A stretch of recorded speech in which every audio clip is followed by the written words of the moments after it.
Clutch Sports Media is live this morning in Metamora, Illinois. It's the IHSA 2A Boys Golf Sectional from the golf course at Metamora Fields. 109 golfers and 12 teams have come to Metamora today with hopes of reaching the IHSA State Tournament. This tournament, this sectional round of the playoffs, was all we had last year. There was no state tournament. It had that state feel to it. Now, in a year where we've returned to normalcy, it's still important as the top golfers in the state vie to get towards that state tournament. Hello, everybody, and welcome to Metamora as we welcome you into the place that we'll call our home for the next few hours. We welcome you, or we thank you for welcoming us into your home. I'm Joey Wright with Larry Larson. Larry, you've played in these tournaments. They're a lot of fun.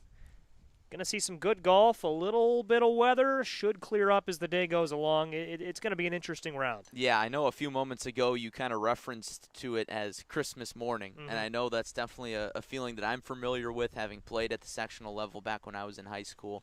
It's an exciting day. It's a nerve-wracking day. It's a very intense day, quite frankly. I mean, only 3 teams get to advance to state, and then the top 10 individuals not on those top teams get to advance. So it's going to be tight. This course is going to play tough, but like you said, the weather should be pretty good. All things considered for October, it's pretty warm. I mean, we're wearing short sleeves. I know the last time we were here, it was last September for the Middle Illini Conference Tournament. We were freezing. Right now, temperature is very nice. I wouldn't say seasonable, unseasonably warm. It's pretty good golf weather. It is good weather, as we said. A little bit of weather right now. It's just spitting rain, but we expect that to clear up as the afternoon goes along. We thought we might see a bit of a delay this morning. There were some overnight showers that hampered the court maintenance a little bit, but Metamora Fields has a terrific staff. Got the course ready to go. Do you think those overnight rains, first of all, they're going to slow down the course. Do you think they're going to bring the rounds a little higher than what they normally would be? So my main concern with the rain is I think it definitely will slow down the course in terms of when the ball bounces. You're not going to get as much of a rollout, especially off the tee, and especially considering that the tees today are moved back from the blue tees to the black tees. So the golfers are playing the tips today. So it's going to play very long, and that ground's going to be nice and soft. So the greens are going to be receptive, allowing golfers to be a little more aggressive to shoot at pins. However, off the tee, it's not going to play to their advantage. And one thing about Metamora Fields is the fescue, the tall grass, tall and thick, especially early today. I would not want to find that second cut. No, absolutely not, or probably even third cut you could reference it. That fescue today is playing not as a hazard, but just as golf course. And so for those of you who may not know what that means, generally the fescue is played as a lateral hazard. So if the ball enters the lateral hazard, you follow the line it went out on, and you can take the 2 club length drop. Today, you have to find your ball, and if you don't find your ball, you have to play it as a lost ball, so you have to go back to the spot of your last shot in addition to the stroke, so you don't get the distance, and that really makes things difficult. So accuracy is going to be rewarded today, and the more you find that fescue, the lower your chances. Certainly an area of the course you want to stay away from. It's all around the course. It's a link-style course, not a lot of trees, but that fescue, some water, can definitely pose some trouble for our golfers today. And about the golfers, who are we looking for? 12 teams here. Macomb stands out from a team perspective, but a lot of individual golfers we expect to go pretty low today. Oh, definitely. I mean, a lot of teams that were very competitive at the regional level, of course, needless to say, need to be in the top 3 to advance to sectionals.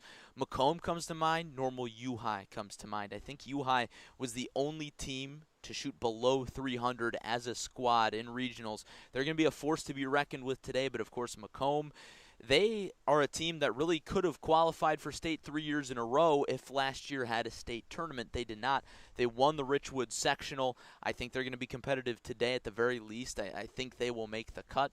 Of course, it's still too early to tell, but they've got a lot of competitive golfers that we'll be talking about. U-High looked really good, and that Rantoul regional, I believe it was extremely competitive. You had a lot of teams that shot very well and did not make the cut. A lot of golfers from Mahomet Seymour that made it. I think 4 or 5 individuals from Mahomet made it. So all those guys will be competitive. I mean, Urbana, they had 2 golfers make the cut. So a lot of players from that Rantoul regional I think will be very competitive today. And who knows, maybe some surprises. I've got my eyes on Limestone in terms of a local team. I know their head coach, Greg Robinson, he was fired up. He really likes their team's chances. Well, we talk about local teams, Larry. We've got to toss in a word for Metamora. They might have a little home course advantage right here, the hometown Redbirds. They know this course better than anyone. I think we've got to keep an eye on them today. Yeah, for sure, and that's definitely a big advantage. I mean, they've played this course all year long. However, they aren't the only team that has played this course. Metamora hosts a Metamora Invitational every year, and I know a lot of these teams played there in that tournament. I believe it was back in September or August. So that could play for an advantage. I know Macomb played in that tournament. They placed third, and we'll get to more of that later. But home course advantage, definitely something that could come into play. It certainly could, and a lot of our more experienced golfers today have played this course, as you said, in some form or fashion. We did the Mid-Illini Conference tournament here last year. Dunlap is here as a team. Limestone is here as a team. Of course, Metamora, East Peoria, and Washington have a couple of golfers here as well. And speaking of the host Redbirds, Colton Kaler, Metamora assistant coach, is going to be joining us throughout the afternoon. We caught up with him a couple minutes ago to learn a little more about this course, find out how it's playing today, and find out a little bit more about the Redbirds' chances as they host this sectional. Here's Larry Larson with Colton Kaler. Larry Larson now joined by Metamora assistant golf coach Colton Kaler. Colton, you played a big role in setting up the course for today's sectional. Take me through that process. What exactly goes into setting up a golf course for a sectional? Well, obviously you want to get, you make it a little bit more challenging. I think at the sectional level, you've got some players here. So you don't want to make it too easy to where, you've got scores out the wazoo, and then it creates, that scorecard playoff, and those playoffs for the last 10 makes it even a little bit harder. We wanted to lengthen out the course a little bit, and I think actually the rain, and, we got a little bit over an inch, helped that. So I think with playing a little bit further back today in the rain, it should lengthen the course out a lot more than we had planned for. Yeah, definitely, and with the tees being moved back to the black tees rather than the blue tees when we've seen other tournaments here, what exactly do you think that'll do to the field today? It should create, especially on some of the harder handicaps holes, the scores you see a little difference than what we see in our tournament. It's only about 3,000 yards of a difference, so on a lot of holes it's not too much of a difference, but on the par 5s and then on hole number 5, arguably in my opinion the hardest hole out here, it'll be a little bit different than what we normally see. Definitely, and you mentioned the rain. Do you think that's going to slow down the greens at all? It'll probably slow down the greens a little bit. The bunkers we had quite a few with standing water, but most of them were actually pretty good. So we'll be playing lift clean in place in the bunker today. So bunkers will still be in play, which is big, because I think if you take the bunkers out, it makes the course a lot easier, in my opinion. But for the greens, they'll definitely slow down a little bit. But I mean, our maintenance staff did a great job of getting the greens ready. I mean, they look like they mowed them a little bit this morning, got the dew off of them, changed the pins. So we're looking good, especially on the greens this morning. In terms of pin placement, anything tricky, any greens that we should keep our eyes on? Today's pin placement 3, which is typically our toughest pin placement here. On 6, it's typically on the top shelf there, which is the absolute worst. But we had them keep it down today just because, we don't want to put that up there on anybody. So pins should be pretty tough today, especially on 2. That's playing over the water with a left pin. So they'll have fun with that one. But pins will be tricky today. In terms of teams here, I know Macomb is one that a lot of people are keeping an eye on, Normal, U-High. In your opinion, who do you have your eyes on? Macomb has definitely, I think, kind of solidified themselves as probably one of the top teams in the area this year. Kind of a dark horse, in my opinion, might be Dunlap. Dunlap's played pretty well throughout the year. Finished second in the Mid-Illini to Pekin, who's really good, but they're in 3A. Richwoods, they played well, especially at their regional. They won that regional. So there's some good area here in the talent in the area, I should say. Yeah, it definitely is. If you had to pick one key to playing the course well today, it's pretty windy, but the conditions, all things considered, are pretty good. What would that one key be? Is the story at Metamora Fields, you got to stay out of the fescue. Typically, we play it as a modified red lateral hazard. So if you hit it in there, if you don't find it, you can take your 2 club lengths as you would a red lateral hazard. But today, the fescue is part of the course. So if you don't find that, it's played as a lost ball. You got to go back to where you previously hit. So I think hitting fairways and hitting greens will be at a premium today. Certainly will be. That fescue always wreaks havoc. It's going to be interesting to watch today. Colton, thanks for your time, and good luck to the Redbirds. Guys, I appreciate it. Thanks.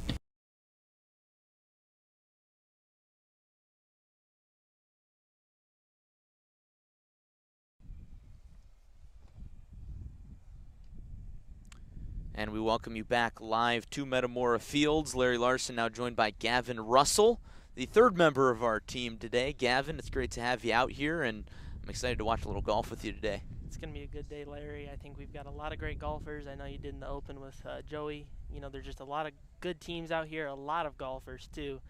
So there will be plenty of challenging teams and players out here that are looking to get their way to state, obviously missing last year.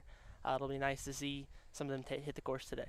Yeah, absolutely. And this first group that we've got coming up here on hole number 9, once we pan the camera, you'll see hole number 9. Thomas Henson, Garrett Casey, and Griffin Taylor coming up from Geneseo, Bloomington, and Macomb, respectively. And we'll hear from Jonathan Michael here in a few minutes. He's following the top group from each of those schools. So he'll be keeping an eye on Mason Steinert, Sam Rink, and Connor Ham. Connor Ham, the top golfer from Macomb. We'll be talking about him a lot today. But Gavin, we've talked about Macomb over and over. The Bombers are a real contender for today's sectional. They absolutely are. I mean, you take a look, they played in the Limestone Regional. You know, there were some tough teams there as well with Limestone, obviously in the mix, Metamora, East Peoria, and Washington all putting up a good fight, but Macomb just really stood above the rest and played a really solid round as a team, as well as some of their top golfers having the Medalist on their team as well. So definitely a challenging team, one that I think has a good shot to make it to state. It looks like we've got some trouble here on number 9 for a few of the golfers. It looks like, to me, Gavin, looks like that's Griffin Taylor of Macomb looking for his ball. We see 2 balls near the green. And honestly, this is probably not the last time we're going to see this sight today. Absolutely not. I mean, the fescue here is just, it's really challenging. I mean, I know there's some rules and things with it this year, but definitely, I mean, you got to keep it in the field of play. Got to keep it where you can get your ball on the green, keep it in the wide open space. If you get it in that fescue, you're really going to have some trouble getting out and definitely going to bump up your score a little bit. So we're going to go ahead and assume that all these players, this will be their third shot. Nobody hitting the green in regulation here, but especially Macomb's golfer, Griffin Taylor, having some trouble. And you see this, it's a whole search party looking for this golf ball. And I think golfers who are lucky enough to have their parents here probably have a little bit of an advantage, considering that they can probably walk ahead of tee shots and watch where that ball lands. But looks like we have not found the golf ball yet, and it might take a while to find it. Yeah, definitely, you know, I mean, having some spotters is always nice. On a day like today, it's a little overcast, you know, maybe not the easiest to see where the ball may land at. But as you mentioned, we've got 2 right there just close to the green. Might be some early chances to, you know, get on the board with a par. I'm not sure exactly what the shots are, but you said maybe 3 shots at the moment. Definitely looking to get some early strokes, keep the strokes low, I should say, but tough situation here for the golfer in the fescue. Yeah, again, we're going to assume that's Griffin Taylor from Macomb.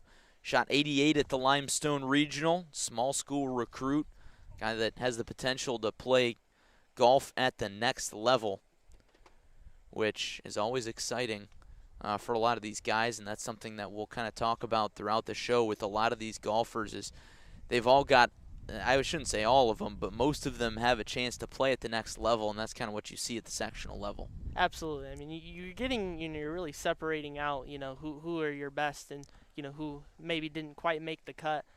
Obviously, again, a lot of golfers and a lot of people who can make it to the next level. And certainly, you know, when we get to the state level, there'll be more opportunity to see some of the best from the state of Illinois. But definitely looking more towards the central Illinois area. This is definitely, you know, best representation of golfers in central Illinois right here at the sectional. Definitely is, and all around central Illinois, not just the Peoria or Bloomington areas. I think we're going to hear from Jonathan Michael here shortly. Jonathan, our on-course reporter today, once again following around the top group from Geneseo, Bloomington, and Macomb. Connor Ham, Sam Rink, and Mason Steinert. And I've got a correction here, Gavin. It is not Taylor that lost his ball. It looks to be Garrett Casey that lost his ball from Bloomington, as Casey is in the fescue right now, and Taylor's taking his practice swings. We should point out Taylor in the black, Henson from Geneseo in the green, And Garrett Casey from Bloomington in the purple. Some good sportsmanship there, helping out, looking for the ball. Definitely trying to help out their opponent a little bit there. Looks like he found it. Tough shot. Yeah, he's going to have a tough shot. We'll see if we can get a closer look at it. Casey from Bloomington from the fescue.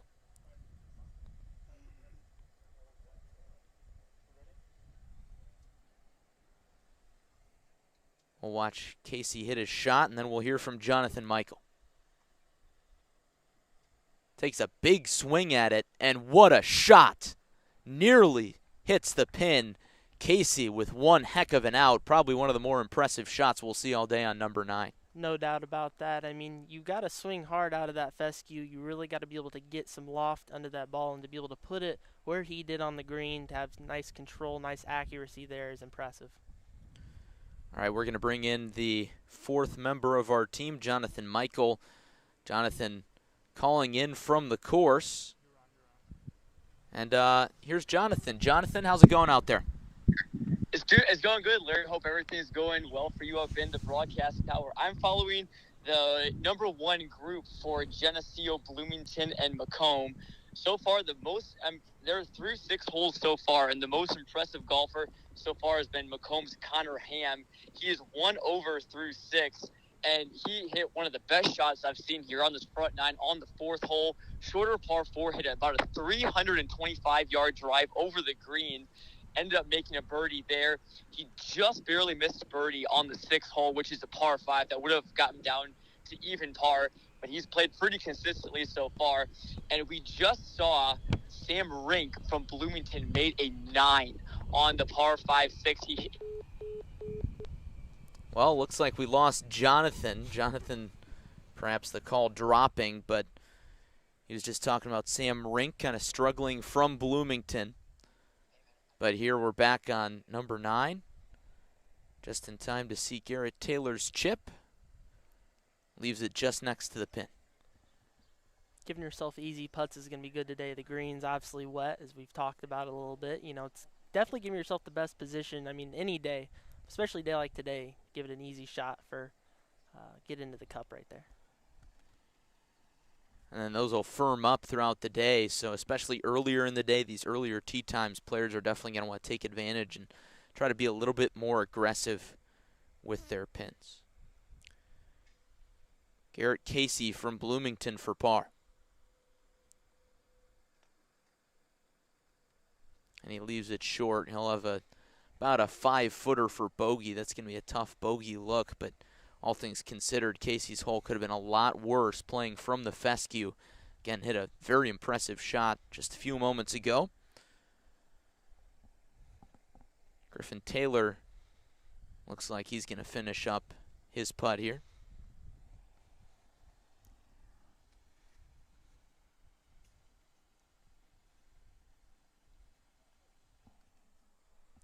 And he does so successfully.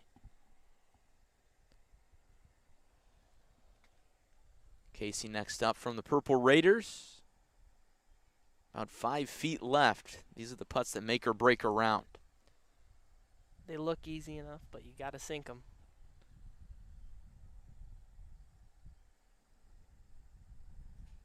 Casey sinks that one for what we assume is a 5. So a nice hole for Casey. Good bogey save. Could have been a lot worse, and so much of today is about damage control for a lot of these players.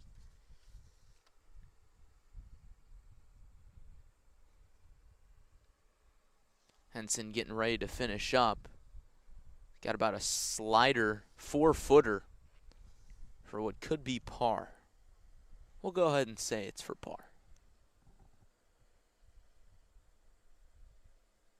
And he makes it. Good showing from the number 5 group from Macomb, Bloomington, and Geneseo here on number 9. We've got some action over on number 18 that we'll flip to here in a moment. Looks like Connor O'Loughlin, Nolan McCarthy, and Graham O'Leary wrapping up on 18.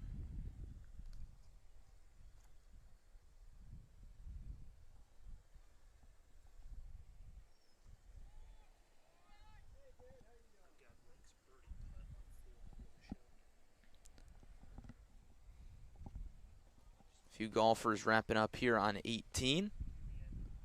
Looks like Nolan McCarthy just finished his putt. Graham O'Leary from Dunlap up next here.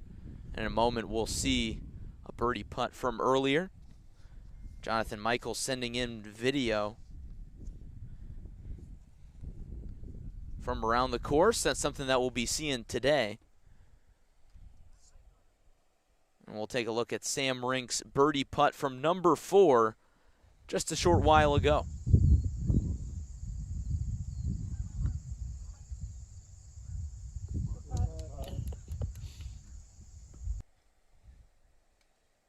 Rink playing pretty well through a few holes and then running into trouble with a 9 just a few holes later after that birdie putt.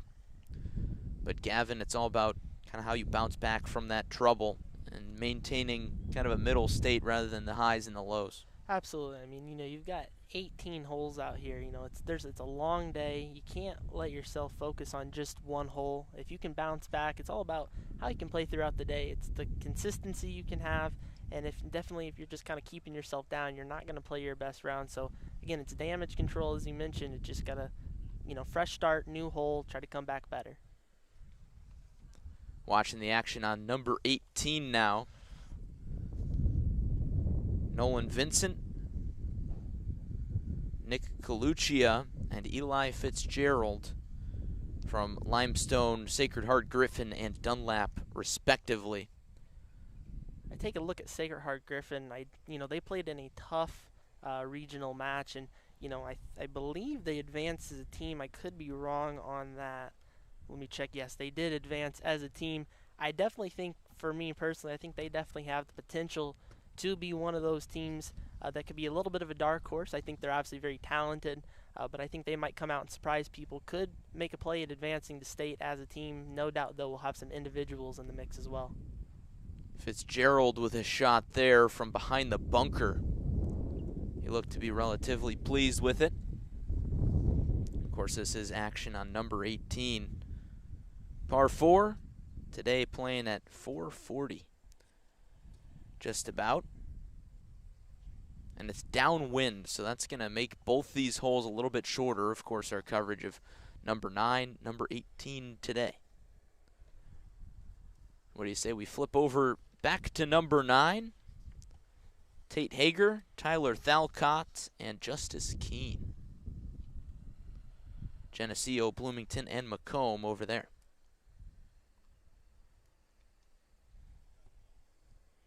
Looks like Keene has found the bunker. And one thing that you'll see right here today, Gavin, all the bunkers are rake, clean, and place. That makes things a lot easier on pretty much everybody. Sure, yeah, absolutely. I mean, Colton Kaler mentioned, the bunkers are in place, so that is a good thing. He mentioned, without the bunkers, maybe makes it a little easier. Still not an easy shot, though. You got to be able to get yourself out of there. Sand is never easy to hit out of, and definitely having a good bunker shot is going to be key here. So you see Keene do just that. Rake, clean, place. Here's his shot from the bunker. Keene, the lone sophomore on Macomb. Team that has a lot of experience in the state playoffs. They qualified for state in 2019. Would have done so last year as they were the Richwoods sectional champion. Keene fired an 87 in the Limestone Regional. Good for that 4th score for the Bombers.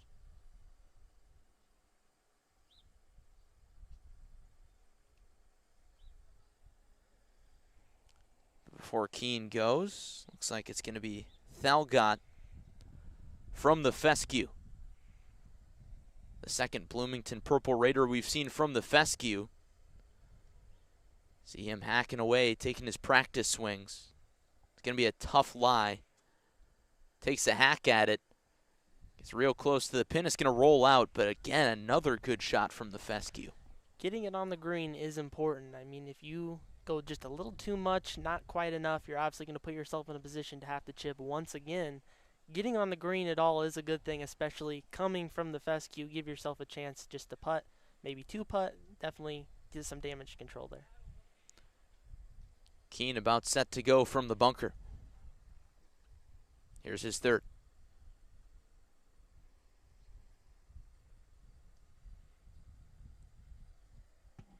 Got a little checkup after a few hops.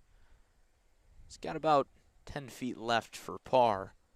Definitely not the worst thing in the world right there, because that bunker, I mean, that is soaking wet. You can kind of see from our vantage point, there's a little bit of a puddle in the bunker. It's definitely very moist, and sometimes those can be tough to hit out of.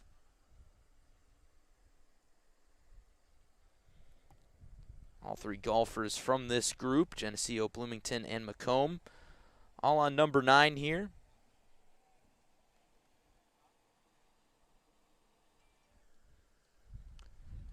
After we get through this group, we'll take a look at the leaderboard.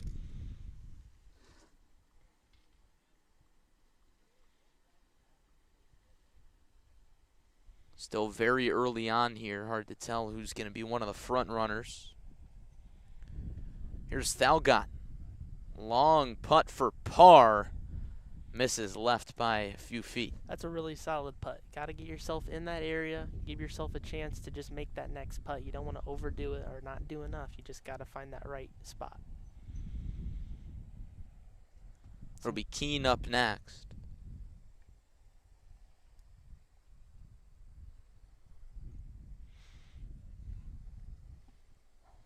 Keane with a tricky putt for par. It's going to be a left to right breaker, breaking towards the water. Got to be careful with this one. You don't want to leave yourself too much work left for bogey should he miss.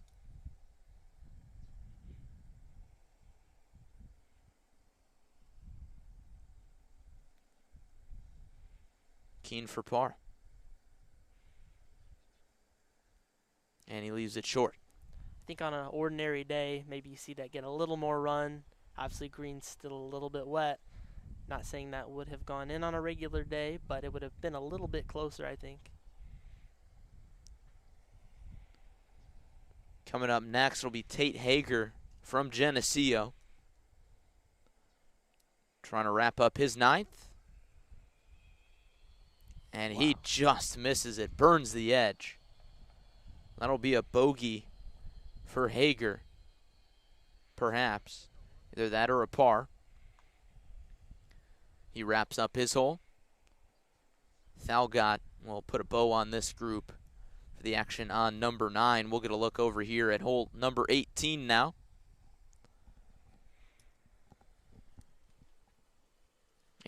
Where players from Limestone, Sacred Heart, Griffin, and Dunlap wrapping up their action. Nolan Vincent, Nick Coluccia, and Eli Fitzgerald. This is Coluccia. And he drains his putt. Vincent up next from Limestone. And we talked about Limestone at the top of the show, Gavin. They were a team that made a little bit of noise in the Mid-Illini Conference this year. And I really enjoyed talking to their head coach, Greg Robinson. He's a real character, to say the very least. He cracks me up. He's a big golf guy, but the thing that sticks out to me is that he really believes in his team more than anything. He told me via email, I really like our chances to get out of this thing. They have played in a lot of 18-hole tournaments this year. As you see, Vincent missed that putt. He's frustrated with himself. But with Limestone, I mean, a competitive team in the Mid-Illini Conference, they've played in 8 18-hole tournaments this year and placed in the top 5 in 7 of them. That's a pretty good look, and if they come out and play their best today, I think they could contend. Well, absolutely. I mean, you have to believe in your team. If you're playing as a team and trying to get there as a team, you want to have belief in your team. And with a coach supportive like that, obviously you got to lighten up a little bit, have a little bit of fun, keep it relaxed. Definitely going to keep things good for Limestone. And absolutely, I mean, the Mid-Illini Conference is always extremely tough no matter what the sport, but especially for golf. I mean, having 3A Pekin in the mix, obviously Dunlap as well. So, you know, Limestone being able to be one of those contenders definitely shows that they have the means to be able to compete here at the sectional and potentially make it to that state level. Again, you're watching IHSA Sectional Golf, the 2A Boys Sectional from Metamora Fields in Metamora, Illinois. Beautiful golf course and definitely sectional caliber golf here today, Gavin, because You've played it. I've played it. We know this course can be tough, but it's also pretty gettable. It is. It's very wide open. I think that's the big story here. If you keep it within the fairway or whatever you're going for, the green, the fringe, you're going to have a really good chance. Obviously, you have to play the elements. You got to play. The course is going to be a little bit wet, but it's just keeping it in that wide open, and that's easier said than done. Got to keep it within those things because there are some hazards out here that really could come into play, could make it tricky on some of these golfers and bump up the scores a little bit. Let's take a look at the leaderboard in terms of team-wise. Of course, we're following the live scoring on the IHSA Golf website. iWannamaker providing live scoring. And I know I do want to preface this with the fact that a few regionals had some trouble with the live scoring. So to the best of our knowledge, this is accurate, but we want to present that with a grain of salt. You never know. Sacred Heart Griffin currently in the lead, 4 over as a team through 7 holes. And the next closest on the leaderboard, Normal U-High, 5 over as a team in second place just through 3 holes.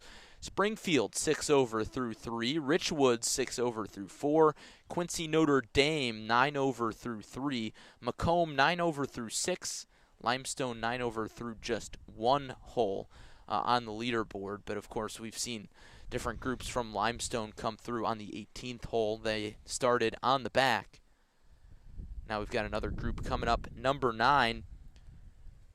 This group from that Geneseo, Bloomington, and Macomb pairing.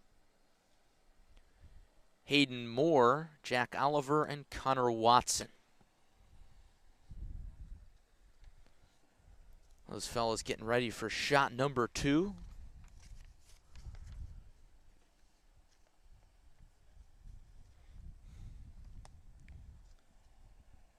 Looked like Moore got pretty close to the water with his tee shot, but he looks to be safe.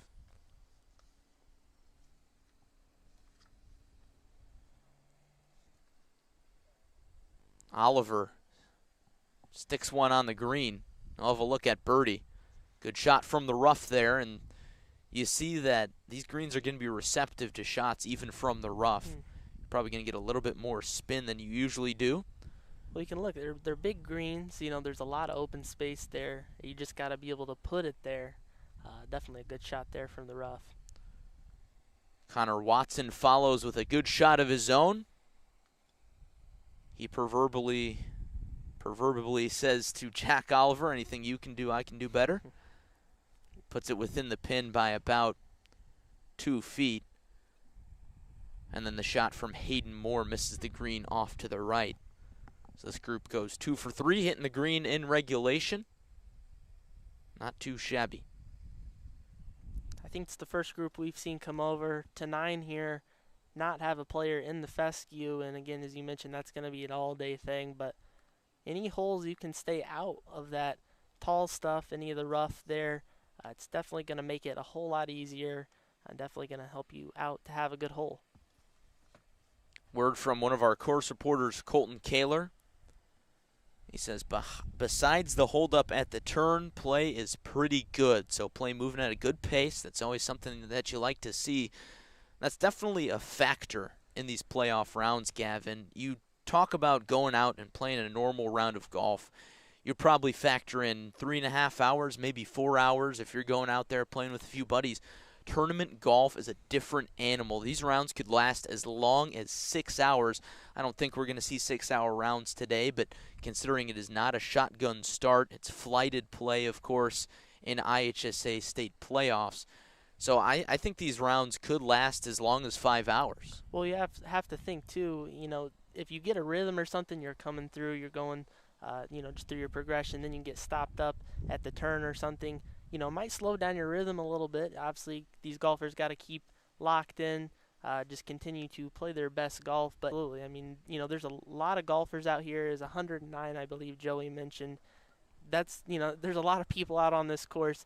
You just got to keep your rhythm going.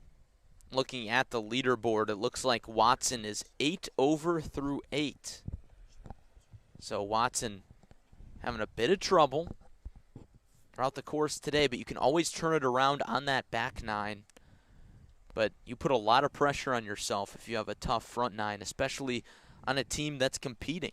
Yeah, I mean, it's a mental sport. Obviously you have to be able to perform with the club. You got to be able to make the shot. You got to be able to hit the ball the right way. But it's mental. You get in your head sometimes, doesn't go the right way. You just got to be able to rebound. And I think the big word today is damage control. Got to make sure you can rebound, even if things don't go your way, whether it's one shot or one hole. Got to be able to come back and just be better the next time. Looking at the individual leaderboard, Jack Oliver here from Bloomington. You see him in that digicamo pattern almost. He's 7 over through 8. Hayden Moore from Geneseo is 4 over through 8. So Moore having a pretty good round. He's tops in his group. Coming onto this 9th green. He's going to have to scramble for par, though. Here's his 3rd. Burns the edge on the cup. Pretty good run at it. He'll have a tough putt for par, but a good up there. Yep. And even though these putts are tough, these again are great golfers. They have the ability to make these tough putts, and any of these tough putts they can make, it's really going to help their score out, as we've talked about more. Looks like he's having a good round so far. Can make this putt help him out a little bit here. Moore, the sophomore, playing with 2 seniors. So the young guy getting the job done. I was looking at Geneseo. The 6 golfers they fielded in the regional, only 2 of them were seniors. So we've got some younger and more inexperienced golfers, but obviously golfers with a lot of skill and one that can obviously get the job done coming out here playing as a team. Oliver for birdie. He leaves it short. Of course, the old adage, never leave a birdie putt short. That one's a little tougher. It's an uphill putt. The greens are a little bit slower than perhaps you'd expect them to be today. So Oliver from Bloomington leaves that one short. He'll have a putt to stay at 8 over. Or 7 over, rather. Connor Watson misses right. He thought he had the line, started walking after it. It was a good run. He'll have a pretty short putt for par to stay at 8 over.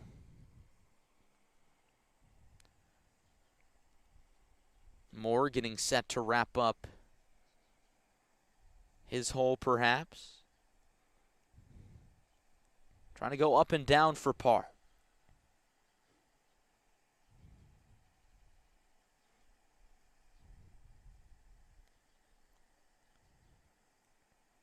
And he missed it. Yeah, it's a tough putt, like you mentioned. I mean, obviously, again, it is makeable, but that does not mean it is an easy putt. The greens are, I'm sure the golfers are still having a little trouble reading the greens so far today. Obviously, they got out and putted a little bit on the practice green this morning, but still early on here, got to get a feel, got to get a read on these greens, just really how the whole course is playing. Definitely maybe a little bit of a challenge there. Oliver for par, he sinks it. So Oliver records a 4 on number 9. He finishes the front 9 at 8 over. 7 over, rather. Here's Watson trying to finish his 9 at 8 over. Would put him at a 44 if I'm not mistaken. And he makes it.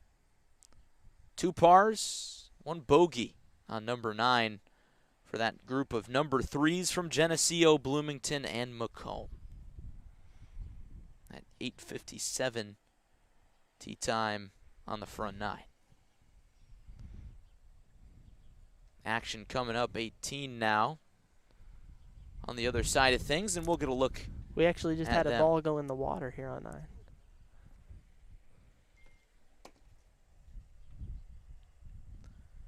Getting some video updates from Jonathan Michael on the course.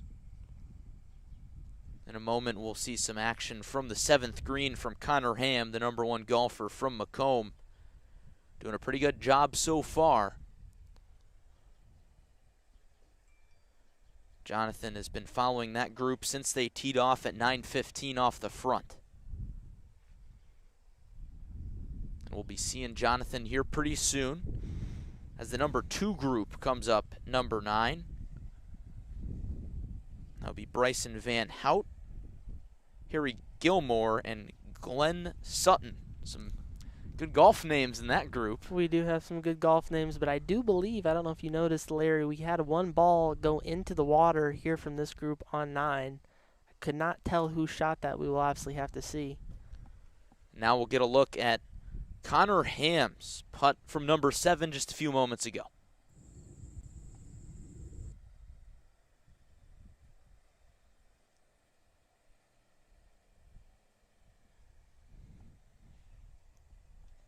Connor Ham draining that putt, getting the job done for the Bombers. That's what you'd expect from the senior leader.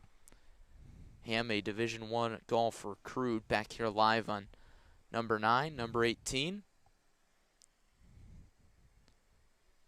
Gavin, what do you say we take a look at the action on number 18 here? This group coming down the stretch. It should be Tristan Duggar, Cal Johnson, and Jack Sikander from Limestone, Springfield, Sacred Heart, Griffin, and Dunlap.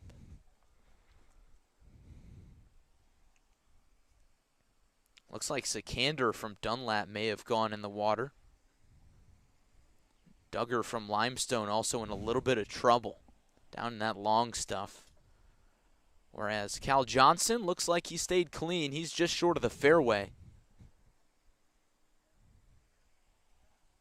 Got 2 coaches coming out to survey the action over there off to the right of the fairway by the water. So trouble is a-brewing for Limestone and Dunlap here on the 18th. Well, the rough can, not the fescue, but just looking at the rough right off the fairway, that can also be tricky as well. I'm sure, just like everything else, it's there's a little bit of moisture on it, so it's not going to be the easiest shot for these golfers, and especially if you get near the bunker there, those bunkers in the middle of the fairway, those can also play tricky as well. We can see if maybe they can pull back here and get a nice shot, maybe hit the green. Based on the leaderboard, looks like Duggar has struggled a little bit on his first 9. Him playing the back, of course, starting on the back. He's 6 over through 8. Definitely not bad. That's doable. You can play with that score. But again, if you run into trouble here on the 18th, that could be frustrating. Sikander from Dunlap next up here. Sikander from just in front of the bunker. Here's his second.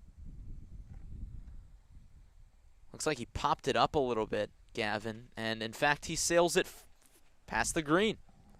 That was a really well hit shot. I mean, obviously you're a little too much there, but he had the right idea. Got to play a little aggressive sometimes. You don't want to. If you're not aggressive enough today, that can burn you with the ball, especially on the greens. Might not get as much of a run, but yeah, aggressive shot there. Sikander, based on the leaderboard, is 5 over through 8. And the shot you just saw there off the club of Tristan Duggar, pretty good. Flirting with that water area.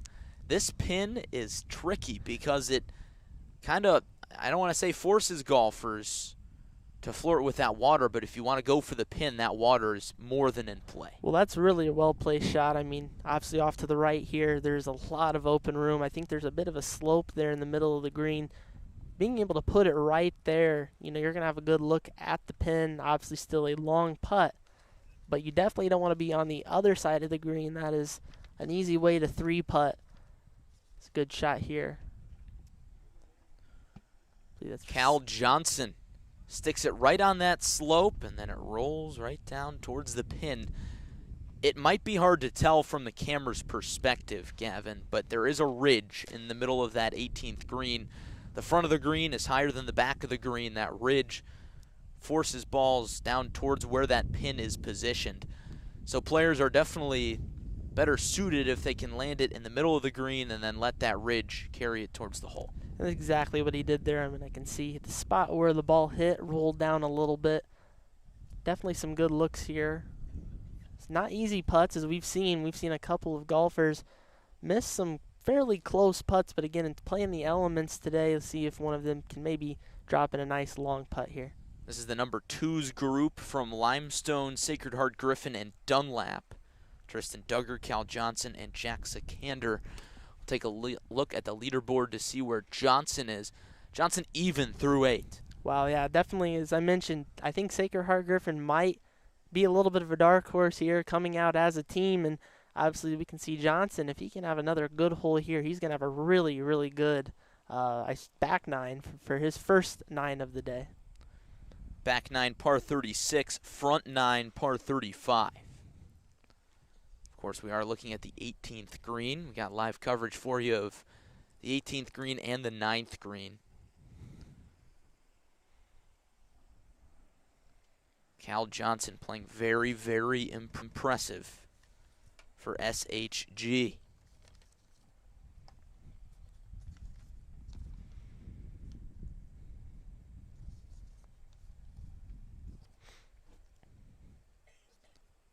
Sacred Heart Griffin finishing 2nd in their regional behind Springfield. Little city rivalry action there.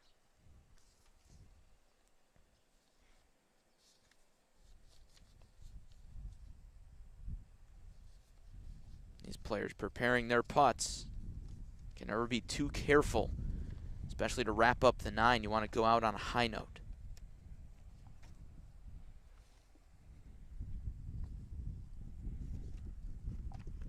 Here's the shot from the bunker for Seconder.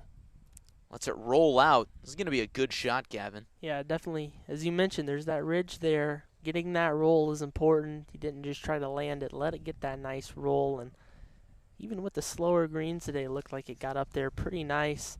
He has the best look at a putt there out of the 3 in this group. He's got a chance for par there.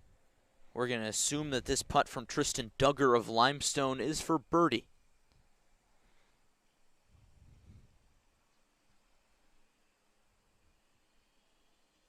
Good line, and he drilled it. Nice shot. Put himself in a good spot there. I mean, it's obviously a dangerous shot. You're moving around that water right there, but got himself in a manageable distance, and obviously you can see it paid off right there. Took a calculated risk to hit that shot on the same side of the green as the pin, and it worked out. And of course, another birdie putt coming up here for Cal Johnson, the sophomore from SHG, even through 8, with a chance to get in the red before making the turn. That would be huge, not just for him, but again, you got to factor in he is playing with his team today. So all eyes on him along with the rest of his SHG teammates.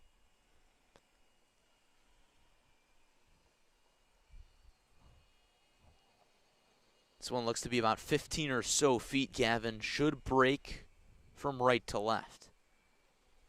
You're going to take a little extra time with this one. I would too. Definitely got to make sure you're not rushing it and want to make sure you got the right line. And nothing else, keep this ball close to the hole. Johnson for his 3, and he knew he missed it. I'll have a tap in for par. So Johnson stays in the black, even through 9. An impressive 9 to start his day, starting on the back. He's frustrated with himself, but, I mean, heck, he turns in a 36. That is not a bad score whatsoever. I mean, we've seen a lot of good golfers. They're shooting a little bit over par at the moment, at least what we have for our scores. He misses the putt there just wide. Seconder not happy, gesturing after he misses the putt. Familiar sight for us amateurs. He taps it in. And that wraps up that action for the number 2 group from Limestone, Sacred Heart Griffin, and Dunlap. The headline in that group, Cal Johnson, even through 9. Gavin, on our computer, we'll flip over to the other leaderboard in terms of the team leaderboard to see where we're at over on that side of things. Sacred Heart Griffin, 3 over through 7 on top.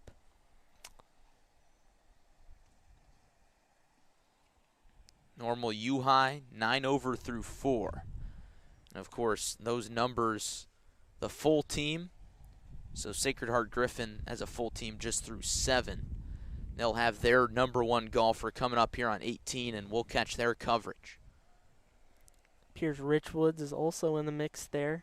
Again, it's going to be a competitive day. I mean, talk about a few specific teams, but anybody can come out here, have a really good day. It's a challenging day to play golf in some respects, and obviously the round you play today means a lot.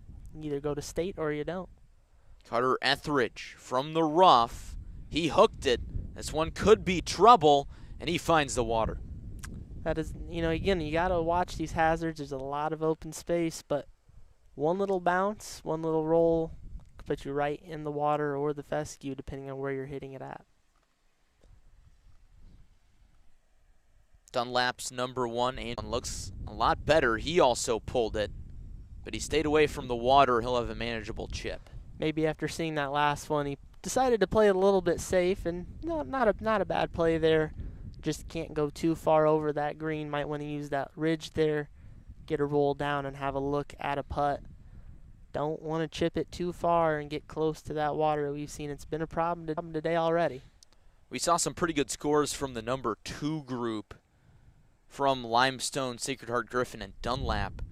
But it appears, at least just based on this number 18 hole that we've seen, these guys are struggling a little bit more, and we're unable to see exactly where Andrew Rada is at. It says he's even through 1. Well, here he is on his 9th hole of the day, so we don't know what his score is exactly. Well, Rada played a really nice regional, shot a 78. I think you definitely look at that, and I would assume he's probably having a pretty good day. Obviously, maybe a couple holes maybe mixed in there, not the best, but looks like he's got a good opportunity here to make up a couple of strokes and at least get himself a par, potentially. Unclear as to where Tate Otten is. I did see his reaction after he hit his shot, Gavin. It was not a positive one, but I did not see his ball go into the water. Whereas we did watch Carter Etheridge, the number 1 from Sacred Heart Griffin, pull his shot into the water. Looks like Tate Otten may have just didn't get enough of it. And he may have had the right line there if he could have hooked over a little bit, jumped on the green, but just did not get enough of that ball. But again, it's not a bad look there. You just got to be a little bit careful. Don't want to hit that water.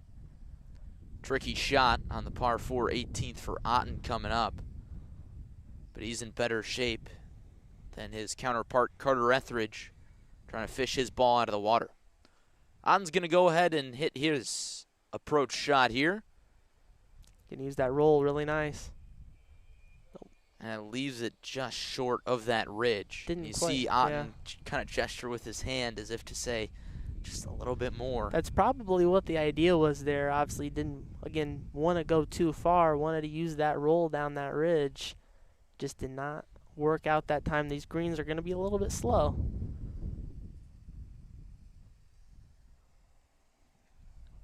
Andrew Rada getting ready for his chip shot just to the right of the bunker. Just 2 very small bunkers on the 18th. Don't usually come into play. Rada's 3rd shot coming in hot. Got some nice check. Burns the edge on the chip. Manageable putt for par.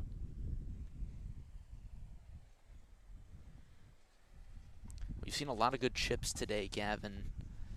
Guys putting themselves close, giving themselves a chance to scramble. That is one area of my game that I particularly struggle at, so you can see how beneficial it can be to chip in a good spot. At least set yourself up for a manageable putt. You don't want to chip too short or too long. Definitely these golfers have the talent to be able to do that. They definitely do. After this group wraps up play, we'll take a look at some more footage from the course from Jonathan Michael, our on-course reporter. Shot from Etheridge. He did not like it. Believe it landed in the bunker there. I don't really just think he just very minimally chipped that, unless I missed it. Etheridge trying to, I don't want to say get too cute with it, but just probably caught too much ground there. So he is indeed in the bunker. Bad hole gets worse for Etheridge. While we've got a moment, we'll take a look at our footage from the course. Mason Steinert of Geneseo And an up and down on the front 9. He's been up and down, but he's driving the ball well, and here's his drive here on number 9.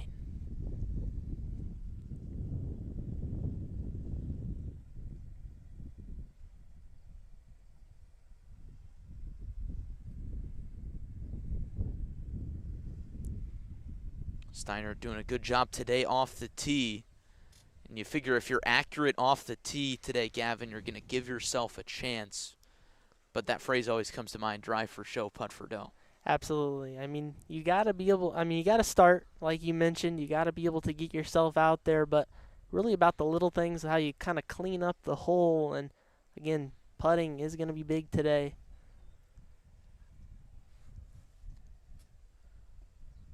We're going to go ahead and take a look over on the 9th at that number 1 group.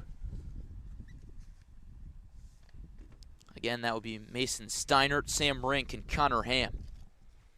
This is a big group here. Could be indicative of what we could see on the back 9. Rink from Bloomington struggling, 8 over through 8. Ham from Macomb, 3 over through 8.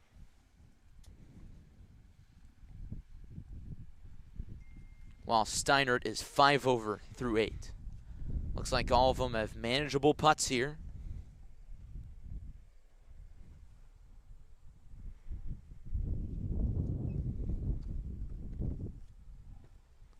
Trying to find out if these putts are for birdie.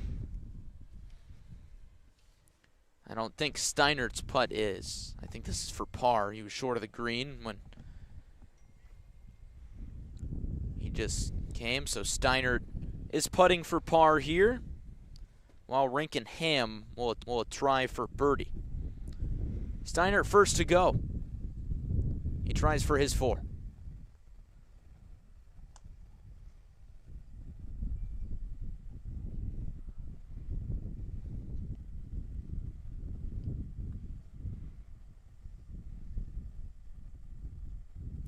Lips off.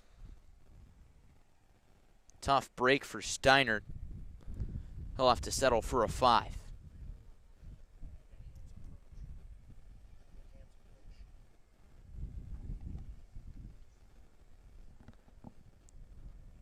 Ham getting ready for his birdie putt. And while we got a minute, let's take a look at how he got here. Ham's approach shot on number 9 just a few moments ago.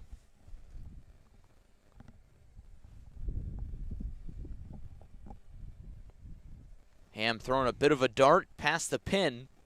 And you see here, Gavin, this is going to be a tricky look for him. A downhill putt, but a good look at birdie.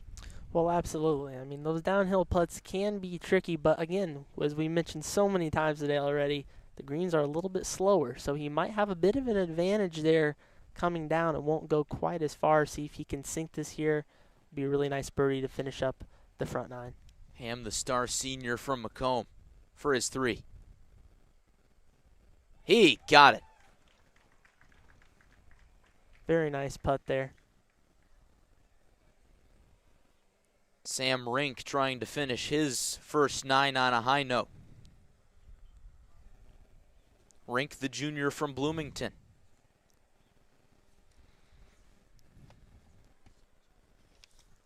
Purple Raiders placing 2nd in their regional.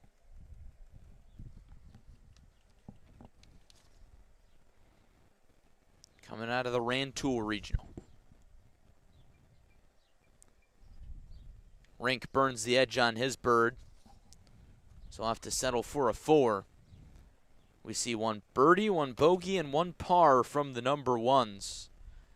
We'll bring in Jonathan Michael here. Jonathan welcomed back up to the tower, so to speak. Jonathan, what'd you see from this group of 1s?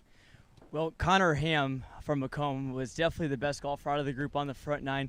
Very consistent. He had 2 bogeys on 7 and 8. On the par 4 7th, his second shot into the green bounced very close to the water and dropped in by mere inches. So he had to take a drop, had a great chip, saved a bogey there. So Ham has been playing really well. Rink also had a great start, also very consistent too, but as I said earlier before the call cut out, he had a 9 on the par 5-6 hole, hit his drive into like the fescue short of the fairway. It took him 3 tries to get out of there.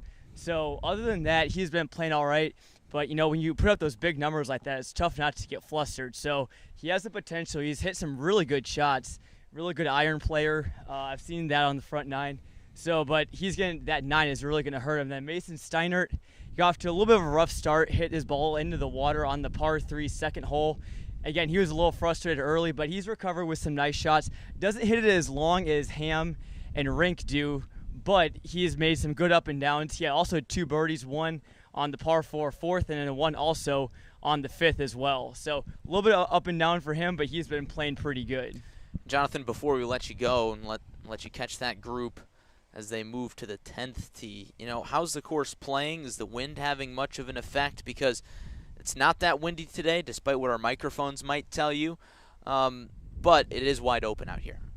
Yeah, like you said, it is a very wide open course, length style, not really many trees, so wind hasn't been a huge factor, although it's been a couple shots where balls has kind of been pushed a little bit more left or right than it would normally because of the wind.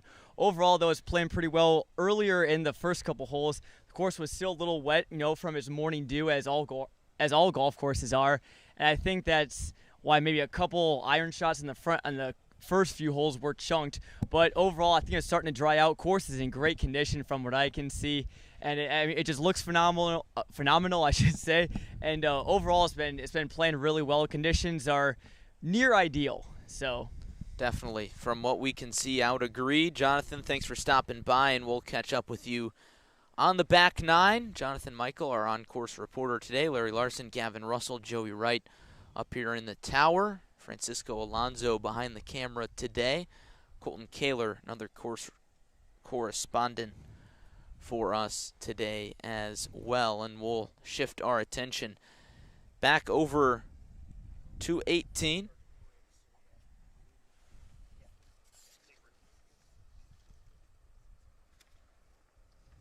Trying to pick up who these golfers are. It should be Christopher Timmons, Jack Miller, and Liam McAllister.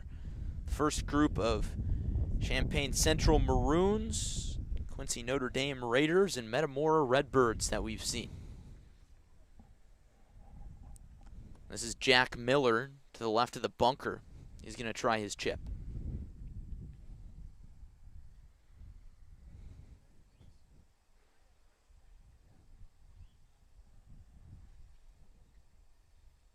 Bounces it long of the ridge and rolls long of the pin. He's not happy with it. Not the worst shot in the world, but it's going to be a tough look for par. Well, obviously, you know, you want to get the ideal shot, and I think it can be frustrating. Obviously, a long round. You can get a little bit of frustration coming from these golfers when they don't get exactly what they want, but we've said, you know, you just got to be able to bounce back, and you got to look at the positives of this one. On the green with a manageable look at par.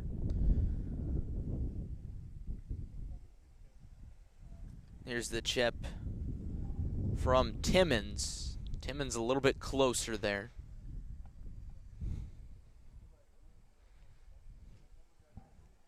And then McAllister from Metamora, the last 2 go. He's getting ready for his putt. He's got to contend with that downhill right there with that bit of a ridge. See how he plays this one.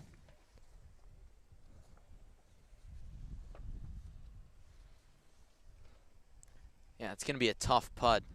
Got to deal with that break of the ridge, which is definitely tough.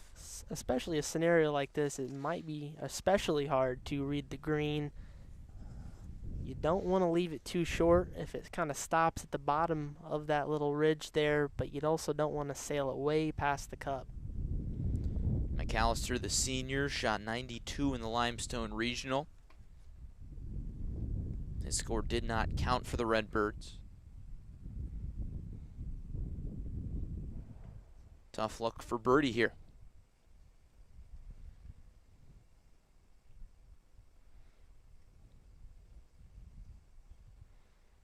Had the line, but not the speed.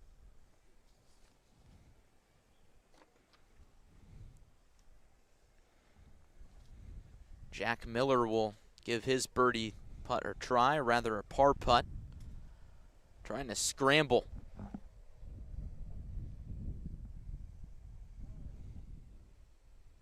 Miller, the lefty, misses left. Miller turned in a 94, the Rochester Regional. It's a young group there from Quincy, Notre Dame. No seniors on that squad. Looks like 5 juniors and 1 sophomore. Here's Timmons. Timmons just misses right. You saw the reaction, trying to lean that one in. Doesn't exactly help. He'll tap in.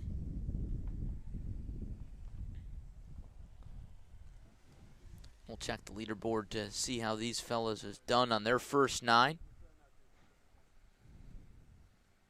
Jack Miller 10 over through 8. Looks like it'll be 11 over through 9. McAllister 5 over through 8. He drains that putt presumably for par. So he finishes his first 9 at 5 over. That would be 41. A big thing here for Metamora, you know, obviously they qualified as a team. You know, they didn't maybe have one individual player that stood out like we see from some of these teams like Macomb with Connor Ham and whatnot, but they had a really good team play. Everybody played very consistently, and again, home course advantage, so to speak, here might be a little bit in their favor. Keep our eye on Metamora throughout the day. They could be a bit of a sleeper team here. Yeah, they definitely could. They've been fun to watch. Looks like their number 6, Liam McAllister, a senior, kind of flexing the experience a little bit for the Redbirds, and that's what you'd expect. And maybe you don't expect the number 6s for teams to step up. However, it's a low-pressure opportunity for those guys to really contribute, knowing that, you know, only the top 4 scorers count for their team. And once again, you know, that number 6 spot, Metamora as a team, you know, they very, very close scores. You know, the difference between the number 4 and the number 6 was just a few strokes. So McAllister really has a chance here to play his way into that top 4 as a team, really help Metamora out here and maybe put their team up there amongst those leaders. Maybe look at a chance at state. You never know. We'll have to see when it's all said and done. But, again, solid play here from the senior. That experience is handy. Looking at the number 9th now. It's the number 6s from Richwoods, U High, and Springfield High. Jacob Beam, Brian Kavanaugh, and Reese Fullerton. Beam in the dark green, Kavanaugh in the light green, and Fullerton in the black. Here's Fullerton's putt.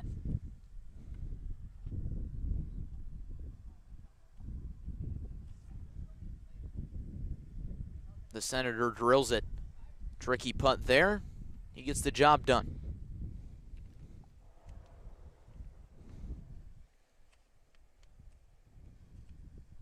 Kavanaugh's try.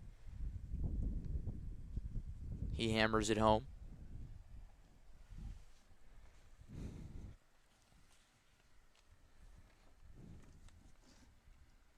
Michael Kavanaugh, rather Brian Kavanaugh. Kavanaugh brothers playing together on the Pioneer squad. This is Brian Kavanaugh for U High. 5 over through 7. So the score's lagging behind a little bit. On our leaderboard, we'll give it a refresh. That group makes pretty quick work of the number 9 green.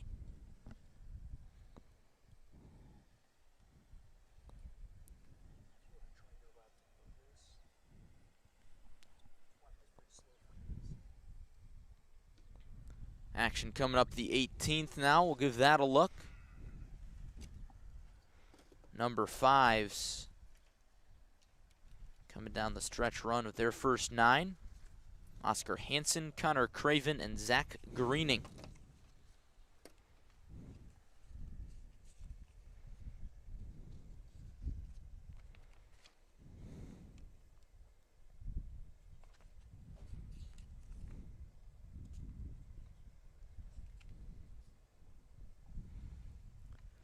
Looks like one approach, pretty darn solid there.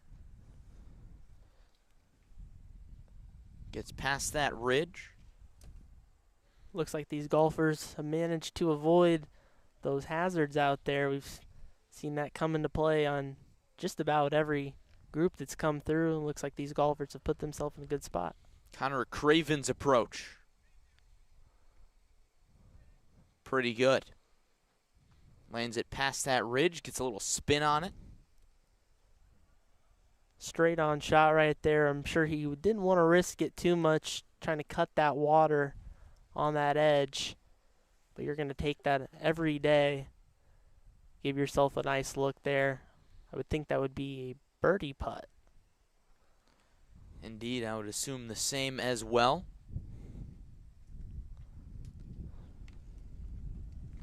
Looked like the shot from Champaign Central's Oscar Hansen came up short. Whereas Craven and Zach Greening, Craven from QND, Greening from Metamora, both on the green, getting set to putt.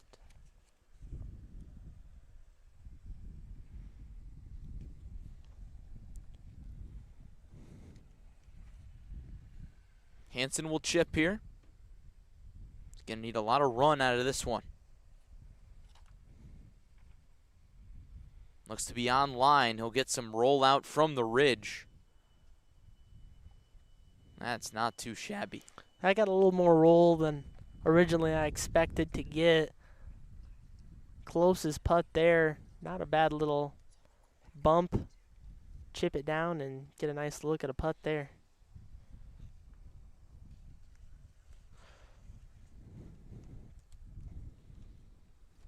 And we'll take a look at the leaderboard. See where these golfers are at.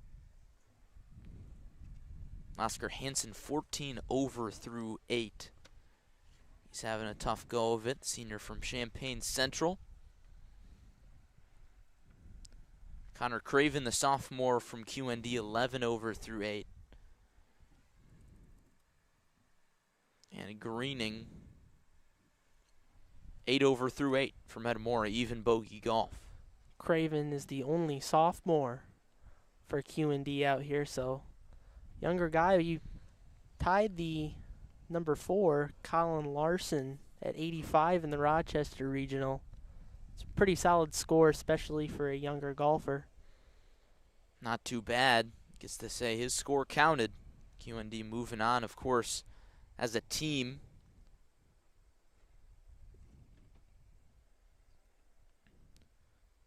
Craven with a look at birdie.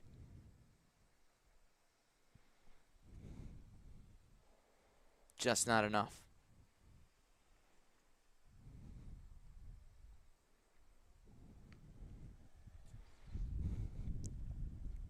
Greening will give his shot a go next. Looks like Craven's going to mark it, perhaps.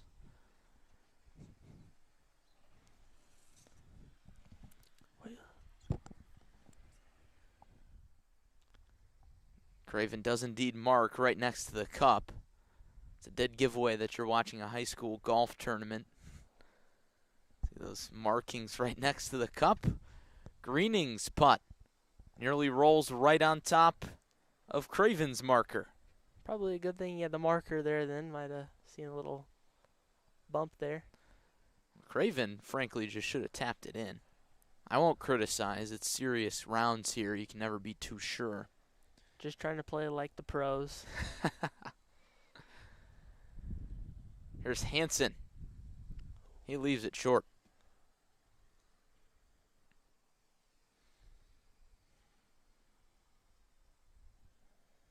Now Craven will get a chance to tap that one in.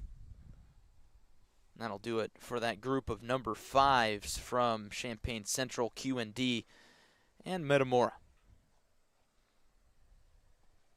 Action over on the 9th. Got some putts from the group of 5s from Richwoods, U-High, and Springfield. Richwoods' Max Smith pours it in. Smith, a player whose score rarely counts for the Knights, But it's always good to have that backup in case the top 4 golfers do not come through. And Gavin, in Jonathan Michaels' conversations with Richwood's head coach Patrick Hogan, he said that the Knights are remarkably consistent in that their 4 counting scores always come from Jack Hammerton, Brock Brown, Joe Settlemeyer, and Creighton Harden.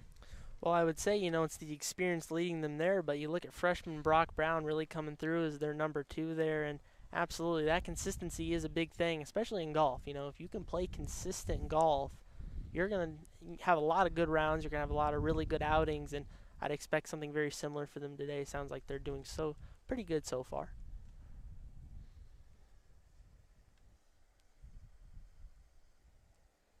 Try misses left for Max Grebhart from Springfield.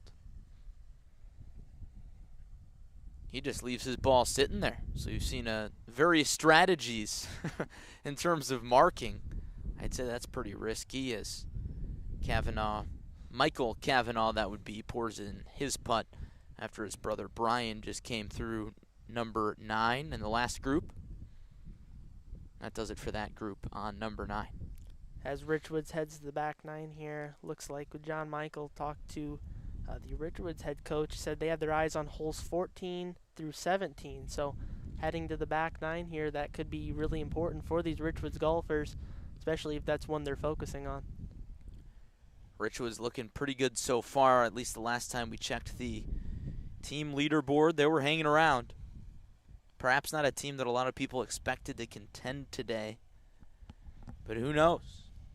Anything can happen at sectionals.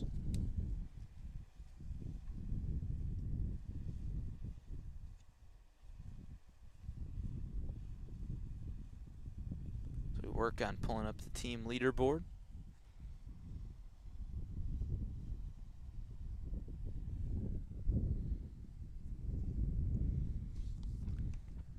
But we'll flip over to the 18th.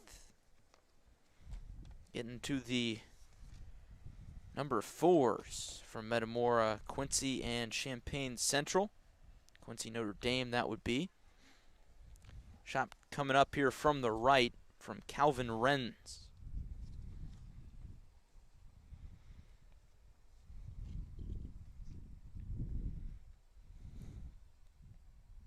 Renz with a good approach. Landed that thing right on the ridge. A lot of rollout. That was a good-looking shot. We've seen a couple of golfers, very similar placement there on that shot, and left it short. Left it in the bunker there, left it on that fringe. Played a little bit more aggressive there. Got himself a really good look there at the pin. Aggressiveness may be key here today. We've seen a few golfers get burned on that a little bit. Nice shot there. 3 balls on the green here.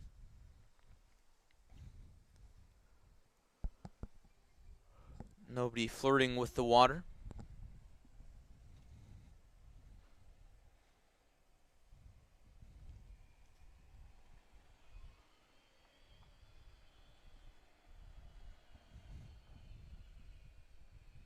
Colin Larson from Q&D.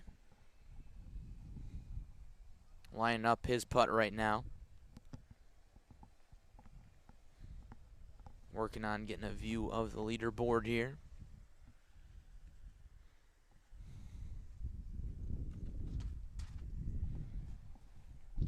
As the wind continues to pick up, perhaps wreaking havoc on our broadcast booth. It's blowing around our little paper sheets here. Hey, I will say this is a lot more manageable than Friday night at Peoria Stadium. I was not there for that one, but No, I can imagine the conditions. I was out at the IHSA Boys Baseball State Finals, and I can tell you it was rainy out there, so I can imagine the broadcast was equally as fun. We did our best. It was interesting, that's for sure. Pouring rain, and we were in the bleachers, not in the press box. Made things tough. Metamora Fields, very good accommodations for a golf broadcast. Pretty much all you could ask for And as the sun comes out, things are starting to dry out a little bit up here in our upper deck, the tower, if you would call it that. We can call it the tower. As close as we'll get to a tower. Second deck balcony here. Calvin Wren's getting set for his putt.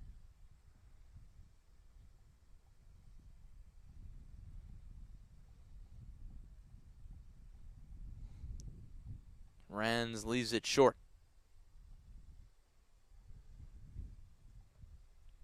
Looked like he could have had the line, not the speed. So he wraps up his first 9. Colin Larson from QND turned in an 85 in the Rochester Regional. Tailed off there, that putt right there just looked like it tailed off right at the end. Back-to-back 2 putts for this group. We'll see if Ben Bandy can change that trend.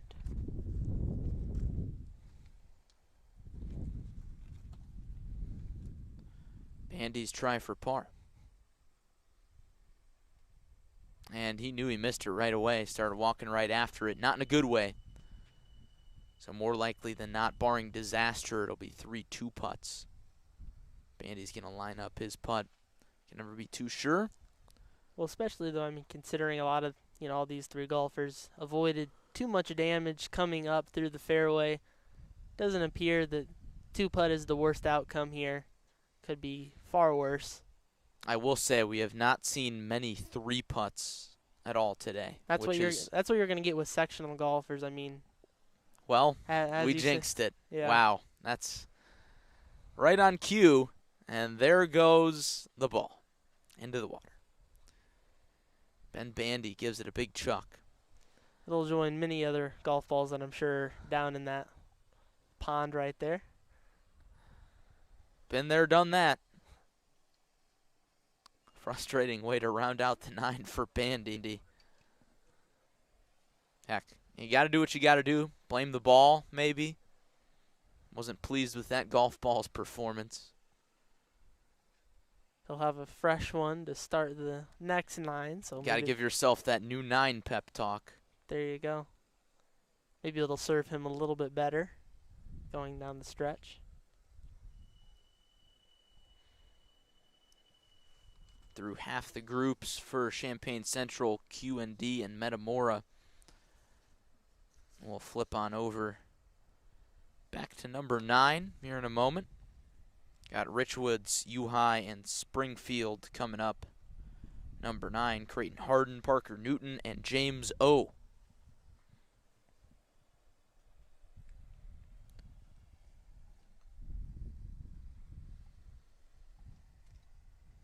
Thanks for joining us for live coverage of the Metamora 2A Boys Golf Sectional. Lot on the line today as the top 3 teams advance to state and the top 10 individuals on non-advancing teams, or of course qualified individuals, also move on to the state meet to a state at Weebring Golf Club coming up in just a few days, October 8th through the 9th next weekend. Quick turnaround for these golfers. Obviously got to focus on today, but for some of these top contenders, so to speak, maybe hard to not think a little bit ahead, but you got to be focused on today, play the round to get there first. Well, you got to focus on the task at hand. Absolutely. Definitely can't get ahead of yourself, otherwise that could be an issue. Like we've said so many times, and we'll probably continue saying, golf a very mental game. But for a lot of these players, I mean, this is the biggest round that they'll ever play. Unless, of course, they qualify for state. Looks like Parker Newton is hitting a good ways from the rough. Puts a good stroke on it. He appears to like it. Sails in and out of the bunker and just stays out of the water. Had the right idea there. I think he was just trying to run it up there. Obviously, pulled it off a little bit more to the left. It would have helped him out, but trying to be aggressive, that can obviously hurt you sometimes, but maybe in the long run, help him out the rest of this round, see if he can clean up here a little bit. We have another golfer out of the fescue here, seeing that come and play once again. Looks like this is Clayton Harden. Harden from the fescue. Pops it out of there. Look at that. A beauty. As much as we've talked about how difficult the fescue is to hit out of, I'm pretty sure every shot we've seen out of the fescue has been very well placed, very well hit. I think these golfers definitely know what they were coming into today, and they're really approaching these tough shots well. I would say, if I came out here yesterday and played a practice round, I'd probably drop a few balls in the fescue just to get a feel for it. I was talking to a few local golfers prior to the round getting underway, and it does sound like there were some that came out and played some practice rounds over the last couple of days. Nice to get a good look at the course, but some of these schools from a little farther away might be a little more challenging getting their first look at this course potentially. As is standard. You might imagine that a lot of these teams came and played practice rounds. I know Macomb played a practice round yesterday, spent the day, or night rather, in Peoria. And now, the difficulty of Newton's shot will be examined. His ball is hanging right on the edge.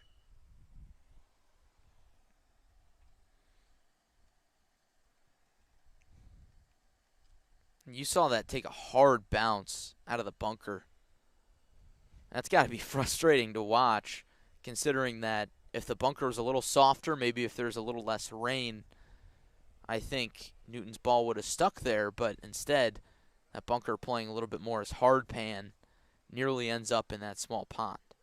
The elements are certainly playing a factor today, no doubt. Looks like that there's a little puddle there in that bunker. We started the day. It looks like it's starting to maybe dry out just a bit, but no doubt still maybe a little compact sand there. Did not go his way on that shot. Newton giving this one a good look. It's going to be tough, but these are the kind of shots that you need to pull out to kind of keep your round together.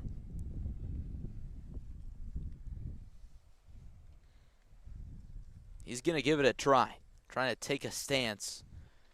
Of course, the last thing you want to do here is A, hit a bad shot, but B, fall into the pond.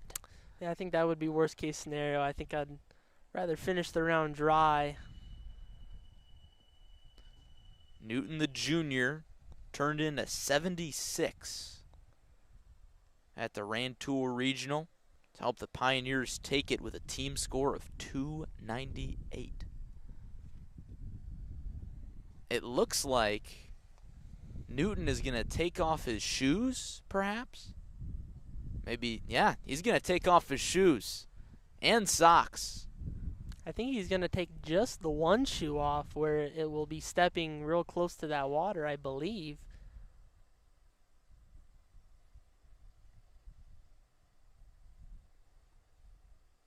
Likely the most creative shot we'll see all day coming up here.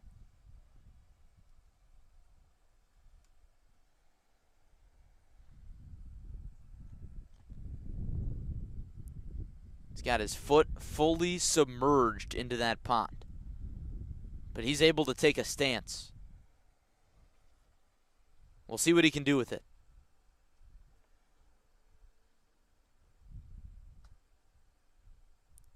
Well, he hit it just out of the hazard. He's going to have a better lie, but you can tell by the body language a little frustrated with that shot. But number one, stayed dry for the most part, and two, got it out of the thick stuff.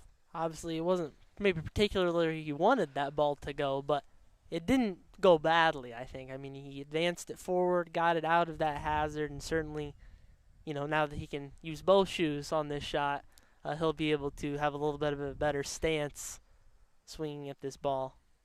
A little more conventional. That was his third shot. This next one will be his fourth, presumably, assuming he did not find the hazard on his tee shot.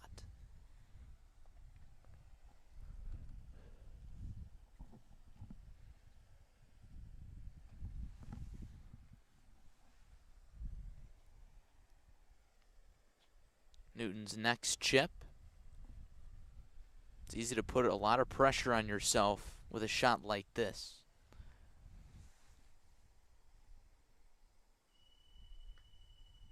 And he shanked it. Just did not get enough club face on it. Hit it a little thin. Still not an easy lie there. Kind of standing uphill there. You're definitely having to kind of chop at the ball almost, and that's real easy to do. I can say from experience, I've done a little slice or so there a number of times. Definitely not the easiest thing in the world. Very capable golfer, though. He could easily get up and down here and really kind of control the extent of the damage, I would say. Got to do your best to do damage control. Here's a putt from Springfield's Julian Valenti. Comes up short. Didn't look too happy. Had the club swinging there a little bit. Easy to get frustrated on those long putts. Valenti, the sophomore. One of the younger golfers out here. Not many freshmen, but a handful of sophomores that we've seen. Valenti turned in an 80. Good for third place on that Senators squad that won the Rochester Regional.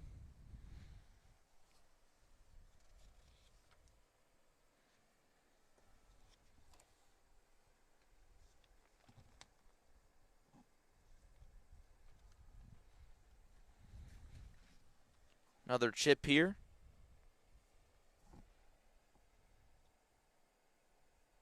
That was James O. from Springfield, rather. Newton leaves his next chip short. So James O. getting ready to hit his second putt here. Clayton Harden from Richwoods. Creighton Harden. Manageable look. He'll be next to give it a go. This one should break from left to right.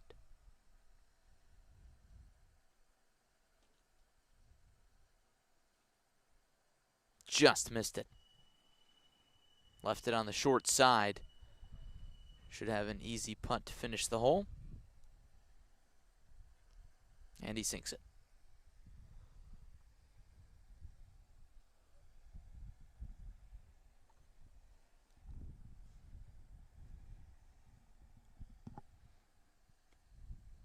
Oh, with a tricky putt to finish his par. Does it have enough? It doesn't. A 3-jack for James O.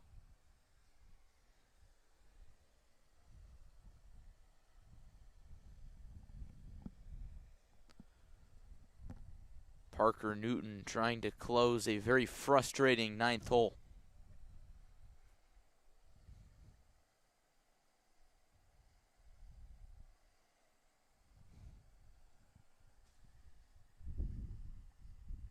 Good speed. Line just a bit off on the short side. One thing that's easy to forget on tough holes like that, Gavin, is that every stroke counts the same. Once you get to the end, after maybe hitting 2 or 3 chips, maybe hitting a ball in the water, it feels like each stroke means a little bit less, and you're just trying to get it done, so you tend to lose focus. It's easy to rush. It's easy to kind of, again, as mentioned, lose that focus. And when that happens, obviously it's easy to get flustered, and then, that can carry over. But I think these golfers have a good opportunity here at the turn, heading to 10, to just kind of step back, reset a little bit, and, potentially come up with a bigger back nine. Taking a brief look at the 18th green. Connor Clifton, Zane Douglas, and Ryan Kenyon The threes from Champaign Central, Quincy Notre Dame, and Metamora giving it a go. QND's Zane Douglas lining it up here.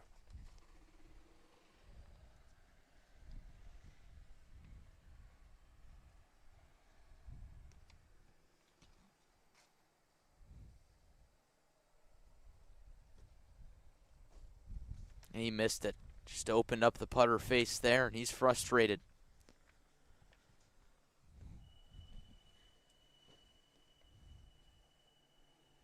Douglas, the junior, turned in an 81 in the regional round. Here's Kenyon from Metamora.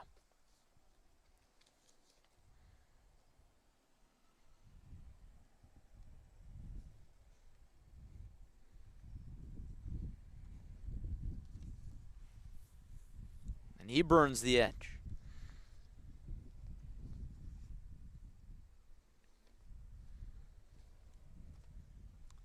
Frustrating way to finish the first 9 for Kenyon. And that wraps up the group of number 3s from Central, QND, and Metamora. We'll try to get our leaderboard back here. Having some difficulties seeing who's on top. But we thank you for joining us on ClutchSportsIL.com today. Live coverage of the IHSA Sectional Golf Tournament 2A. Top 3 teams advance to state. Top 10 individuals not on those teams also punch their ticket.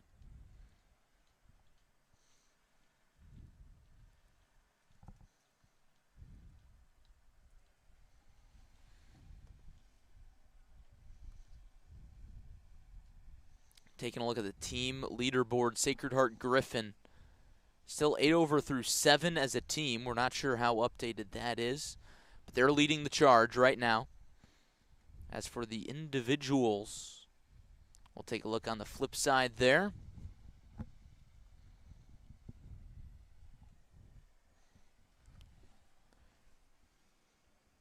Peyton Cheek, 1 under through 4. Other notable scores: Tyler Davis, even through 5. Parker Newton from U-High, 1 over through 8. Troy Reiser, the sophomore from Washington, qualifying as an individual, 1 over through 7. Connor Ham, 2 over through 9 from Macomb. A few notables there. But all things considered, Gavin, nobody's going low, at least from what we can see right now. Cheek turning in a good round, but that's only through 4 holes. Yeah, we've seen some good golfers come through. I mean, I think it's just a matter of those little things, those little putts, the chips. I mean, again, golf is a very mental sport, and it's easy with a lot of pressure here today. It's a big competition. Sectionals is not an easy place to play at, not an easy competition to play in. I think for these golfers, obviously we're seeing maybe that come out a little bit more today. But again, very wide open. We'll obviously get a better idea later of how these scores are working out for each of these teams. But again, a lot of wide open area in the field here for these teams. And again, we're not entirely sure how completely accurate that the leaderboard is. I think the only time that we'll really find out how accurate it is at the end of the day, when all those scores come in and we see who comes out on top of the sectional. A lot of teams that can be very, very competitive. Over here on the 9th,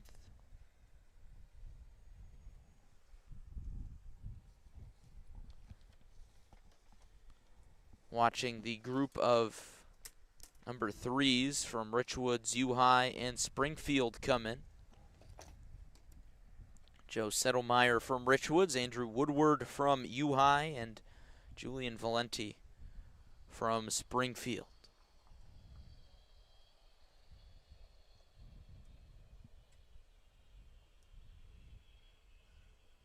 Long putt coming up from Valenti.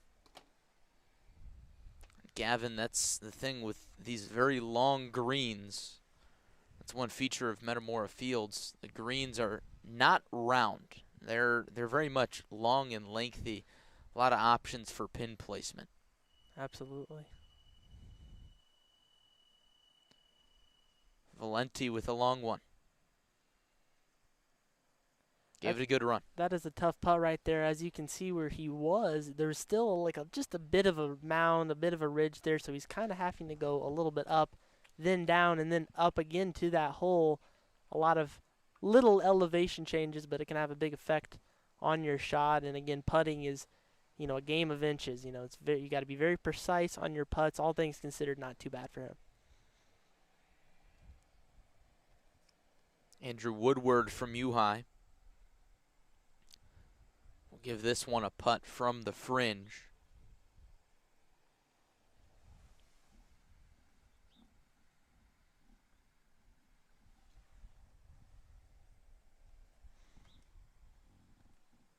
The line looks good. Just missed on the pro side. Woodward just 2 over through 8. Presumably that next putt for par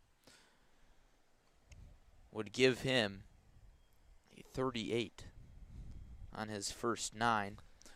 Rather, 37 And it looks front par 35. It looks like that would put him right there with Connor Ham on that front 9 with +2 if he can. If it is indeed a par. You've seen some very competitive golf here, very close. Big way to finish the back 9 here. Half the players today starting on the front, half the players starting on the back. These fellas starting on the front. Here's Valenti. Trying to keep it in a 2-putt. And he does. Short par putt coming up for Andrew Woodward. Trying to stay just 2 over through 9 holes.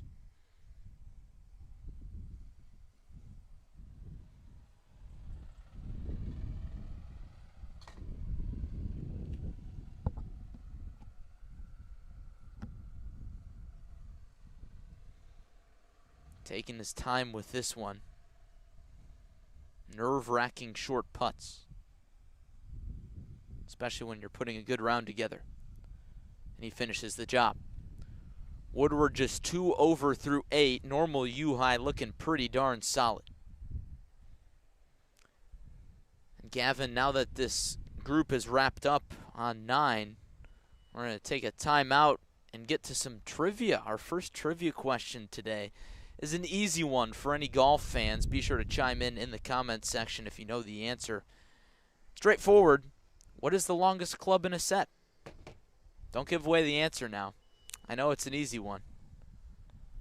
We'll see. I'm sure we'll have plenty of responses coming in. Hopefully get at least a few people getting that answer right, I'd hope.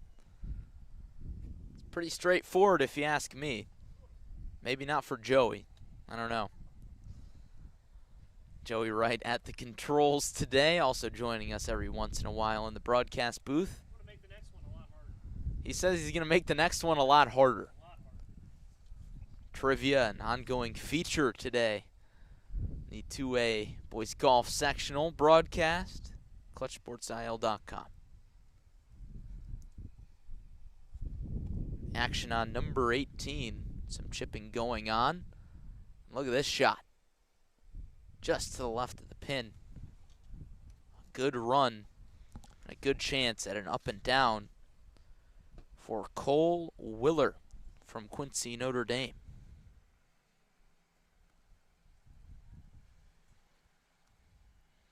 Willer 6 over through 8.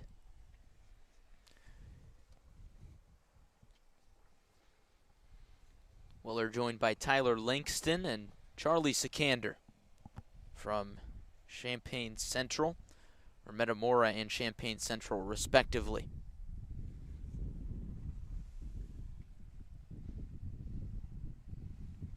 Langston having a rough go of it, 10 over through 8. Trying to do some damage control here on the 18th.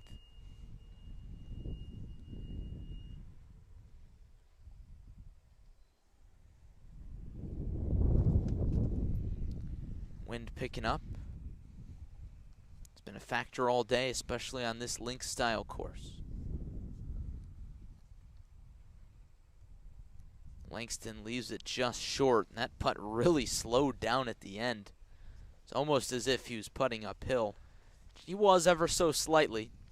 From my vantage point, it looked like he had the good line there. You know, looked like he just left it short, nothing else there. But again, we've seen that all day. Just off, just by a bit. Charlie Sikander leaves his long birdie attempt short. He finishes for par.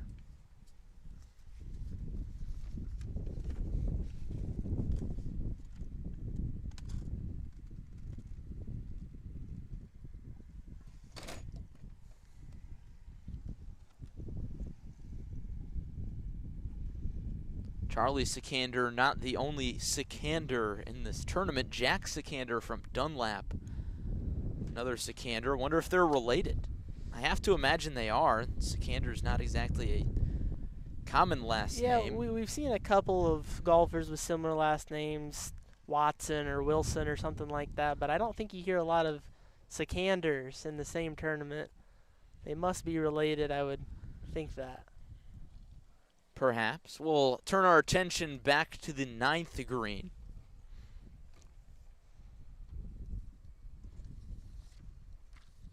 As we get the number 2s from Richwoods, U-High, and Springfield. Brock Brown, Nick Manning, and Jake Baldwin. Looks like Brock Brown is having an excellent day so far through 8. Looks like he's only +2. Be a really nice way to finish his front 9. Brown has had a phenomenal freshman season. It's been remarkable to see what he's been able to do in his first year of high school golf. Playing that number 2 spot for the Knights. Most of the season for head coach Patrick Hogan. He's got some big shoes to fill with Jack Hammerton, the senior. Brown should be able to take over nicely going forward for the next 3 seasons. Before we get to Brown, Nick Manning getting set for a long birdie putt.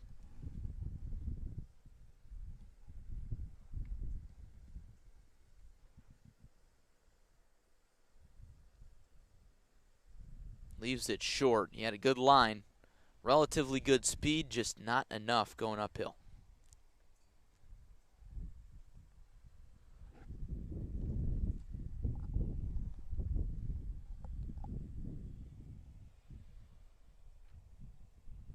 Jake Baldwin getting set for his attempt.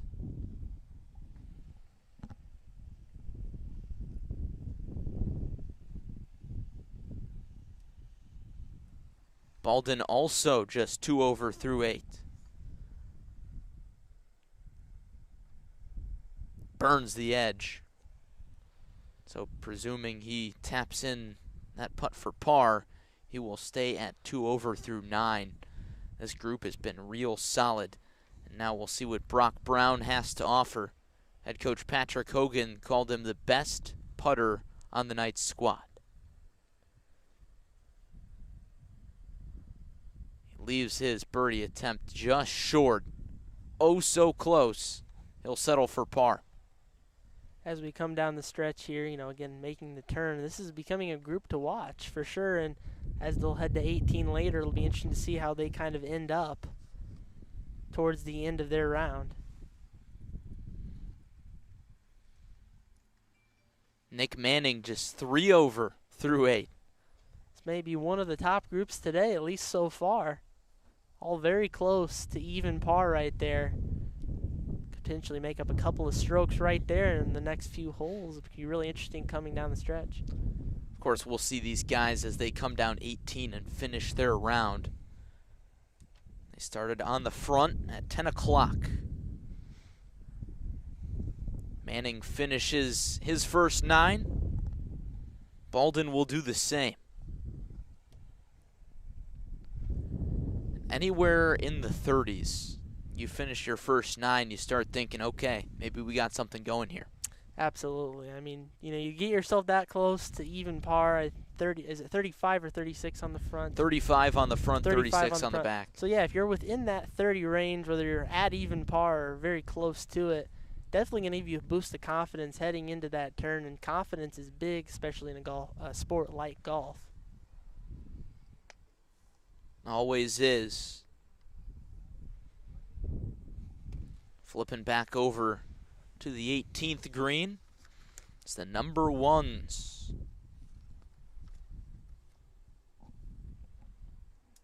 Champaign Central, Ross Thompson, Jared Oderwald,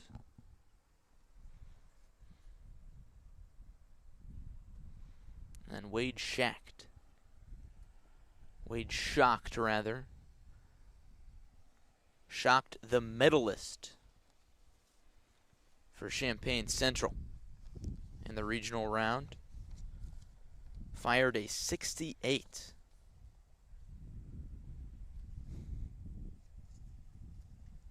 Not only is that score impressive of 68, but you got to think too, that is a tough regional. I mean, all 4 of these regionals coming in here to the sectional, all very tough, but that's a great score. Schacht left that one short. See that hand gesture. He's got a little bit of work left for par. Schacht actually turned in a 69 at the Rantoul Regional, and he really, for lack of a better term, put the team on his back. He was the only player for the Maroons under 80. Absolutely. I mean, at the end of the day, you're absolutely right. I mean, he absolutely had an excellent round being the medalist, but again, it's a team effort, and 80, 81, 87, those scores aren't too bad either. Definitely making them, once again, just another team to watch. All these teams are very interesting to watch. They really all could be in the mix. It's hard to say, though. Champaign Central sneaking in as a team, 3rd place in that Rantoul Regional, beating Muhammad Seymour by 3 strokes. Oderwald with a long putt down the ridge. He got it! The best putt we've seen all day from the hometown kid.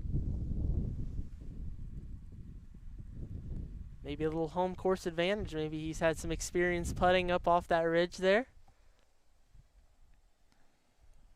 Oderwald, the senior from Metamora, comes through.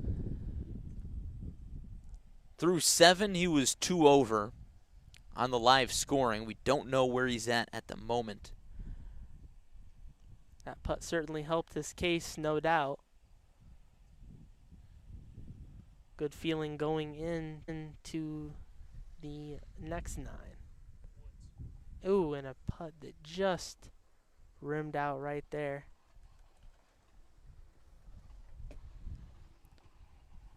Oderwald 3 over through 8. I assume that's a birdie that'll get him back down to 2 over through 9. Good round. Good 9 from Oderwald. Wade Schacht trying to finish his 9.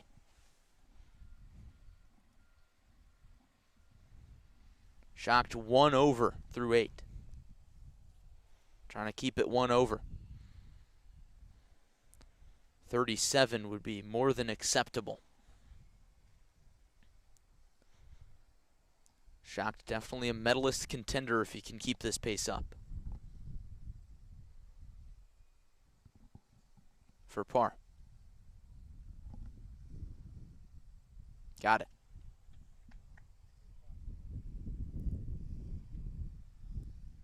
Impressive play from the number 1s from Champaign Central, Quincy, Notre Dame, and Metamora.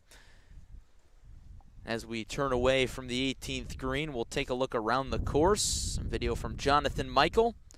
Drive from Springfield's Peyton Woods on number 9.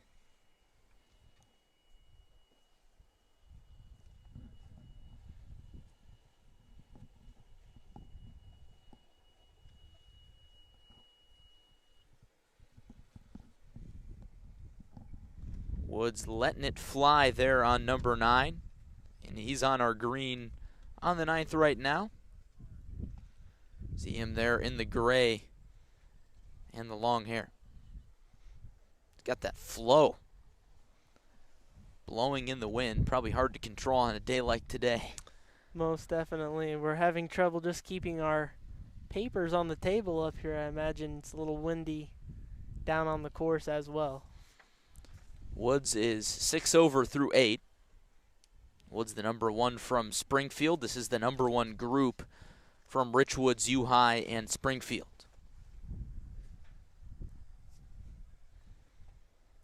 Chip coming up from off the green for Jake Swars of U-High.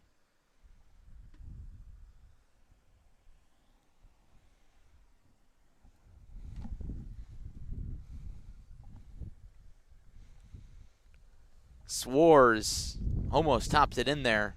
He'll have work to do for par.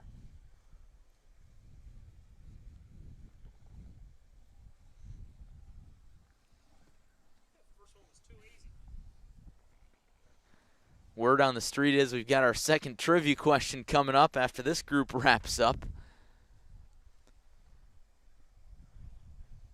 Just a hint for you folks. Hope you've got Google open.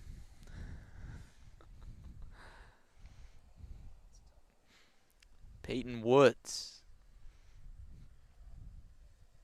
for birdie.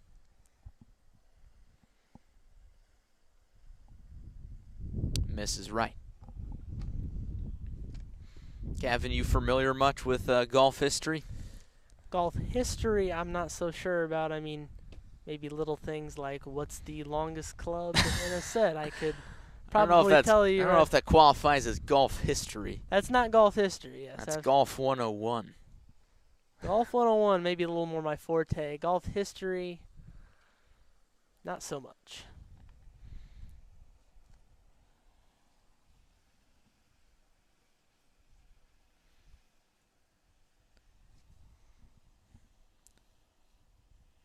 Jack Hamilton's score not showing up on the individual scoreboard, but this is his putt here.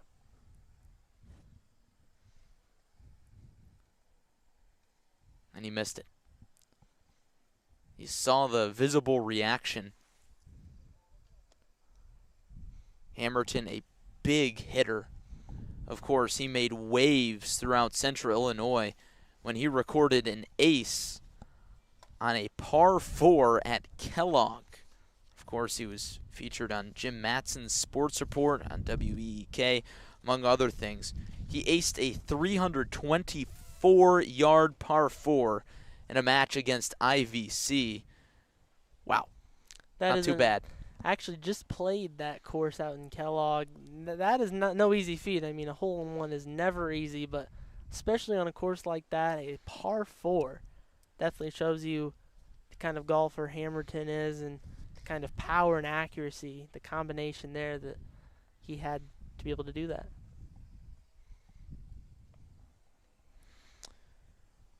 We got action here on the 18th. Should be our first group of individuals. Got Grant Knutson from Washington, Ashton Masters from East Peoria, and Trey Bourne from Jacksonville. And as promised, here's our trivia question. It's trivia question number 2 on the day. And it is, who won the 1979 San Diego Open? And of course, a hint to the audience, Jay Haas won the event in 1978. I'm sure that really helps give it away. That event is now the Farmers Open, by the way. That hint, now I know. That hint really helped me out there. How about I'll take a shot in the dark, because I really don't know the answer here, folks. We're all playing along with the trivia question. Gary Player? No. Joey Wright at the controls, shaking his head in disgust. Am I close? Is it a big name, Joey? No, it's not a big name. Oh boy. Putt just short from Jacksonville's Trey Bourne. That's actually Ashton Masters from East Oh, Peoria. it's tough because you get the Similar, two reds. yes, absolutely. Ashton Masters. Ashton Masters 9 over through 7. He was one of the Masters, was one of the players that had to go to a playoff in the regional to be able to qualify for sectionals. It was a very contested. Look at that putt from Washington's Grant Knudsen. No score on him from the scoreboard, but a good putt there. Trey Bourne's try. One of Jacksonville's individuals. Around and in.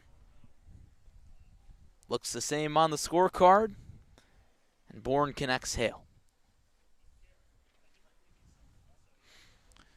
So for those watching at home, of course, chime in the live chat if you do indeed know the winner of the 1979 San Diego Open.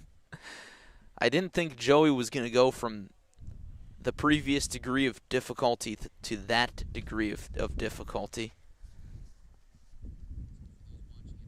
Definitely kind of tough. But hey, got to make things interesting. Action over on the 9th hole now.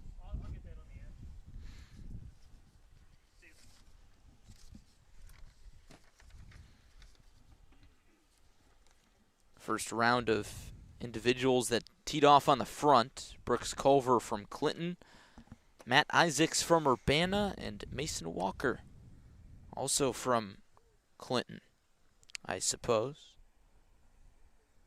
So 2 players from Clinton playing together. Not every day that you see that.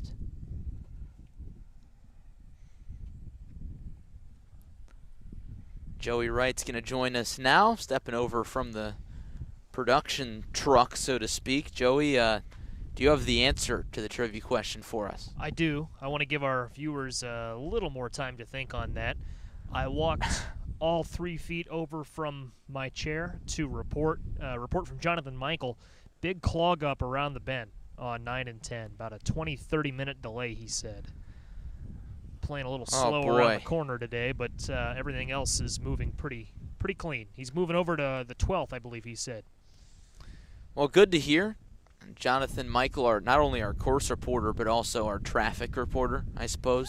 You know, you get people up in the helicopter. Yeah. Yeah, Eden's outbound, looking pretty slow today. A little faster on the Stevenson. What we take to get here? 29, right? That's the one that runs up to Metamora. That was running pretty quick. As we needed it to run quick. We were running a little behind this morning. We can keep that behind the scenes though. We made air. That's what's important. Oh, we were a little behind. We were here in plenty of time. I've got to give you credit because you said we were going to be. I was doing a little work on my laptop. You said we'll be there in 10 minutes. I was like, no way we make it in 10 minutes from where we're at right now. Turns out we were a little ahead of where I thought we were because I was so invested in my laptop. And sure enough, we did stop at a gas station on the way. But if not for that stop, we would have made it here in 10 minutes from that time.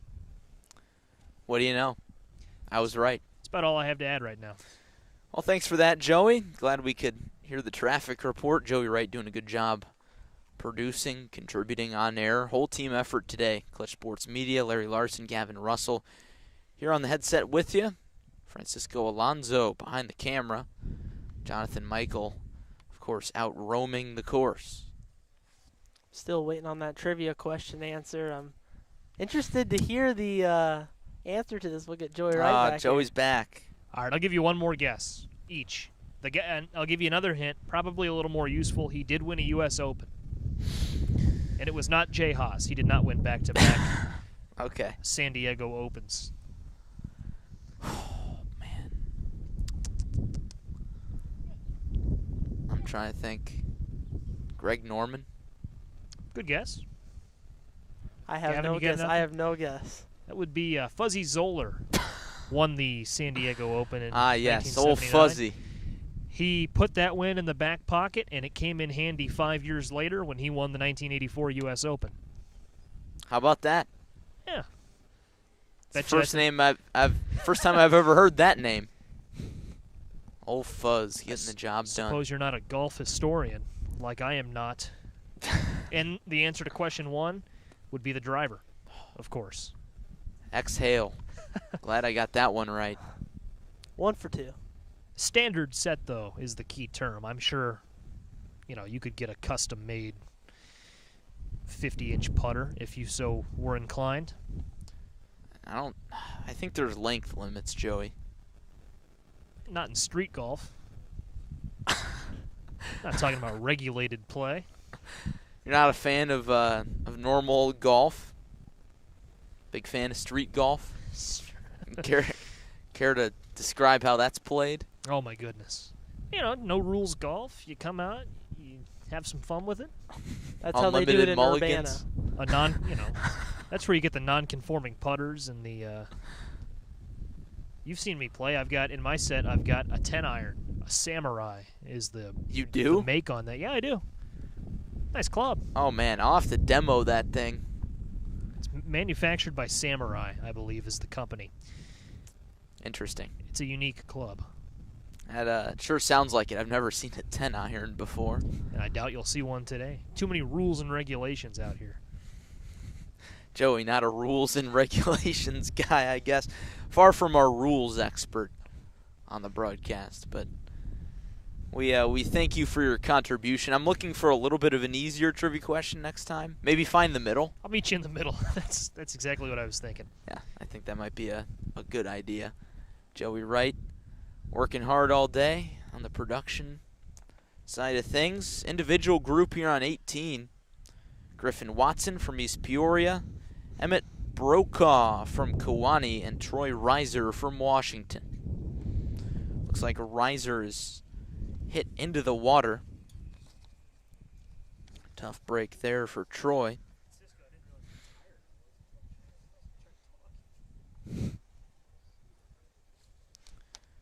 Taking a look at Reiser's score to get out of that regional as an individual. Fired an 86 at the Limestone Regional.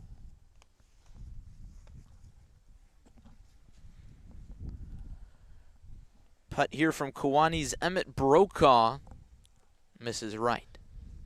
Just broke there at the end. I think he didn't quite see that break that was going to happen there. I've seen a few golfers get burned on that today. Brokaw was the last individual out of the Kewanee Regional with an 89. As for Griffin Watson from East Peoria, he fired a 78. The top advancing individual, not with a team. Shot from Reiser. On the way, almost got it. Leaves it just high left of the pin as rain starts to sprinkle down. Griffin Watson is actually the older brother of Connor Watson, who fired the 78. Griffin, I believe, shot a 91. I believe. See, this is why we've got two people in the booth. Hey. I saw Watson. Connor Watson, indeed, the senior, fired a 78. Griffin Watson, also a senior, turned in Connor, 91. that was a mistake, I think, on the part of the IHSA. Connor is actually a freshman. Oh, wow. Even more impressive. First team all Mid-Illini. He taps in that putt. And that is such great experience getting to play at the sectional level as a freshman. Really getting to cut your teeth in these competitive rounds. Although he may or may not contend for a state spot today, he'll get that experience underneath his belt. Be able to come back with that for next year. We look at Brock Brown from Richwood. It's very similar, being able to get that experience early, being able to get that winning mindset early on in their career. Certainly valuable, and will definitely be so going into their junior and senior years. Sounds like we might have a course report coming in from Jonathan Michael here shortly. John out on the course, dealing with that traffic jam between 9 and 10.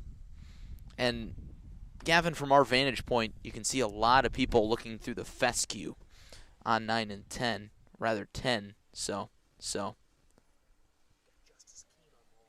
Oh, We've got Justice Keene on the line with Jonathan Michael.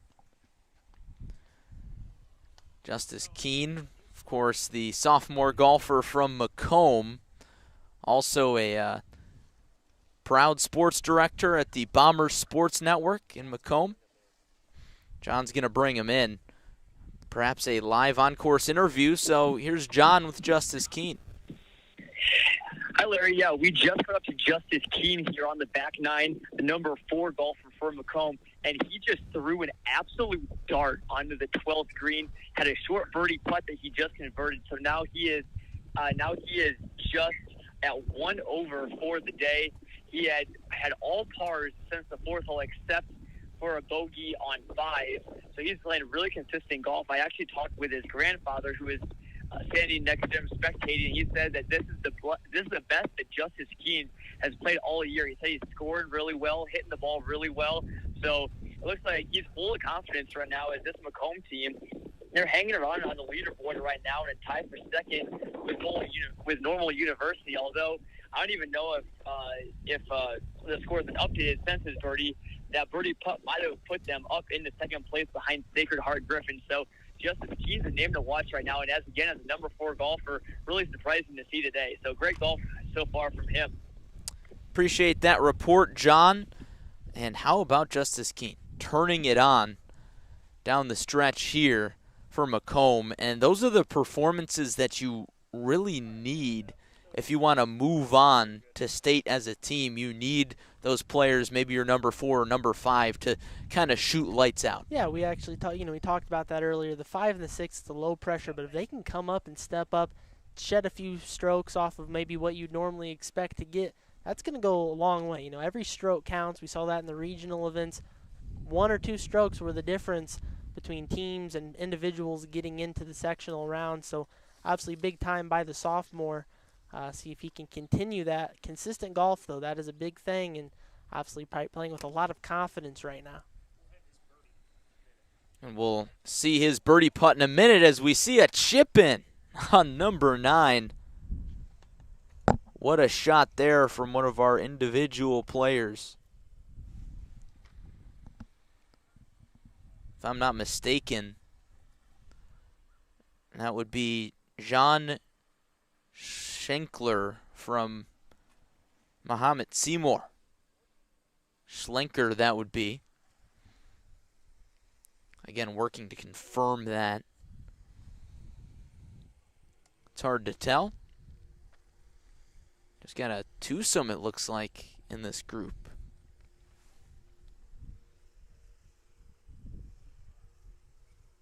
First chip in we've seen all day, Gavin. I hope not the last. It's nice to see a good chip in. Those are always exciting plays up around the green. Takes a lot of skill to get a chip in. Well, as it turns out, this group is indeed a threesome. Looks like a golfer has emerged from the fescue off to the right side. And as you were saying earlier, seeing a lot of golfers over on 10, a lot of people, I should say, looking around in that fescue. Maybe not so much here anymore, but I'm sure that's having a big factor around the course. Can imagine that fescue is causing a lot of problems for these golfers today. Fescue always wreaking havoc. Not only at the high school level, also at the pro level. All the way through college. Trying to get some names on this group of golfers.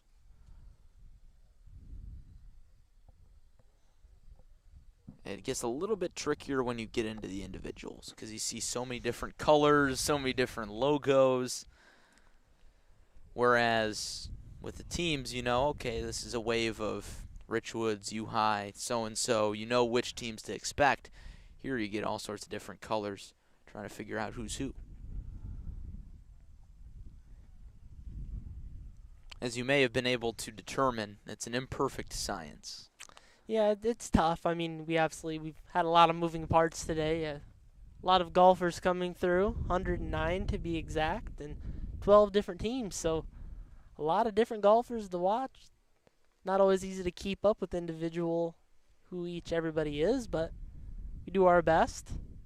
Done pretty good so far today, I'd say. Doing our best to make sure everybody gets a little bit of coverage. Of course, all these golfers qualifying either as individuals or with their teams to play in this sectional round. Very impressive accomplishment.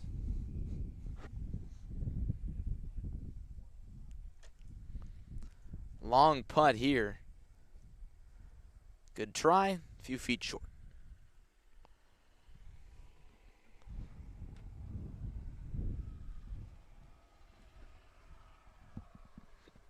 I will say I'm pretty sure that chip-in was from Muhammad Seymour's John Schlenker. So credit to John for that chip-in. And if it's not John, well, perhaps one of his teammates, who knows. Hey, if he's getting credit, I'm sure he'll take it one way or another. Either way, a nice chip in by that player, whoever that player might be.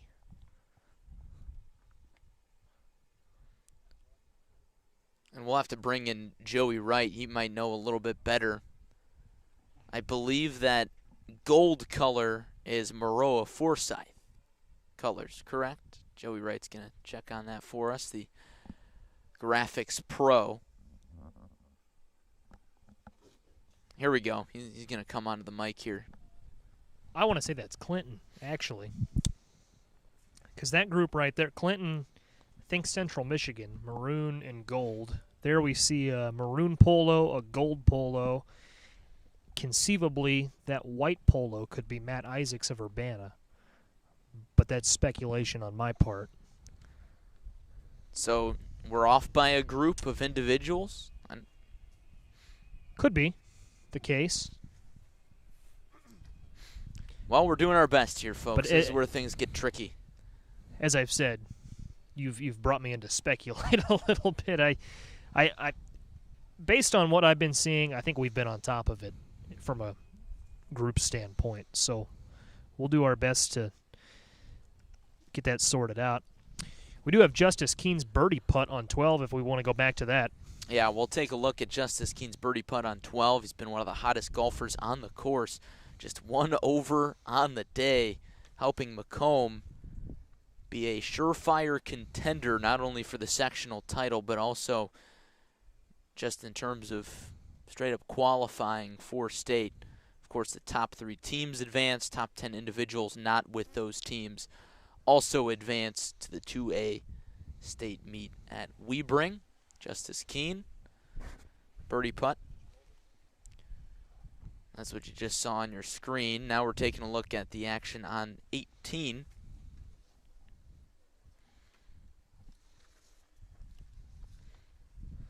We're going to go out on a limb and say this is Carson Hopping from Galesburg, Jaden Eggers from Princeton, and Carter Wilson from Washington. Does indeed look like we've got a Washington Panther in this group, so we're on it.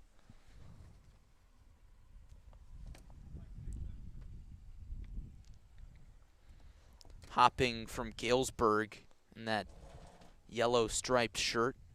Hard to miss. Yeah, it's definitely a golf shirt if I've ever seen one. Likes to stand out on the course. Perhaps it's Galesburg's uniform. Galesburg not qualifying as a team. Rain starting to sprinkle down on Metamora Fields. Seen an array of different shirts and uniforms today. A lot of them looking very nice for the sectional today. Here's a shot from Eggers from the bunker. Looks good. It's going to roll out just past the pin. Good look at it.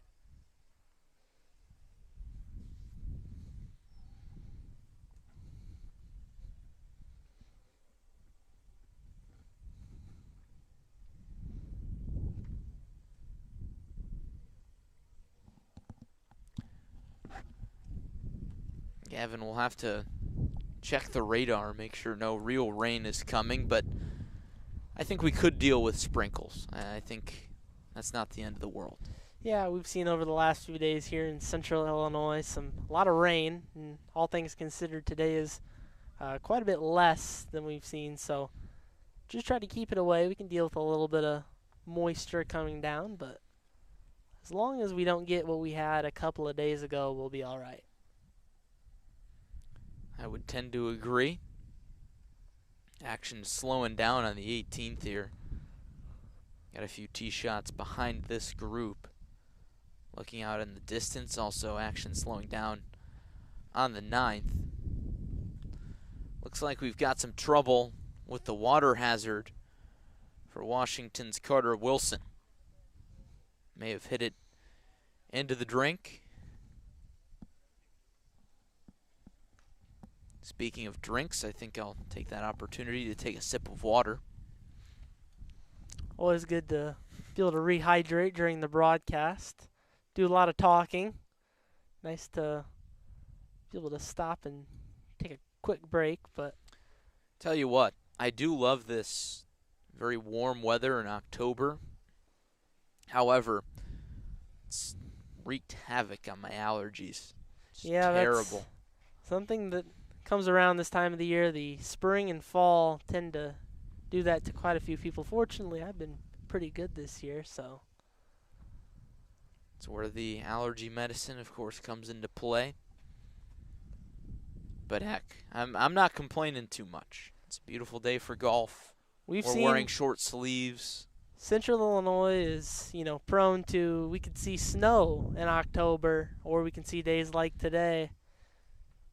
Not too long ago, it was in the upper 80s, 90-degree range, very hot, all over the place. Keeps it interesting, though.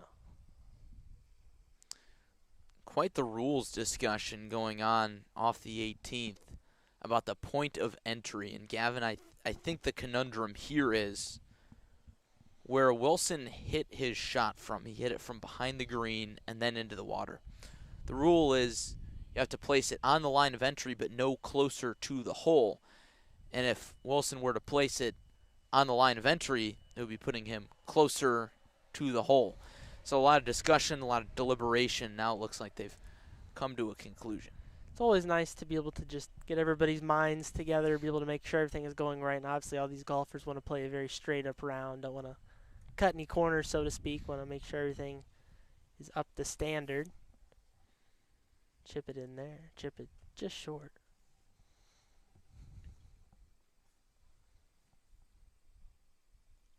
Wilson will take the moment to take that glove off, and Carson Hopping will get his putt attempt in. Seen a few golfers up on this ridge today. A few different strategies, some a little more aggressive than others. See if he can put himself close here. We've seen a couple of putts nearly in or in from the similar area today.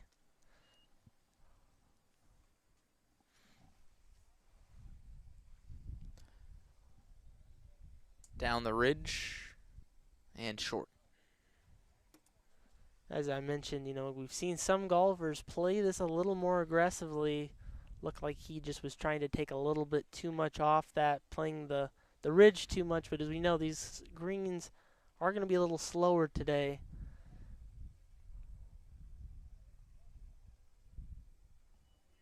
That putt misses right for Wilson. Easy tap in for him to finish what had been a chaotic hole.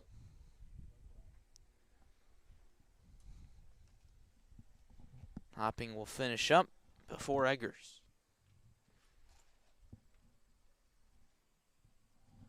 As the rain has quickly departed just as quick as it arrived. Still overcast today. We'll maybe get a few sprinkles here and there. Overall, not too bad. The good thing about that overcast sky, no sunburn today for any golfers and or broadcasters. No sunscreen needed. Easy on the eyes too, no glare.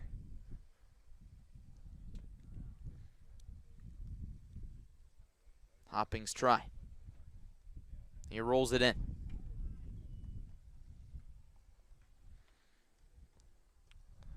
Eggers will wrap up this group's effort.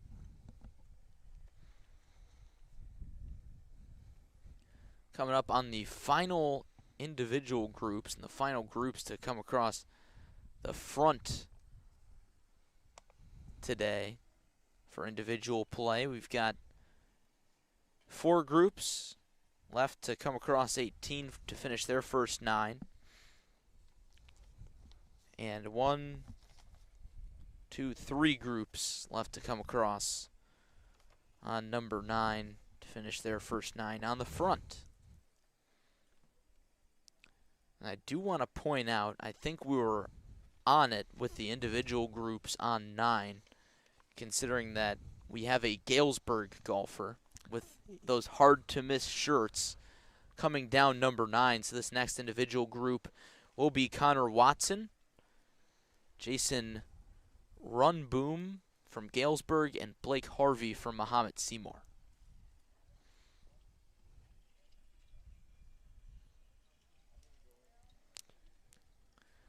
I think at some point here, Gavin, we'll step aside and take a break before we get team play starting to cycle through again. But either way, we thank you for joining us on ClutchSportsIL.com today. Live video coverage of the 18th and 9th greens of the Metamora 2A Boys Golf Sectional. Top 3 teams, top 10 individuals punch their ticket to the state finals at Webering Golf Club in Bloomington next week. Shot from the fairway for Runboom. And looked like he had the number there, Gavin, but he missed it just right. 2 of the golfers, it appears. I might be missing the third ball somewhere, but just off to the right there for both of those. Not a bad look, though. We've seen some much tougher lies on this 9th hole. We definitely have. Parker Newton taking off one of his shoes to put one of his feet in that pond that you see there on the lower left side of your screen. That was interesting. Got to do what you got to do.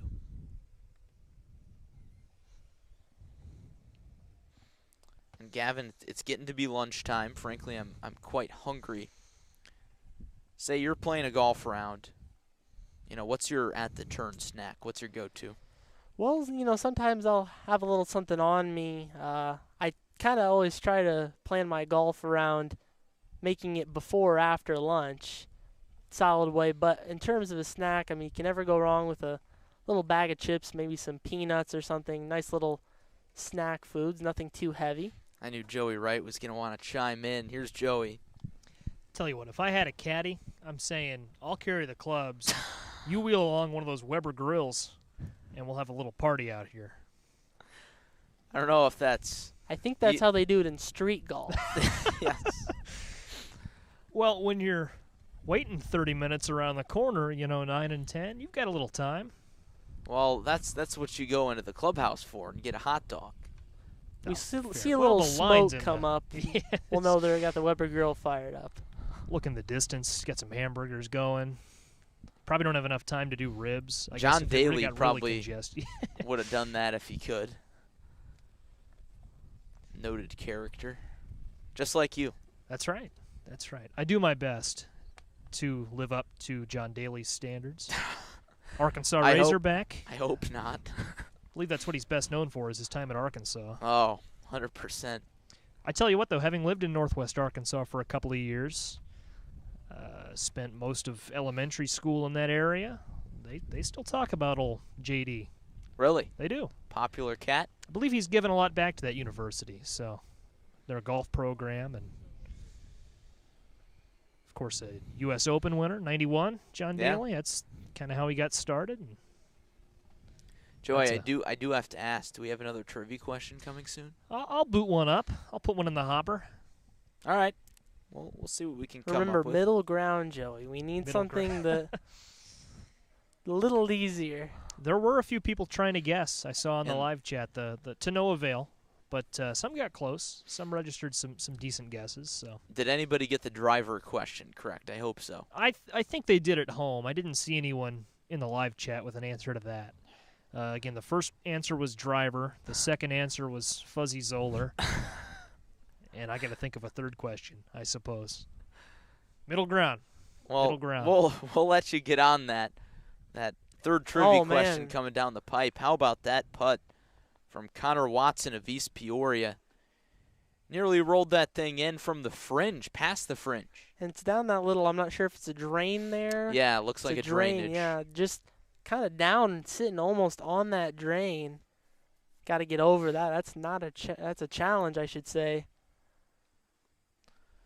In and out of the pin. And now that we've got a better grip on it, I can confirm that chip in earlier was John Schlenker from Muhammad Seymour. Muhammad Seymour dressed in navy blue pants, white tops. Here on your screen right now, it looks like Blake Harvey from Muhammad Seymour is going to have to hit one out of the fescue. Tough lie up against that tree. We've seen good shots from the long stuff today. We'll see if Harvey can follow the act.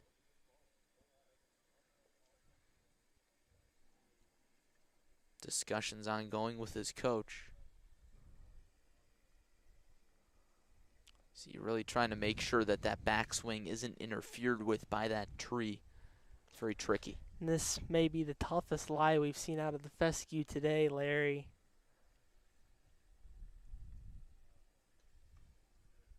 He lets it rip. Gets a little bit of check. It's going to be close to the water and in. Yeah, that is a very tough shot. I mean, all things considered, with the elevation there having to be kind of an offset stance, the tree, a lot of things to factor in there. Not an easy shot.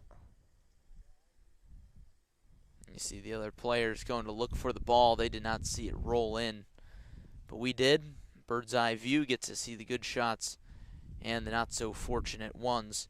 Frustrating break there for Blake Harvey. I mean, he really did the best he could do, and especially out of the fescue, when you get a shot like that, you just want to get good club on it. But then, of course, the problem is when you've got the water hazard right behind where you're hitting the shot, you got to be careful. But again, goal number one, get it out of the fescue. Goal number two, get it somewhere near the green. Absolutely. I mean, it almost would have been worse for him to just, maybe just hit it a couple of feet, because he's still in that fescue, a challenging lie, obviously.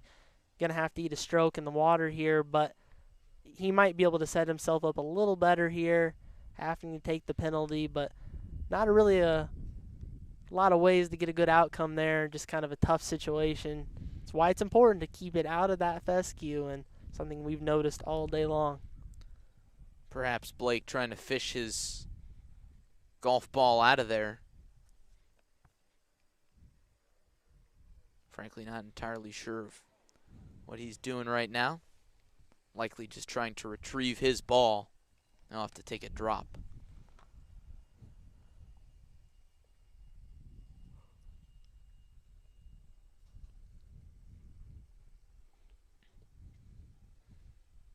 Looks like he's just trying to find wants to try something here. I can't imagine that ball is anywhere near playable. Well, we saw that roll straight in. This is a tough, you're not really going to see to the bottom here, and from the looks of it, it kind of rolled out a little farther. I don't think it's necessarily right there on that edge, so maybe he's just looking to save a ball, maybe running low on his bag. I'm not sure. Well, he found a ball, or at least his coach did. Mission accomplished.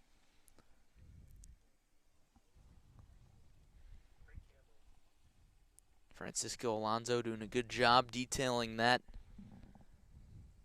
saga. We've seen some interesting stuff around this water today. That's what it's there for. Keep things interesting. Interesting is one way to put it. Keep things annoying might be another. I mean, you look at this hole, and I don't think water exactly jumps out at you. I mean, especially off the tee, it doesn't really come into play. The only time it comes into play is if the pin is on the right side of the green, left side of the green rather, and you're righty and you hook it, or if you're a lefty and push it a little bit, then it would tend to come into play. But I think the smart play, even if the pin was on that left side of the green, would be to just aim for the center of the green and try to stay away from the water. Yeah, it's easier said than done. Indeed.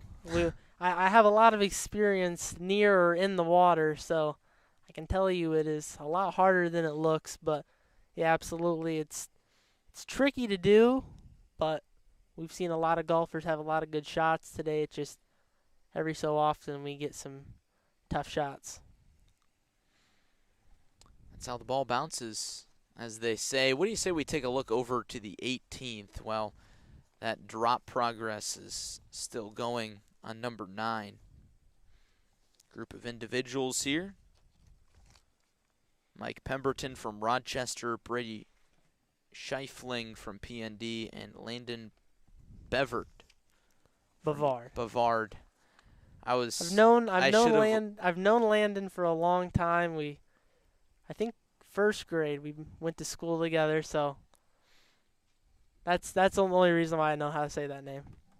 Just throwing that out there. I figured you would know it. Yes. I should have just let you take a stab East at that Peoria one. native. Yes, indeed.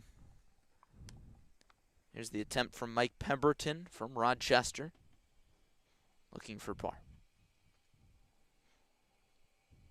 He got it. So that wraps up that group of individuals just in time to flip on back over to 9, where you see a very good chip shot finishing its rollout off the club of Muhammad Seymour's Blake Harvey.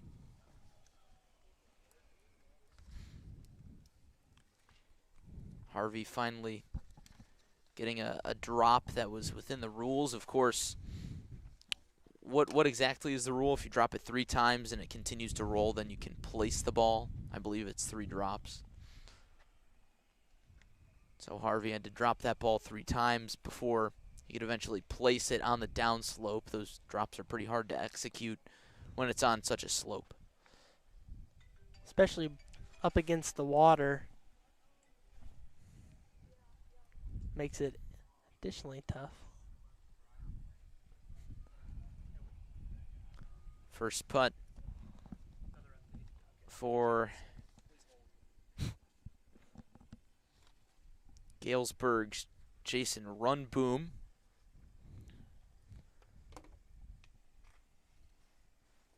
Now we'll see a try here from Connor Watson. Of course, the senior Watson. Freshman Watson. Jeez, I'm all it's I'm all all over crossed the place. up here, Gavin. That's all right. A lot of Watsons all over the place. I believe there's another Connor Watson in this tournament. I forget what school it's from. Could be wrong on that, but yeah, a lot of similar names. Jonathan Michael standing by for a report from the course. We'll get to that here in a moment. Blake Harvey trying to finish the hole here.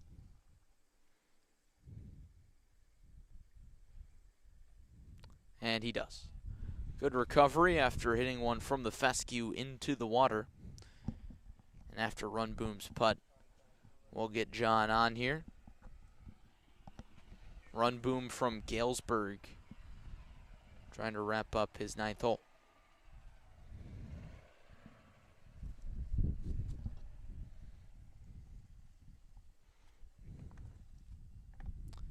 And it lips out.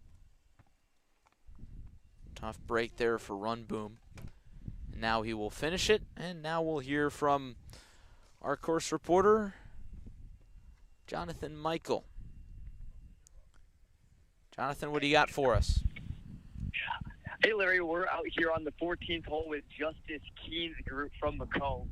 And Justice Keen just threw another absolute dart here on the 14th.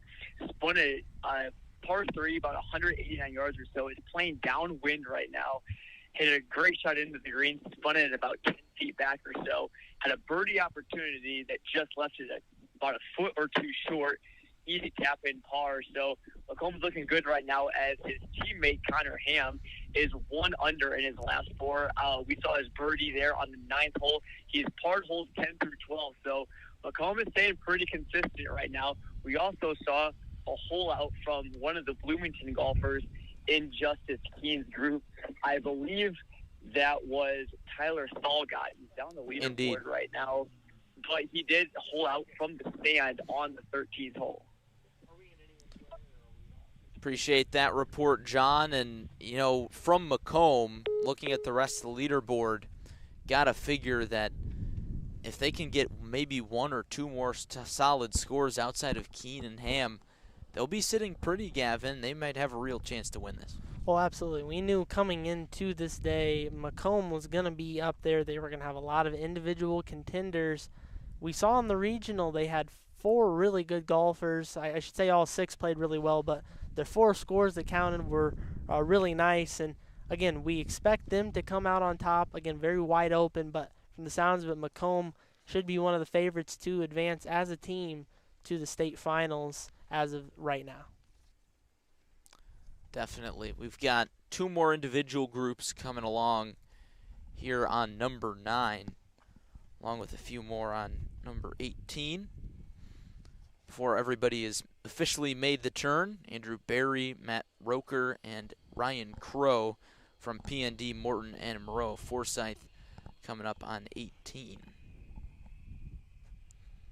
Whereas the action over on number 9 consists of Peyton Cheek from Pontiac. We saw him get out to a great start. Reese Claybrook and Parker McLean from Urbana. Joey Wright fired up about his Urbana Tigers.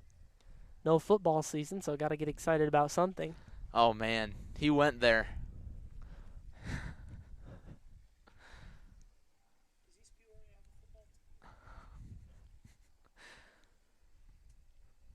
Most approaches near the green. 1 on the green, 1 in the bunker, and 1 short for this threesome. As the elements are changing, Larry, it looks like we might have a bit of a rain cloud moving in here. See if it produces anything. Well, I feel some sprinkles coming down. I believe it is just that in the form of sprinkles. I checked the Weather Channel because I was going to try and put a weather graphic together. These are just kind of pop-up showers. The forecast, and I didn't check the radar, admittedly, but the percentages were low. They were in the single digits, so just kind of a hazy day. You know, you've got some mists popping up, some low clouds. I don't believe there's any call for showers or anything like that, but I think it's going to be like this for a little while. Just kind of misty, gloomy. Something might pop up. You know, we'll see what happens. I would hate to jinx anything. Don't put that out there now. Tarp is big. I don't know how big it is. But yeah, just it's gonna be like this for a little bit, I think. Kind of misty. Not rainy necessarily, but just kind of hazy, foggy sort of weather. Indeed. That's fall weather in Illinois. You never know. You get some light rain in there. Hopefully it stays at light rain and sprinkles and nothing more, because like Joey said, things get a little tricky when you get showers and thunderstorms involved, as we learned on Friday night at Peoria Stadium. A little football action. I'm glad we stuck it out, though, because that was a darn good game between Peoria High and Normal Community. Group of individuals here: Peyton Cheek, Reese Claybrook, and Parker McLean.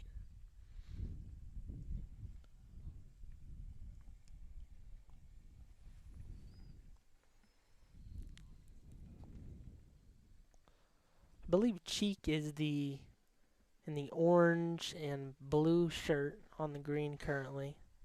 I would agree with that assessment. And I believe Claybrook is the one who just parked his bag in the all-navy blue. So that would leave McLean hitting from the bunker here. He hits a real good shot. All things considered there, out of tough conditions in that bunker, gives himself a good shot.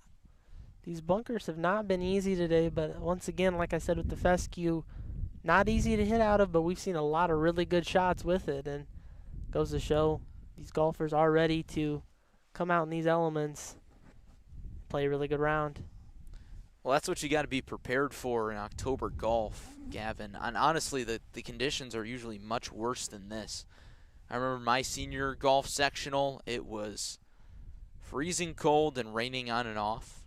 I remember one year my conference tournament, I believe it was my freshman year, that would have been back in 2014 up in Rockford, Illinois. It was snowing during both of our rounds.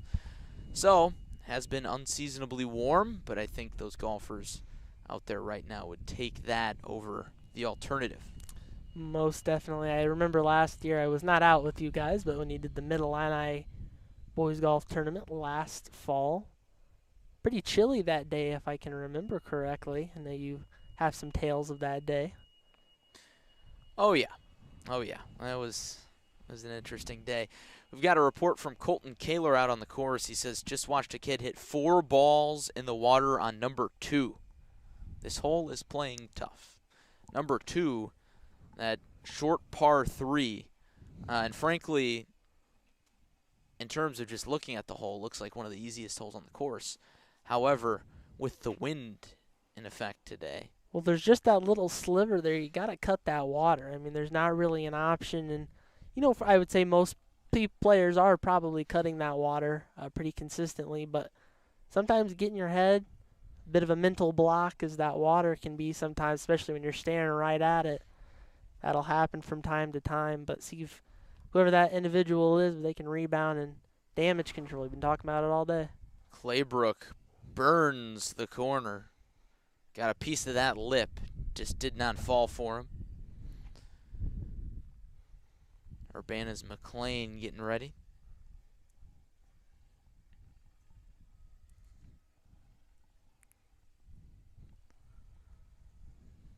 Trying to save par from the bunker. He wants another read.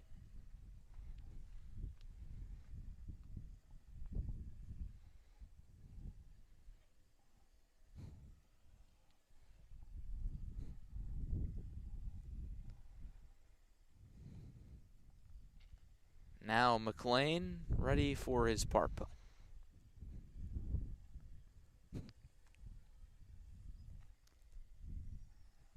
Misses off to the right. The Urbana cheering section up here was about ready to go nuts. Oh, they were ready to explode. The full gallery, all one of them. McLean frustrated with himself after that. Claybrook to finish the hole. Taps it in.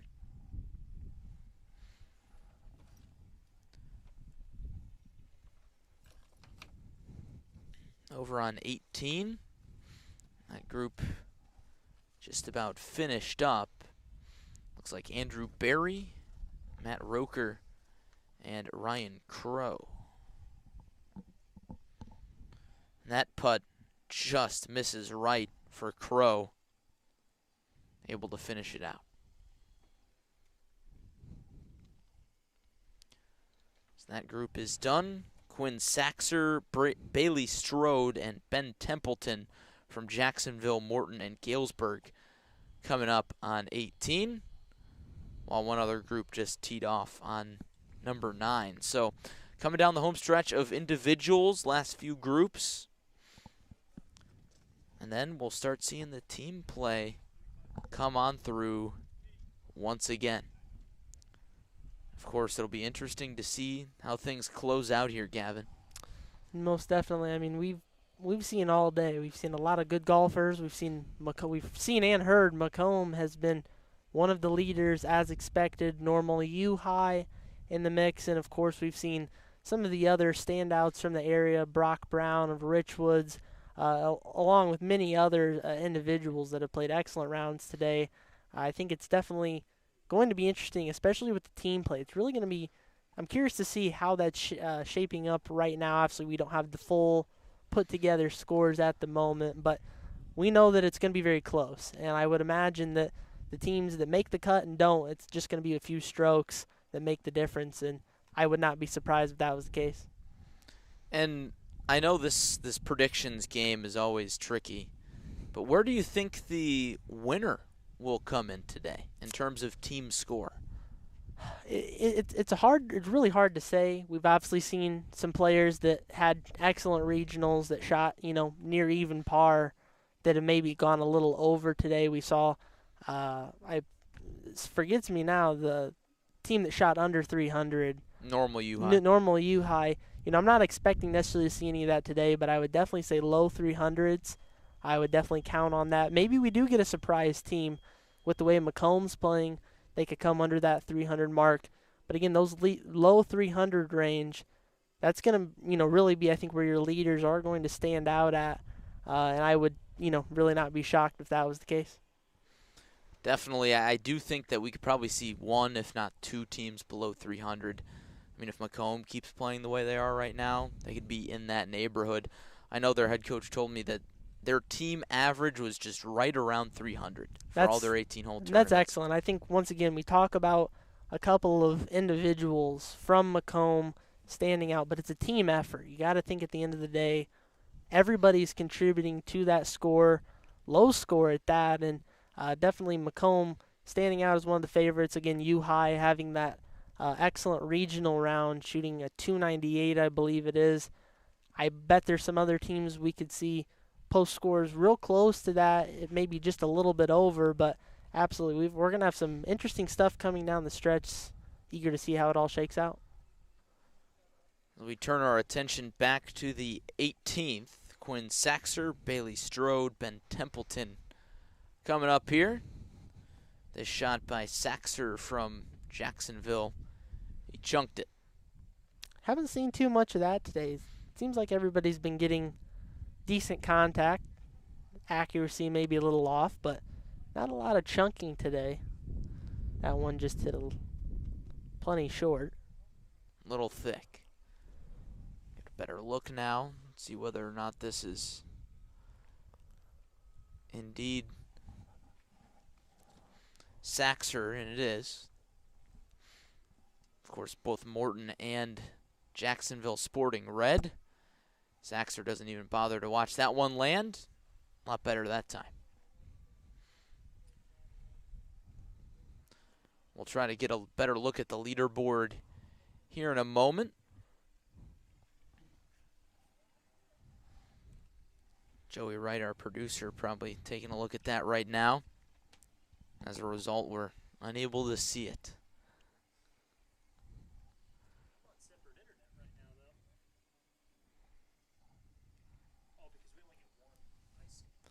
Shot from Bailey Strode from Morton. Flew it past the pin. Settles in nicely. Key thing here, all three golfers keeping it in that lower left half there. And we've seen some golfers kind of sit up on that ridge. We've talked about how difficult that's been. But that's the ideal spot. Keeping it in kind of that lower left half is really where you want it, because you're going to get that more ideal shot. You're not going to have so much of the change with the elevation or the break. Really nice job placement there from all three golfers. Looks like we'll have 2 birdie attempts and 1 par attempt. That would be for Saxer, Strode, and Templeton, at least attempting birdie.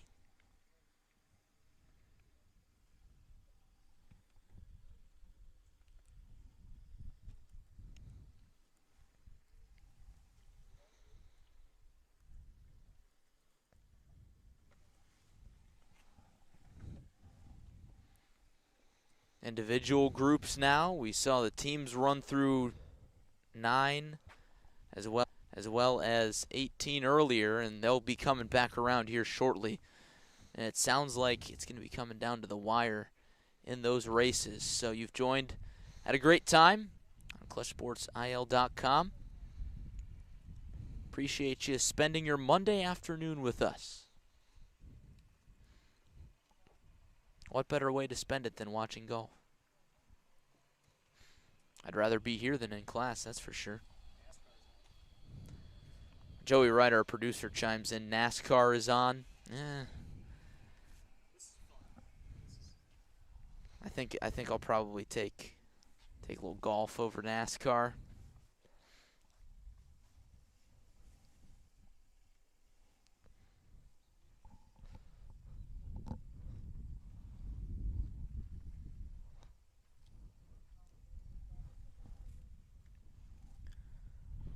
Par putt coming up for Saxer.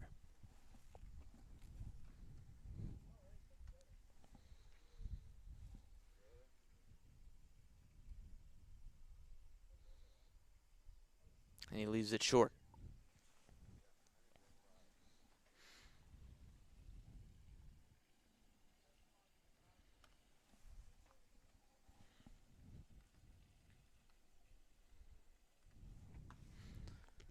Bailey Strode from Morton will give his shot a try. Morton participating in the Limestone Regional. Strode firing an 85 to advance to Metamora here today. His putt just missed. So he'll finish that out before Templeton gives it a go.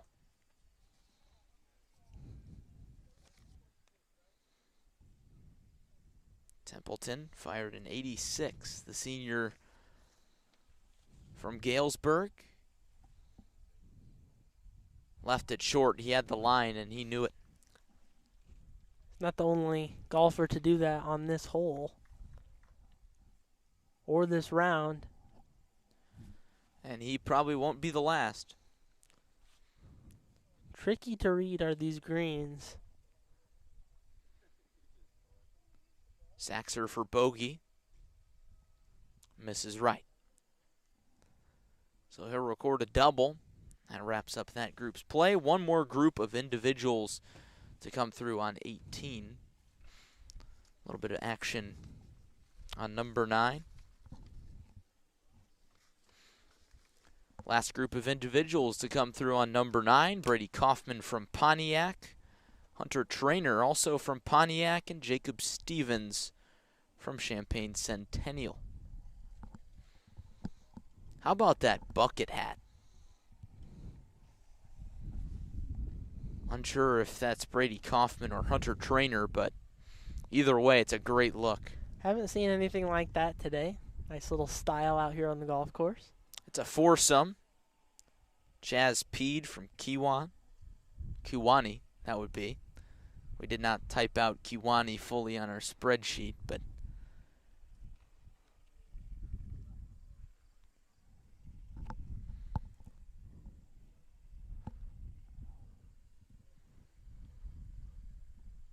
I will say the bucket hat on a day like today is probably not a super common look, considering that the sun's not out, rain's not coming down super heavily. It's not very hot. Those are usually a summer look, but whatever works. Maybe it's a lucky hat. No way of actually telling. Maybe we can get our on-course reporter John Michael on that at some point. Get a nice little story on the bucket hat today. One of the Pontiac golfers giving this long one a try. Comes up short.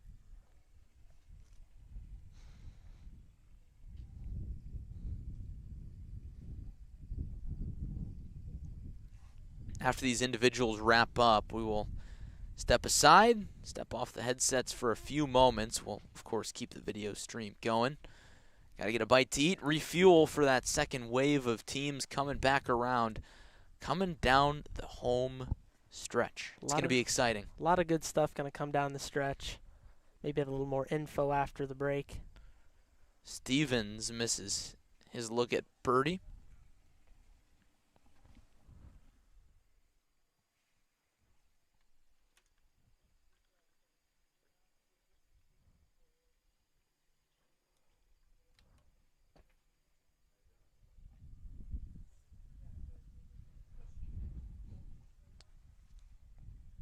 Looks like Chaz will read this putt and give it a run. The only foursome today. We thought we saw a duo earlier. We thought the third golfer ended up coming up the path later. But, yes, the only foursome we've seen today. That putt just misses. for Chaz Peed from Kewanee. He wraps up that hole and his front 9. This is the 11:03 tee time. Teeing off on the front.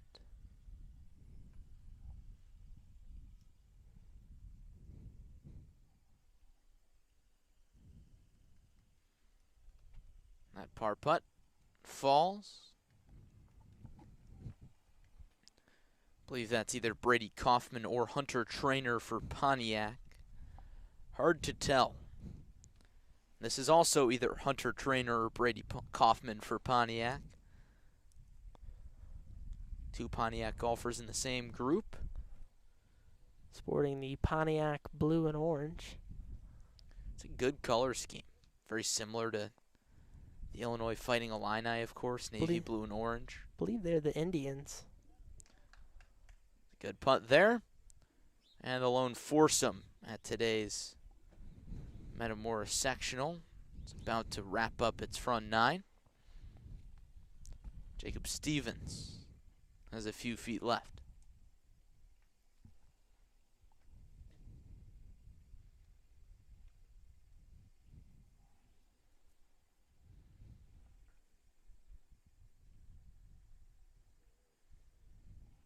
That putt falls, and that does it for that group of individuals. Waiting behind him, it's Parker Jackson, Joseph Ducci, and Ben Diefenthaler.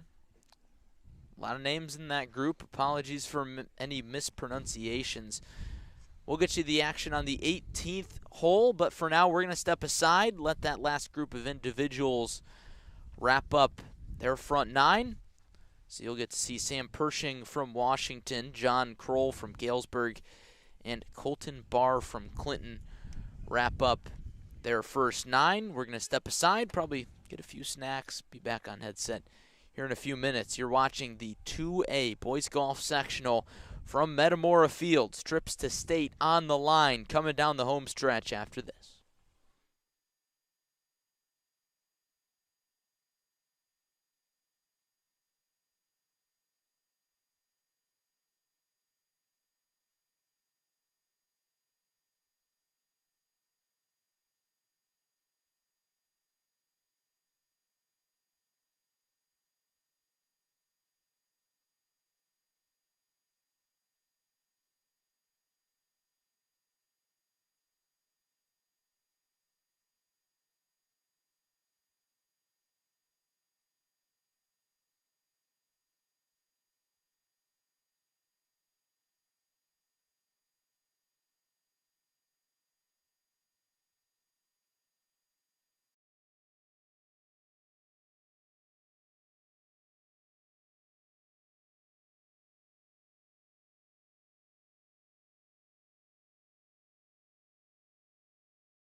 And we welcome you back into the broadcast tower from Metamora Fields. Larry Larson and Gavin Russell bringing you 2A sectional boys golf coverage here in Metamora. And Gavin, we step aside. We've gotten our snacks. We're all charged up for the stretch run here in Metamora. We've already seen some handshakes on the 18th and 9th green.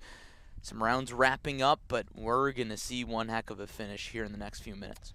Yeah, no doubt, Larry. Macomb and many other teams, normally U-High, we've talked about, come in, and they're going to make things interesting here down the stretch with team play, but that's not to account for the many individuals that are also going to be up there fighting for those top 10 spots to try to make it a state. Again, it's kind of a do-or-die time. Really, one hole, one stroke can make the difference here, so it's really going to be interesting to see how things shake out, and I'd imagine we could have potential for a playoff or something like that coming down the stretch as well. Definitely could see that. We shall see. Taking a look at the team leaderboard, this isn't all accurate. This is through the online scoring app. There have been a few issues with it throughout the day.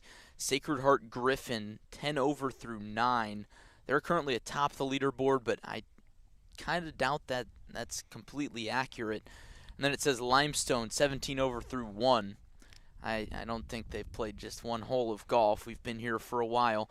Macomb in third, 19 over through 15. That's probably the most up-to-date score that we have, and that does not surprise me at all. Justice Keene playing the round of his life, along with Connor Ham, also playing very good for the Bombers. Normal U-High, as you might expect, 22 over through 11. Richwoods hanging around, 25 over through 12. And then taking a look on the individual side of things, Brady Kaufman, 2 under through 9 for Jacksonville. Tyler Davis for Maroa Forsyth, 1 under through 10. And a few other guys right around even 1 over or 2 over. So a lot of impressive individual performances today, but the team race is something that we're really keeping a close eye on here down the stretch. No doubt. I mean, looking just at Macomb in particular, Justice Keene, you look at him, I believe he's a sophomore. Yeah. Just being a sophomore, coming on to this stage in the sectional, I mean, this is high-level event. This is not just an easy, run-of-the-mill kind of just in-season match. This is really high-level stuff. There's a lot of good golfers out here, so really stepping up through the pressure, coming through for Macomb, and that's definitely going to give them a boost coming down the stretch to potentially come home and make it to state as a team. Some people rise to the occasion, some people don't, but you could certainly say, at least based on our last update, Justice Keene was clutching up today for those Bombers. You're looking at action on the 9th green as a group from Limestone, Sacred Heart Griffin, and Dunlap wrap up their round. Of course, all these guys qualifying with their respective teams. I believe this is the number 5 group for these schools. They started on the back at 8:39 this morning. You see a little fist pump from Tyler Firkin of Sacred Heart Griffin. It's a nice way to close his round. Of course, the post-round handshakes, getting it done, and they will then head into the clubhouse and read through their scorecards, sign some scorecards, and make sure everything is all good there on that front. I will say it's often seen as a formality, those scorecard signings, but there have been some good teams that have had a few mishaps with those scorecards, and Macomb comes to mind. I was talking to their coach earlier this week, and he told me in the Metamora Invitational, ironically enough, earlier this year, they placed 3rd, but if it weren't for a improper scorecard that was signed and eventually disqualified one of their players, they would have lost the Invitational by 1 stroke and finished in 2nd rather than 3rd. So it's the little things that add up to the big things, and nothing is really a formality when you've got a trip to state on the line. Yeah, absolutely. I mean, everybody wants to always get everything, make sure it's as perfect as possible, everything is done the right way, and especially, as you mentioned, when we get down to these higher level tournaments, when it really means something, a trip to state on the line, you want to make sure everything is as perfect as possible. So, yeah, absolutely. I mean, it's a little thing, but it goes a long way, as you mentioned, and I'm sure lot of good caretaking today of the scores by the players and all the officials involved. Certainly. We'll probably get a look at the 18th green here as we've got our group, one of them coming down, number 18. We'll get a closer look as to who this might be. I hypothesize this is either the group of number 5s or the group of number 4s, and that would include Justice Keene, who we know is playing very, very well throughout the middle of his back 9. It's hard to tell from these distances. We'll get a closer look once they get closer to the green. The big thing here, we look at 9 and 18, keeping it in that fairway. We've seen tons and tons of golfers kind of flirt with that edge right there, some even going over. Nice to see them keeping it in the fairway here, getting a good look at the green, maybe dropping one close to the pin. Got a shot coming up here from Thomas Henson from Geneseo from the fairway. His second.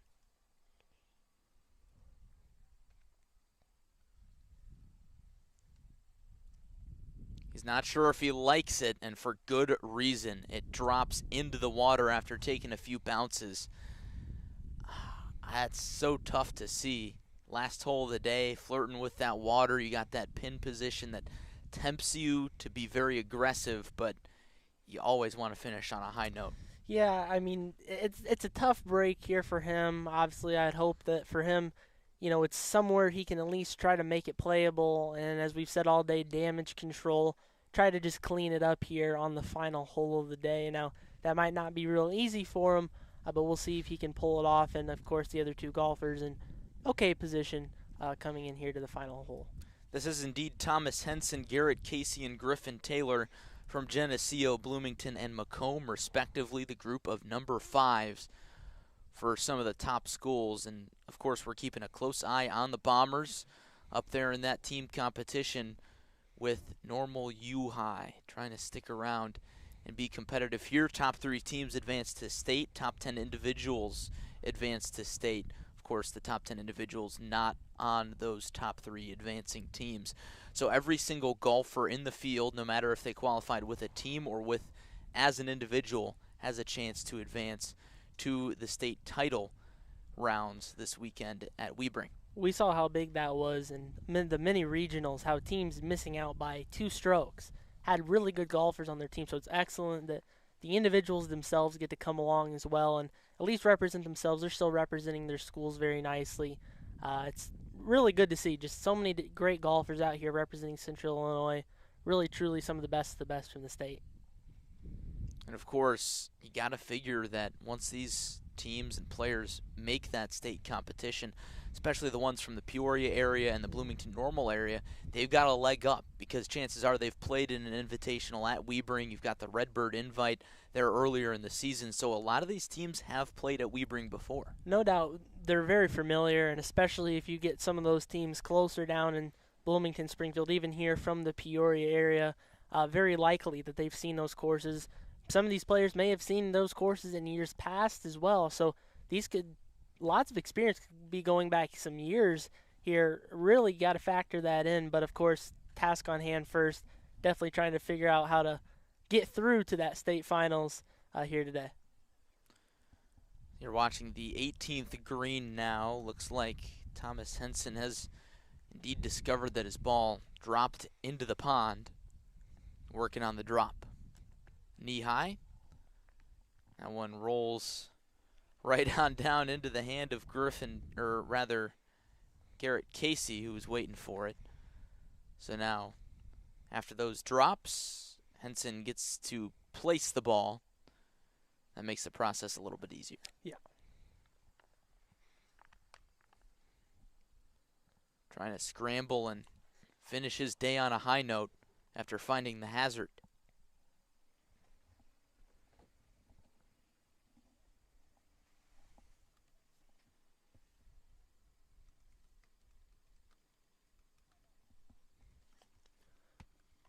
Working on getting the leaderboard pulled up so we can take a look at that as individuals and teams come through. Of course, the live scoring app, very convenient. Also, sometimes does not work, so take our take our leaderboard projections with a grain of salt. Nothing's official until it's on the paper downstairs.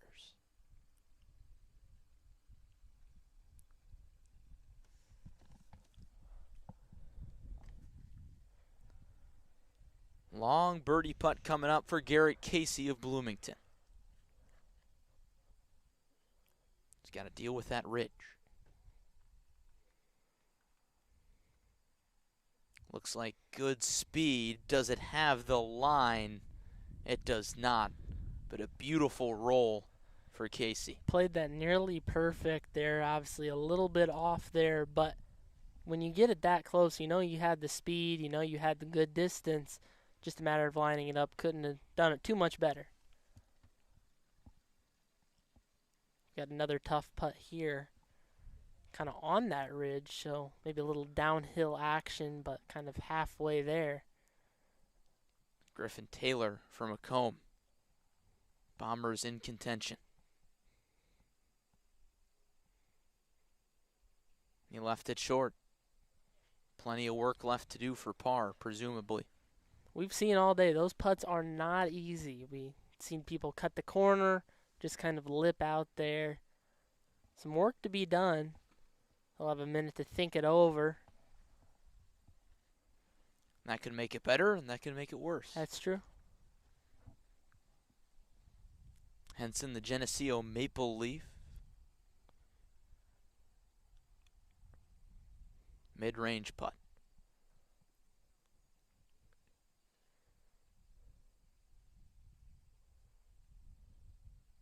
Misses just off to the right. One of my observations today, that has been the trickiest part of this putting on this hole, I should say, is that little, there must be a break or a dip off, something there. I've seen countless golfers just get it right there and then it just kind of dies off to the right. You know, it's something that, you know, that obviously golfers have to contend with, have to read. Definitely not an easy hole to putt on. The putt for Griffin Taylor. He missed it. So that time in between shots didn't do him any good. Cutting the corner there.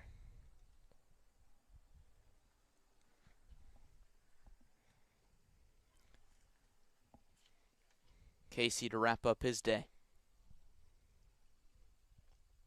Finishes it out. And now Taylor will do the same.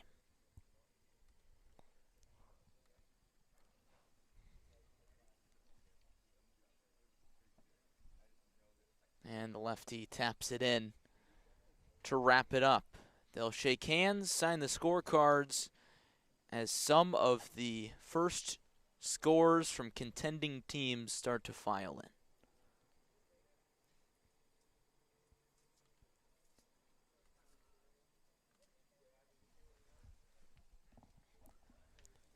Geneseo, Bloomington, and Macomb's groups coming down the stretch here.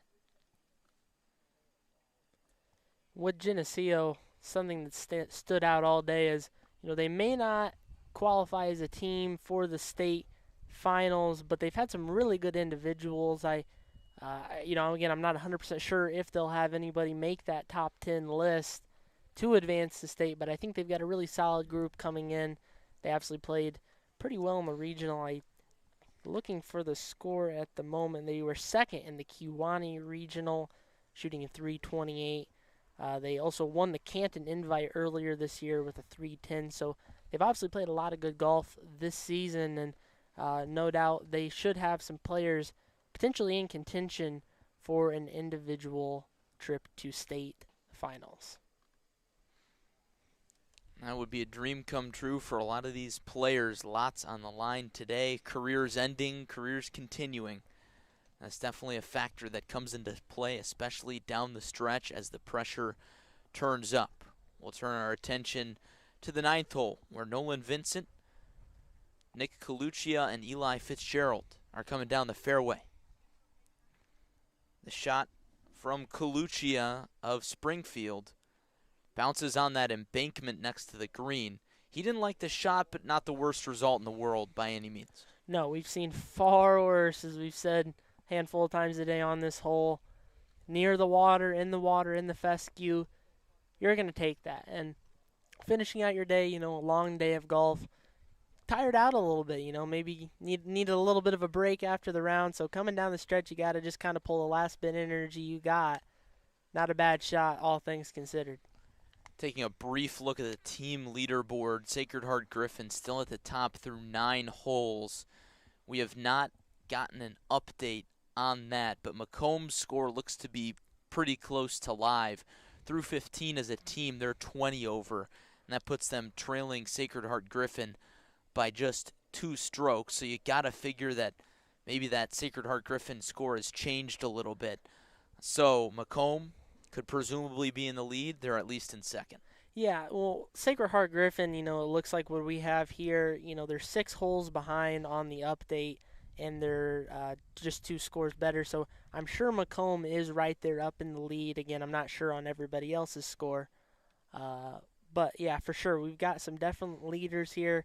Normal U-High definitely playing up there, and Richwood's hanging around as well. Nolan Vincent of Limestone in a little bit of trouble, tucked up right next to the hazard.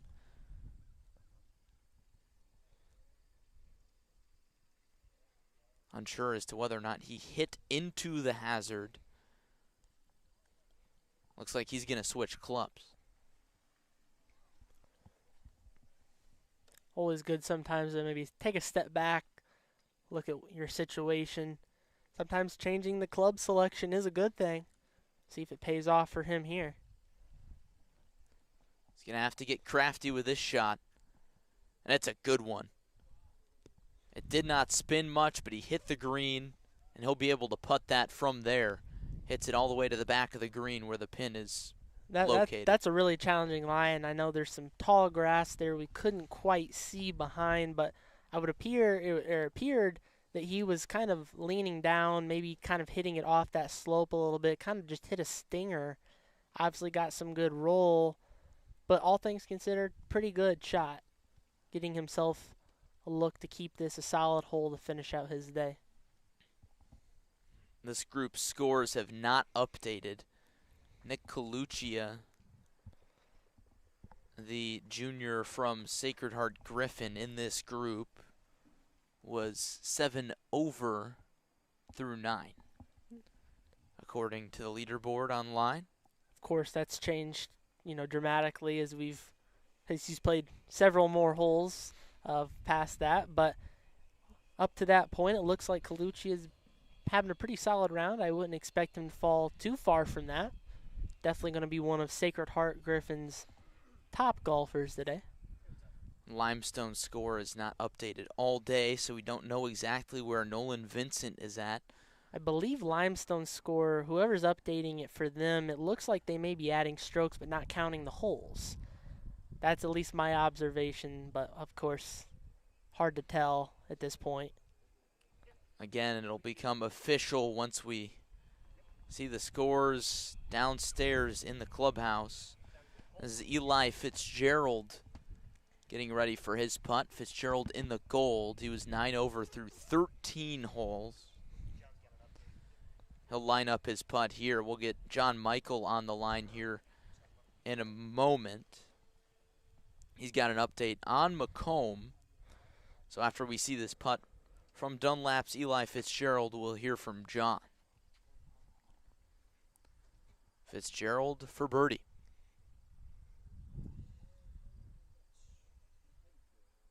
And he left it just short. He knew it too. What do you say we hear from Jonathan? Jonathan Michael, our course reporter, doing a good job for us all day long. Okay, you're on. Jonathan, what's the word for us out on the course? Hi, Larry. We just caught up to Macomb's top golfer, Connor Ham. He just finished his 16th hole, a par 5, probably one of the last good birdie opportunities here at this course. And Connor, he hit his second shot by the green. He chipped up and just barely missed his birdie putt. So he made a par. He's currently at 2 over right now.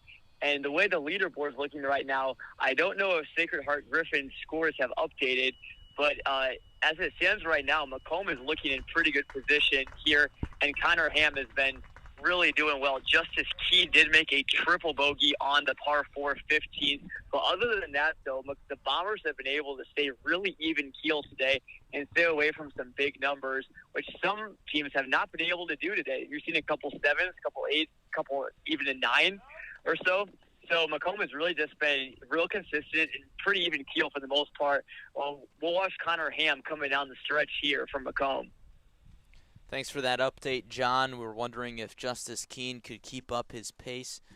He could not, and just a few moments ago, you saw Nick Coluccia finish his day with a bang, making a nice mid-range putt to finish his day. Nolan Vincent, Nick Coluccia, and Eli Fitzgerald all wrapped up. That's a group of threes for Limestone, Sacred Heart Griffin, and Dunlap. Turning our attention to the 18th now. Another group has just wrapped up. From Macomb, Justice Keene, Tate Hager, and Tyler Thalgott all wrapping up. And once John works his way back to the clubhouse, Gavin, we're going to send him down there and watch as the scores come in so we can get the full and accurate standings for you. Absolutely. Mic malfunction. Sorry about that. I was too busy during the John Michael interview looking at the scores, put the little mic up. But anyway, back with the mic on, looking at Justice Keene, he had a triple bogey, as John Michael mentioned there. But overall, it sounds like he's having a pretty phenomenal day. Shouldn't set him back too far, I would think. And then according to our scoring here, Griffin Taylor of Macomb posted an 80, which is better than his regional score. He had an 88 in the regional, so maybe some improved strokes there from Griffin Taylor, a senior from Macomb, that could help them out a little bit too. The Bombers are looking in good shape, even if they don't necessarily come out in first place. They're looking like they should advance as a team. Yeah, they're sitting pretty, and I know their head coach, Greg Duncan, who I talked to earlier this week, said that throughout the year the Bombers have embraced an unfinished business mentality. Last year they won the Richwood Sectional, would have made a trip to state. The year before they qualified for state but got cut after the first day. So all these players, a few of them have that taste of state in their mouth. They want to get back there. And Macomb, as a school, has never won a state trophy. They want to be the first ones to do it. Absolutely. They're in a great position to do it. They've got the seniors, the Connor Ham, Glenn Sutton, Griffin Taylor, and then, of course, the next generation with Justice Keene coming up. They're all playing really well. When you're kind of firing on all cylinders, especially as a team, big confidence boost. Again, confidence is a big part of this sport. If you can go in feeling good about what you're doing, you're going to play a good round 9 times out of 10. Looking like Macomb is doing that today. It's truly remarkable that so many of those players have been able to just flip a switch and turn it on today at Metamora Fields. Excited to see what the Bombers come in at. Of course, they're facing stiff competition, normal U-High among them. We'll be eager to see what their scores are as well.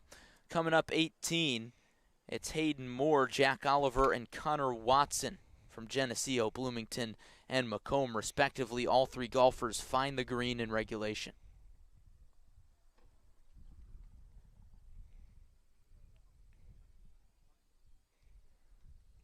Sun starting to peek through the clouds a little bit as we come down the home stretch of play at the Metamora Sectional. Seemed to warm up a little bit as well. We had some sprinkling rain. Maybe it cooled it down and then heating back up a little bit again. But once again, good conditions today. Feels very comfortable to be outside. The other group coming up, number 9, as we'll focus on Group 18, the group on 18 rather. The group on 9 coming up, Tristan Duggar, Cal Johnson, and Jack Sikander getting ready to wrap up their rounds from Limestone, Sacred Heart Griffin, and Dunlap. So SHG definitely a school to keep an eye on, perhaps in those team standings, although their score has not updated. But of course, as we've talked about all day, Macomb is one of those teams to watch, so we'll keep an eye on them. And one of their players, Connor Watson, the junior, on 18.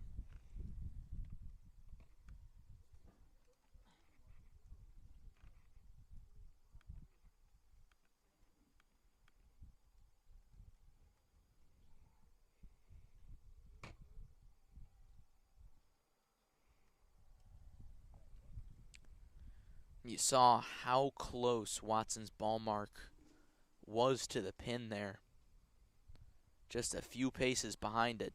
He's got a really, really good look at birdie, Gavin. I mean, look at that. On the same level as the pin, he could definitely make a run at it. Yeah, we've talked about all day how big it's, you're taking a bit of a risk kind of coming over that water there, coming over that bunker there, putting yourself in a good spot, though, especially if you can land it on the green. No doubt a birdie would be great here to finish his day. All the golfers, though, have a decent look, though, here on the green now. Looking to finish it up in a big way.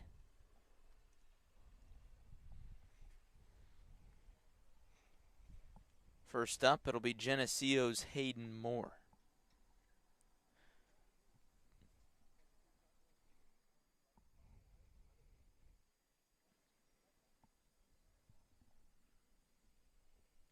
Moore's got to deal with that ridge. It's going to be a tough putt.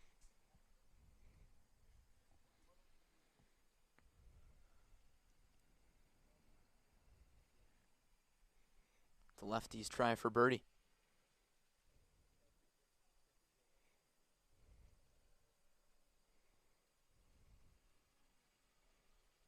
Left it well short. Really trying to play that ridge there, trying to play that slope. Not the first player to get burned on that.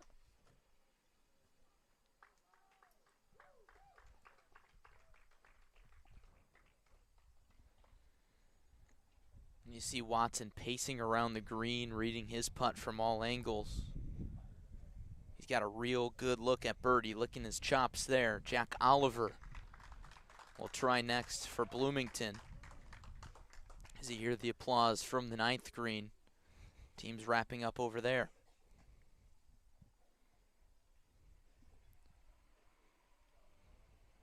Oliver's birdie try. He left it short. Will the trend continue? Well, we're looking at Connor Watson, all eyes on him with a birdie opportunity here. Let's see if he can come up in the clutch, finish out his day right with a nice birdie. Oliver finishes out. Big putt here, though.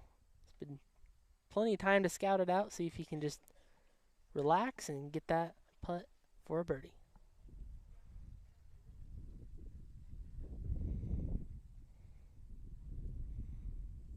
And he missed it short and right. He knew it right away. Saw him waving his arm back and forth. Did not have it. He'll mark. Go ahead and let Hayden Moore wrap it up. Moore with work left to do for par. Just blazes the edge.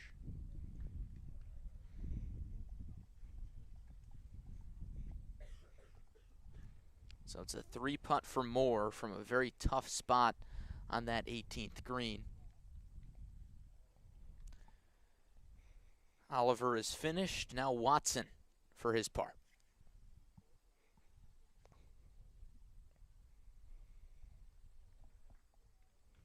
And that'll do it. So Watson finishes with a par when he had a good shot at bogey. That's it for the number 3 group from Geneseo, Bloomington, and Macomb. Based on what we've seen, all the Bombers today have showcased strong play at one point or another.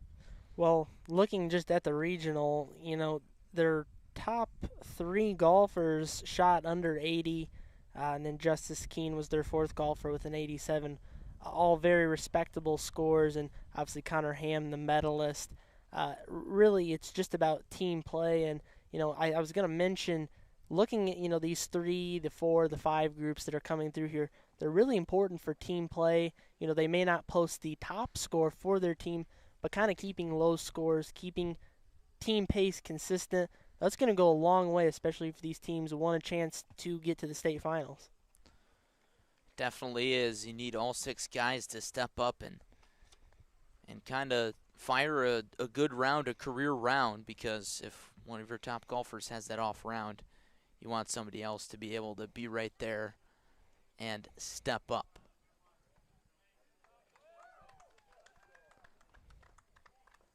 Great shot on 18. On an approach by one of the number 2s, either Tristan Duggar, Cal Johnson, or Jack Sikander. Got another group with at least one player with a look at birdie. Some players looking to finish out the day right. Haven't seen get that birdie in the last couple of groups, but definitely another good look here.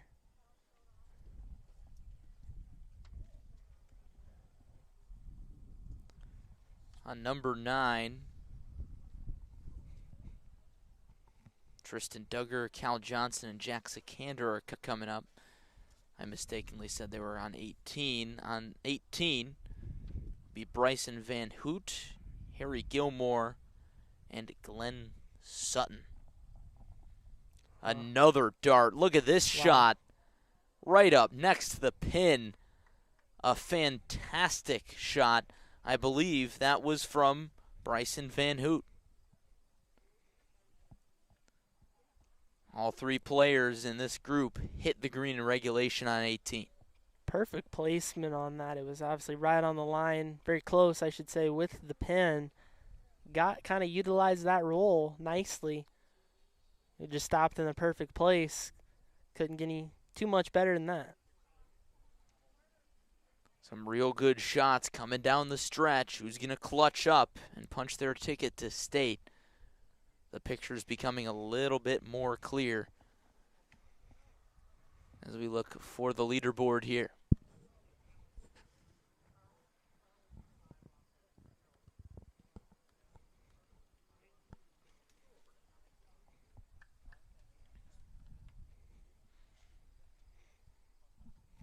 We'll take a look at hole number 9 before we see the birdie putts on 18.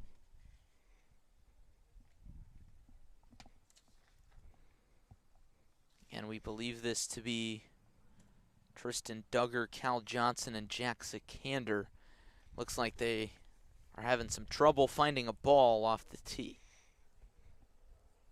Not uncommon on a day like today, and a course like this. A lot of tough to find the ball in the fescue. You'd think it'd be easier, kind of the tall grass, but those can get buried sometimes. Makes it just about impossible to find, and especially tricky to hit out of.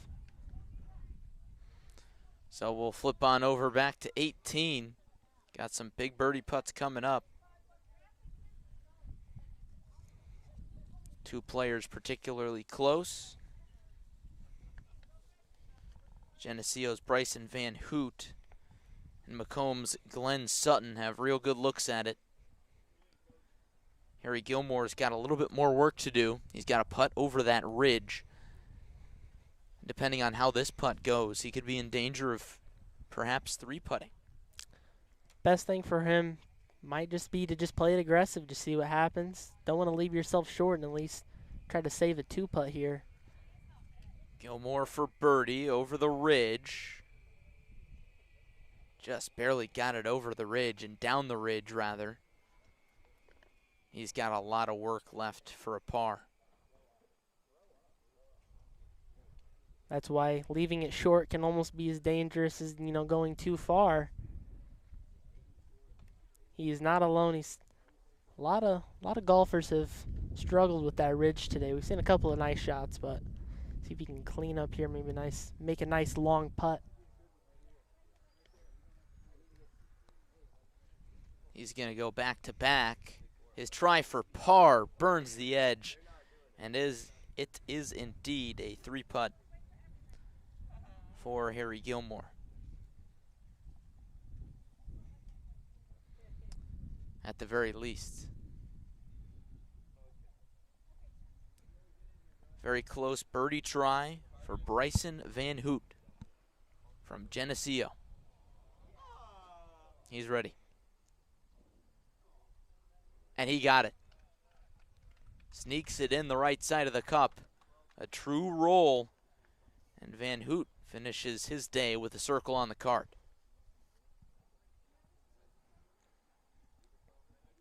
Glenn Sutton trying to do the same as the sun peeks through the clouds. Bombers well in contention for a sectional title here today.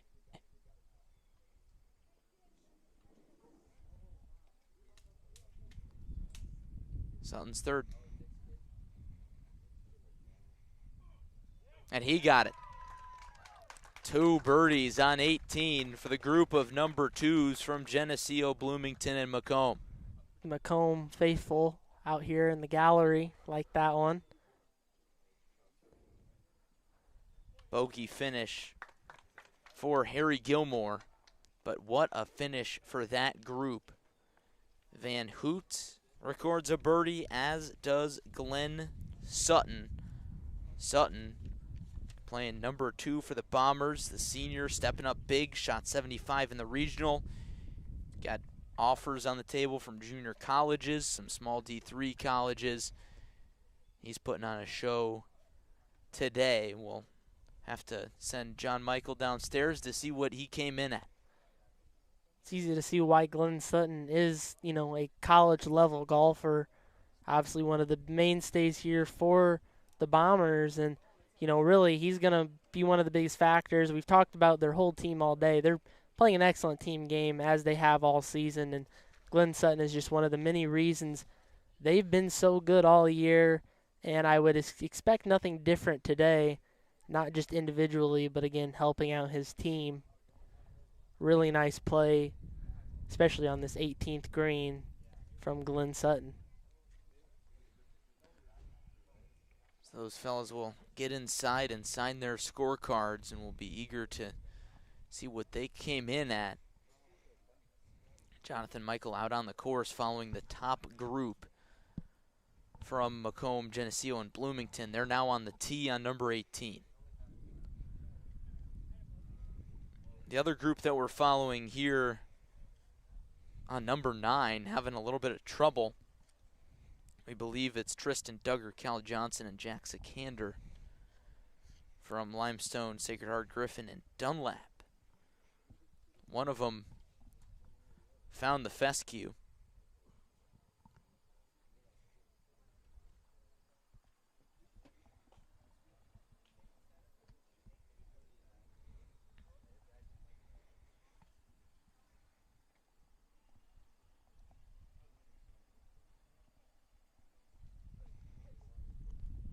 Looks like they've been having some trouble for a while over here on 9. And that's tough, because if they can't find the ball in the fescue, you got to play it as a lost ball, so you got to go back to the tee and re-tee. So you lose the distance, and as a result, you also lose a lot of time.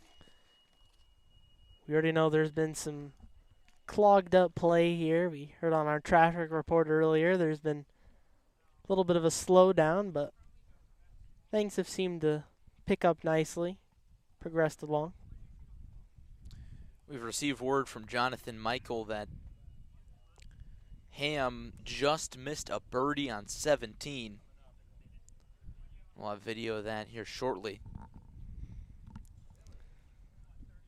And then Ham used a hybrid off the tee on 18 and hit his tee shot a little bit short.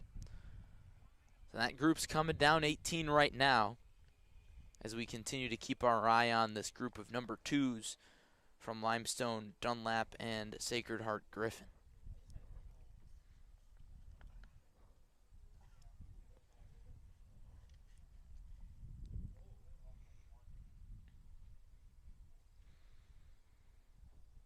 And Gavin, this is really when the excitement starts to build. You've got some of your teammates that have already come in. You're coming down the 18th or 9th green. You see a group of your teammates waiting, a lot of people watching. That's how you know it's a big round. It's got that big round feel. Well, absolutely. I mean, we have some people here just below us on the lower deck, and, there are players that have finished earlier. But, as we come down to these top groups, it's, really I think the pressure starts to mount. They probably aren't 100% sure what the scores are all adding up to be, but you got to be thinking, Connor Ham with Macomb is definitely wanting to finish on a strong note, especially, thinking that his team could potentially, finish towards the top, and definitely some pressure coming down the stretch. And we'll take a look at Connor Ham's birdie putt on number 17 just a few moments ago. And he missed it. It was for birdie, did not make it, and then proceeded to hit his tee shot on 18, a little bit short. That's where John Michael is following that group.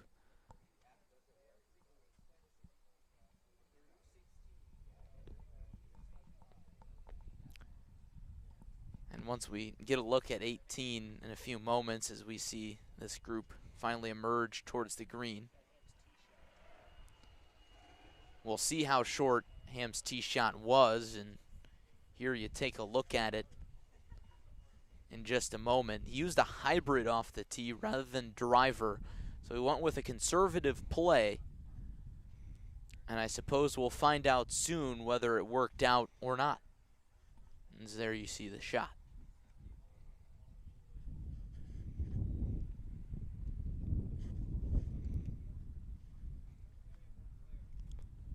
The Macomb gallery is growing. Seems to be getting a nice crowd over there.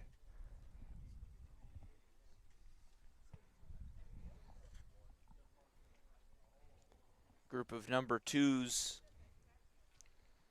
has finally emerged, it appears, on number 9. As the approach shot sails to the right of the green for Cal Johnson, I believe.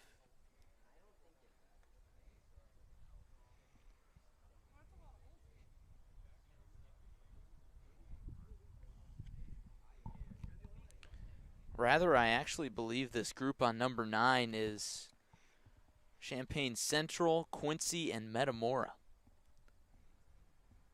So Dunlap and Limestone, perhaps, as well as Sacred Heart Griffin, all the way wrapped up.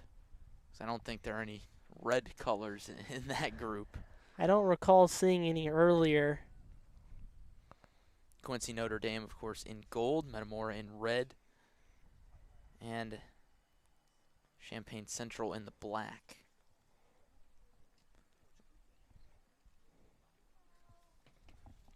We're going to take a look over at 18 again to watch the top group from Geneseo, Bloomington, and Macomb wrap it up. Approach shot from Sam Rink here coming down. He thought it was all right. Looked to be a little bit short.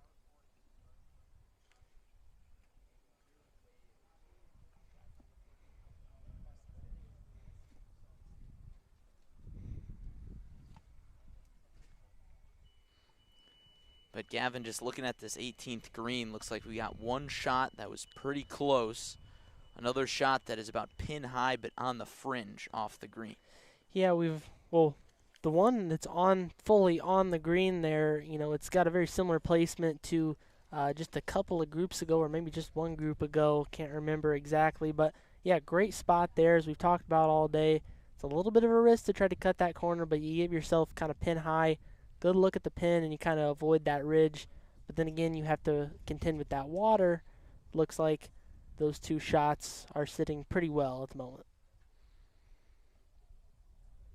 Connor Ham's shot ending up in the bunker. And Gavin, I imagine on his approach shot, he pulled at least a hybrid considering he hit his tee shot so short. Well, it's kind of interesting that he would play the last hole more conservative. You would think that, assuming he's played well all day, like we've heard, we would assume that he'd want to just continue to do that, finish out on a high note. Maybe he just kind of misread it. Maybe he kind of just didn't have the right idea or misjudged it a bit. But at this point, I think he's still more than capable of getting up and down fairly easily. It's just a matter of if he can have a nice shot out of the bunker.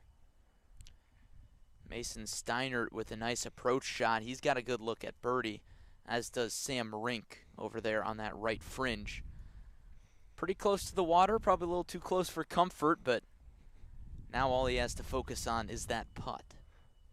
A little tricky getting out of that fringe. It's going to take its speed down a little bit, so see if he kind of goes a little more aggressive here and try to put one real close to the hole.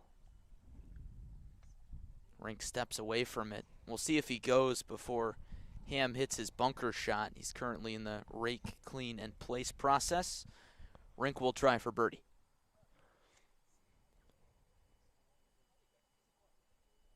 And he just misses short and right. Tough way to end the day for Rink.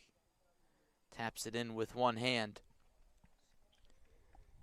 And now we'll likely see the bunker shot from Ham next.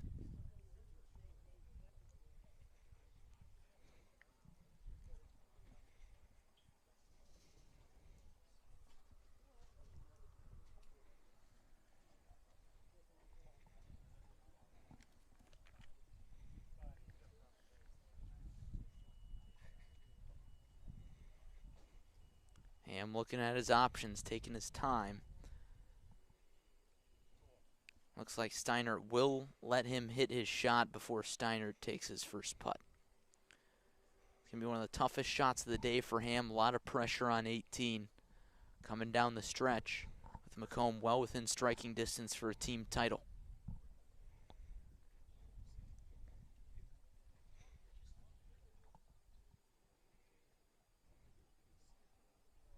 Connor Ham's third from the bunker.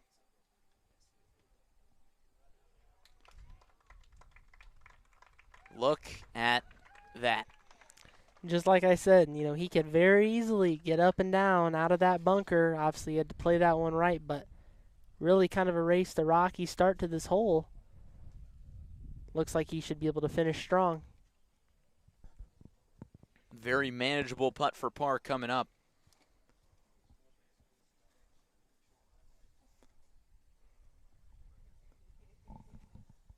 Ham will get his look at par. Steinert will get his look for birdie, presumably. And after Ham wraps up, we'll have Jonathan Michael head downstairs and get a look at the full team score for McComb, to see what everybody finished at.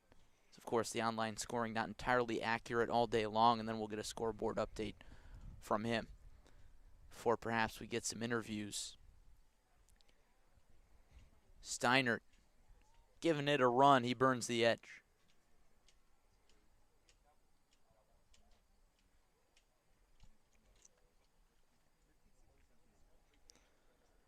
Geneseo Maple Leaf Steinert finishes it out.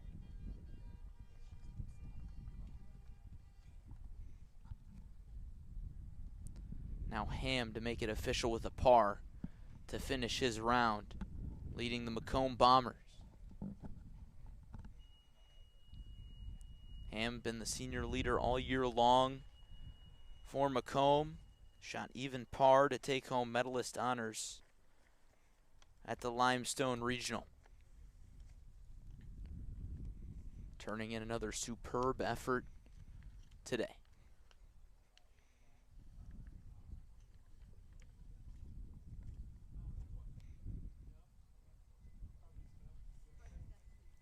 About a 4-footer for par. And he got it just inside the right edge. Connor Ham scrambles for par to finish the day. Bombers have looked strong all day. Gavin, each of them looked real strong on 18. They might be the team to beat. Absolutely. I mean, we knew coming into today they were going to be up there. They were going to be a contender. We knew that we were going to be saying McComb's name a lot, but I think they've taken it to an even another level. They just played out of their mind today. Obviously, Justice Keene, Griffin Taylor posted a nice day. And then you absolutely have to recognize their leaders, Ham, Sutton, and Watson, all looking like they're playing phenomenal today. I would presume that they are in the top 3 as a team. Again, that's unofficial, but I would presume just from what we've seen here today. And I think that you can see how apparent the competition between McComb is, that competitive spirit, so to speak. And I know that Coach Duncan, when I talked to him earlier this week, he said that's the number one thing that's so special about the Bombers is they're so competitive with themselves. They push each other, whether that's practice, going out and playing rounds. And today that competition and competitive spirit kind of shined through. Well, we see in any sport, you know, when you got a good culture, you got a good team, you got a good group, it really shows out, especially for, you know, multiple seasons in a row. And we've seen McComb the last several years. They've been one of the top golf teams in the area, and I think it's because they've created that good culture. You know, they have a strong bond as a team. And, they're producing 6 great golfers. I'm sure there's many other golfers that have had successful seasons that aren't here today. But again, great group from Macomb. I'd expect them to obviously continue into state and then obviously going forward next year and years to come.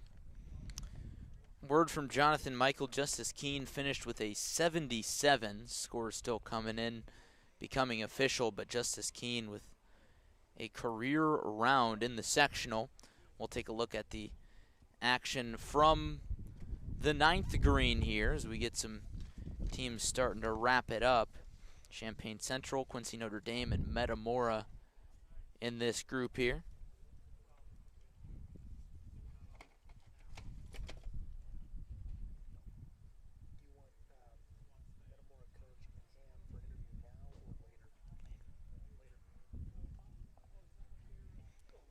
Going through some details, trying to straighten out some interview scheduling.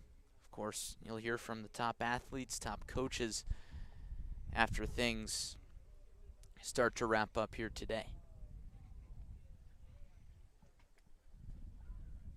Winding down, we've seen a lot of action today, a lot of good golf. Some interesting shots, some interesting holes, but that's what keeps it good. That's what we like to see. We've seen, again, a lot of great golf out here. It's just really eager to see how it all shakes out. Certainly this group from Champaign Central, Metamora, Quincy Notre Dame here. Looks like Calvin Renz from Metamora giving that putt a try, just missed it.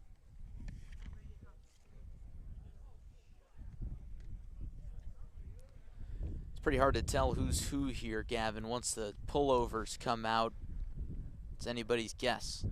Couple of gray pullovers here. I might have to do a little guessing. Not sure if you can see the hat, if the hats have any team names or logo. I believe Renz just finished out, and that was Ben Bandy who just burned the corner on that putt.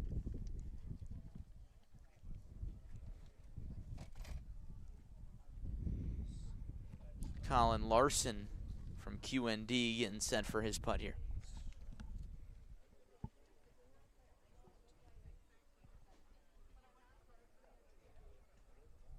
Larson with manageable distance here.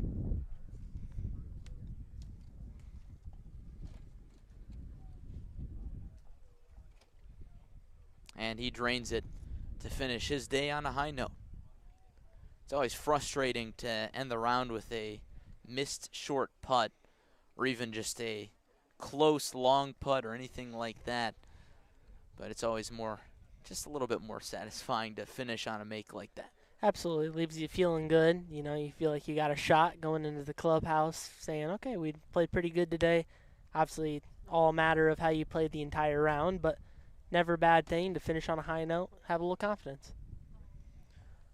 Definitely, and now we'll take a look at number 18. We got a group putting here.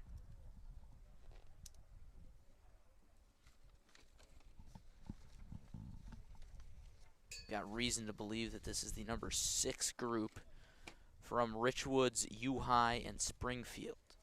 Jacob Beam, Brian Cavanaugh, and Reese Fullerton. We've talked so much about Macomb here in the last few minutes, but I think we got to keep U-High's name in mind 100%. as we come down to their golfers here, as they finish out their rounds. It's going to be really interesting to see, and especially if all 6 of their golfers can finish out with pretty decent holes. I think that could make things interesting. Nice putt there.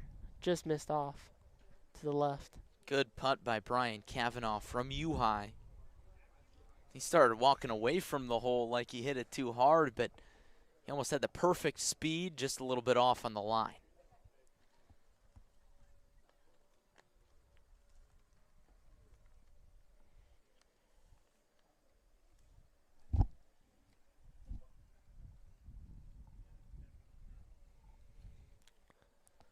Reese Fullerton, I believe, here with the putt. Long putt. He's got to go over the ridge. Looks like great speed. Does it have the line? Wow. Almost. Excellent putt, though. I mean, that is very difficult to do. I think we've only seen maybe one or two players all day. I believe there's a player from Metamora that nailed one down off that ridge, but just leaving it close, that's the goal, and obviously you can see he just has the 2-putt right there, save an extra stroke. And of course, coming up later as we get into the 1s and 2s from Richwoods and U-High, we mentioned at the turn that group of 2s was a group to watch. Brock Brown, Nick Manning, and Jake Balden were all playing very, very well through 9 holes. Jacob Beam finishing out for the Knights, and Brian Cavanaugh will do the same for the Pioneers. That's it for the 6s from Richwoods, U-High, and Springfield. If you're the coach of any of those teams, it's always encouraging to see, your number 6 group finishing out with a par. Strong day. Obviously a really good finish, especially if you're Richwoods or U-High.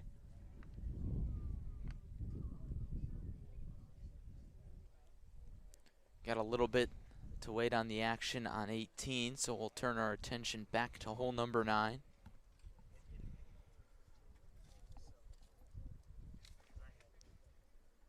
Looks like Connor Clifton, Zane Douglas, and Ryan Kenyon from Champaign Central, Quincy, Notre Dame, and Metamora. Jonathan Michael was just downstairs. We'll get an update as to where the leaderboards are at from Jonathan. Where exactly are the scores at? Well, only about half of most of the team's scores are in right now. One of the lowest ones I saw that was in so far was Justice Keene with a 77. We're still waiting around for a lot of scores. One that I'm really curious to see is Limestone. I need to go down there and just get another quick look and see where the Rockets are at. Sacred Heart Griffin, another one that's also about halfway complete yet. I believe their number 5 golfer came in with a 79, so very good score there for the Cyclones. So again, Macomb is looking pretty good. Again, you need to pay attention to Sacred Heart Griffin and Limestone as they're both in as well, I believe. And we're about to go back out to the course to check out the final groupings for Richwoods, Normal, University, and Springfield as they come down the final stretch here. Yeah, definitely keep an eye on that number 2 group. I know they were playing really well at the turn. A few birdies we saw from that group. So definitely some very competitive golf coming up. So that'll be interesting to watch. We'll be looking forward to the updates. Taking a look here back at number 9. Again, this would be Connor Clifton, Zane Douglas, and Ryan Kenyon. Hearing that about the number 5 golfer from the Cyclones, Sacred Heart Griffin, coming into 79, that could be big. Not exactly sure how the rest of the team has played overall. We've had some trouble getting official scores in, but definitely could make things interesting as the Cyclones may be a bit of a dark horse team. They certainly could be. They look to be happy campers down on the lower balcony within eyesight of us right now. The shot from Metamora's Ryan Kenyon puts it pretty close.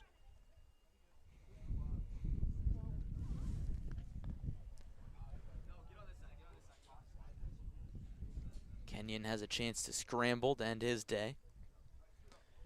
Kenyon in the red, Clifton in the black. I'm going to go ahead and say that Zane Douglas is in the gold. Fit for the Notre Dame Irish, the gold. Although they are the Raiders. They are the Quincy. Raiders? Yes, Okay, yes, I which did is not know surprising. That took me by surprise as well. I did not know that. A little bit different than the, of course, Peoria Notre Dame Irish. Of course, of course.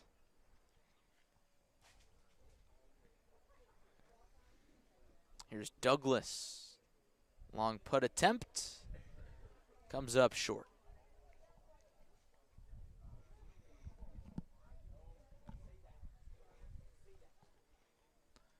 Heat turning up a little bit on everybody. As groups continue to come in. That big group is starting to gather on the balcony, eagerly awaiting for that scoreboard to be filled out.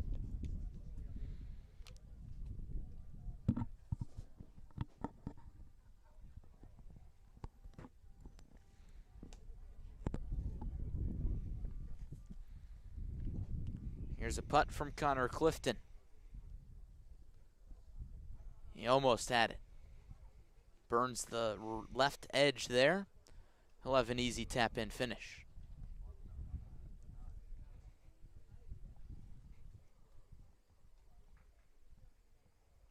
We've seen some high-level golf these last few holes. Some guys really getting the adrenaline pumping the last few holes, trying to make that final push. Well, we came down to that last set of groups from Limestone and Geneseo and some of those other schools. You know, we actually came down to their number 1, number 2 golfers. But really, I've been impressed with these 6-5 golfer groups.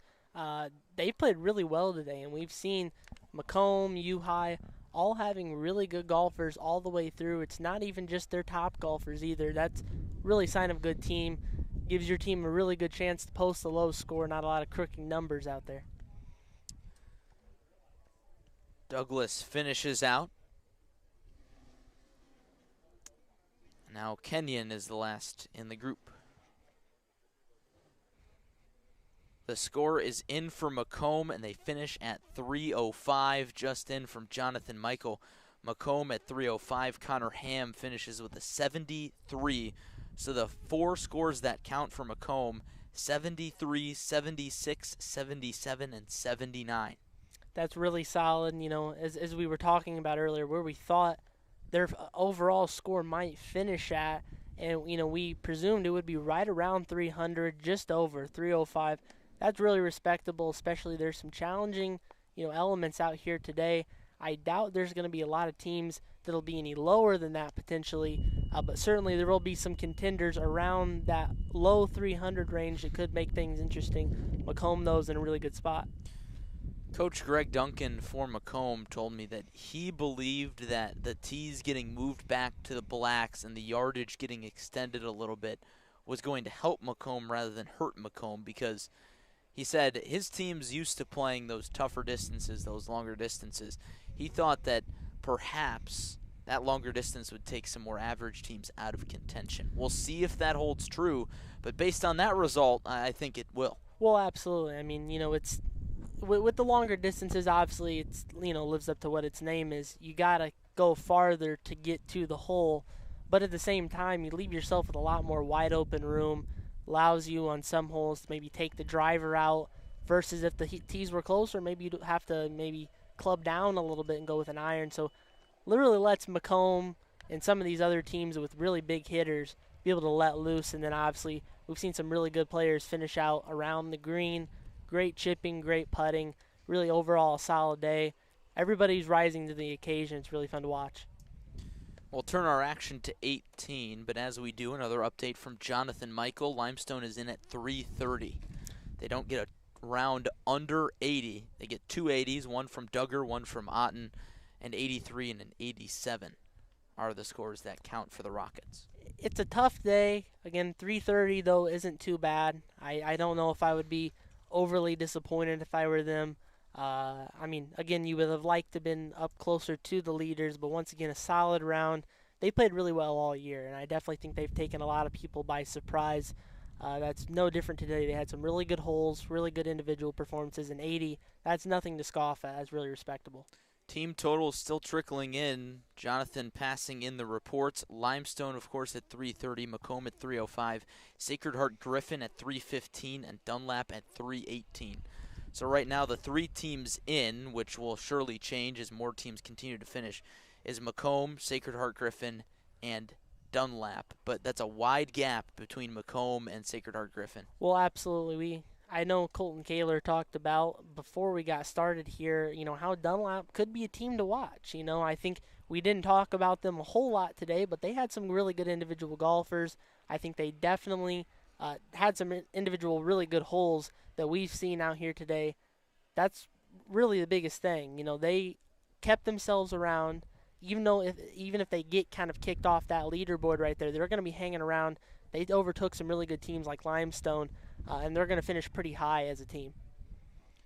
They certainly will, whether or not they are in that top 3 that gets to advance to this weekend state tournament. I think the biggest, sorry to cut you off there, but I think the biggest team that we still have to hear about is normally U-High.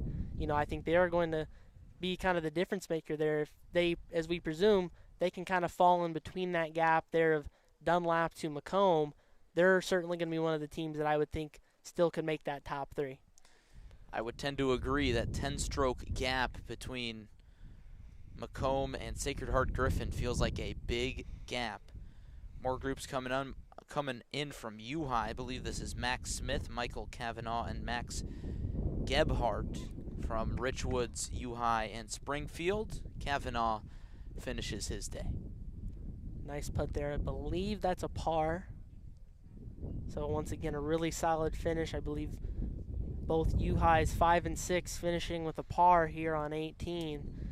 Always like to see that sign of a really solid round. Kavanaugh brothers wrapping up for U High.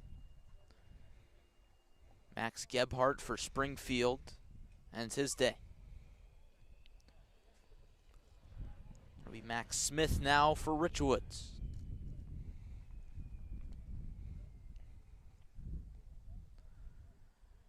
And he misses it left. Kind of see the lean again. We've seen that quite a bit today. Just missing off, just kind of the lean. Always tough to just miss off to the left or the right. Especially to end the day. Pretty frustrating. And that one drops for Smith to officially bookend his round.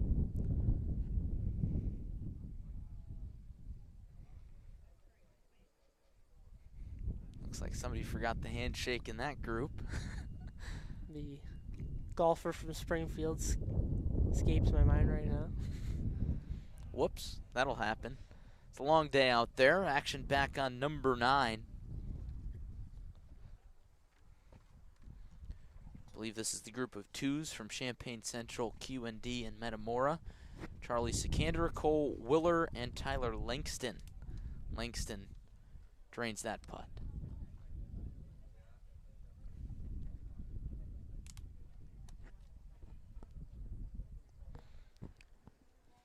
Langston was having a good round last we checked when he was wrapping up his first 9 on the 18th.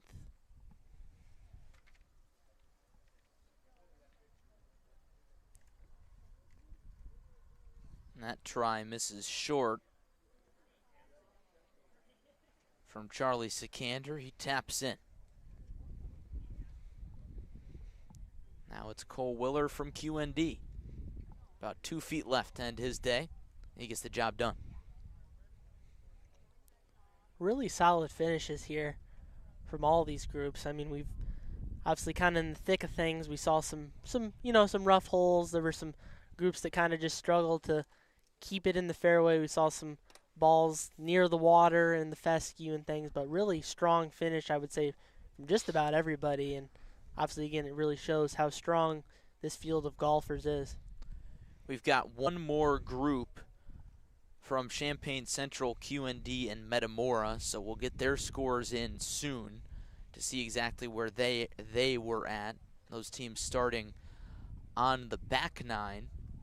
And, of course, the team we're really waiting on is Normal U High. We think that they can sneak in, of course, just based on their regional score, which was the best in this sectional field at 298. Taking the Rantour Regional. They are sitting pretty good, assuming that their top guys had a good day. As we saw with Dunlap, though, coming in at 318, we may not have thought all day, not suspected them as a top team, but, never know. There could be a team that kind of comes out we haven't even really been talking about, and they come up with a decent score, kind of puts everybody on notice a little bit. We'll see if we can get a bit of a comeback team or a team that kind of pops in. But Normal U High certainly is the team to watch at the moment. I'm sure Macomb has their eyes on as well right now. Definitely Macomb probably eagerly watching that scoreboard. Definitely Dunlap is, because they're right there on the bubble. They're that last team to go, so to speak. Because if somebody beats their score, they're done. I think Macomb should feel pretty confident about where they are right now. I doubt that they're going to be out, so I think they are pretty solid in that group of 3 that's advancing. But again, Sacred Heart Griffin and Dunlap, they're going to be scoreboard watching pretty much the rest of the day until everything is tallied up. Certainly, and if you're Macomb, of course, I don't think they've been watching our stream all day long. They've been too busy playing golf. but perhaps they saw some of the shots from normal U-High. I know Parker Newton, their number 4, he really struggled on number 9. You know, that's hard to say whether or not that's indicative of his entire day. We have not been able to follow the live scoring super closely, and we don't really know if it's accurate or not. But perhaps that's encouraging. Yeah, absolutely. I mean, you know, I bet they're not necessarily out there rooting for their opponent to do poorly, but again, it's encouraging to see, you know, that they might be a little bit farther ahead than some of these other teams. And again, it's all remained to be seen. I think there's just a lot to be tallied up still, really, to tell us kind of how the story of this thing went today. 100%. One last group coming down 9, but we're focused on 18 at the present moment. These golfers all a little bit closer. We've got a shot from the fescue coming up for James O. from Springfield. And this is tough because he's got the water behind him, in front of him rather, so he's got no room to spare. We saw a similar shot or similar situation here over on 9 earlier today. It ended up in the water, so we'll see how aggressive he likes to go. Oh, gives it a shot, and this looks almost perfect, Gavin. What a shot from the fescue. Excellent execution of that shot right there. He didn't do too much, didn't do too little, just about perfect. You know, I mean, he gives himself a look at a good putt. Next shot coming up is going to be Creighton Harden from Richwoods from out in front of the green. Lands it on the downslope of the ridge. That's going to roll a while. Not even a poor shot there, just kind of got burned on that downhill slope. A little more roll, bounce than he probably would have liked. Probably landed it on the wrong spot. The shot from Newton. Good rollout, manageable par putt coming up. All those guys' putts presumably for par.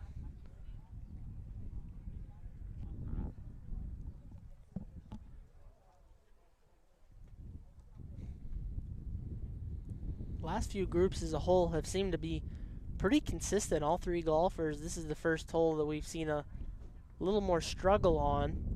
But once again, we saw with Connor Ham earlier how he was in the bunker. Pretty easily can get up and down and kind of save the hole. Damage controls we talked a lot about earlier.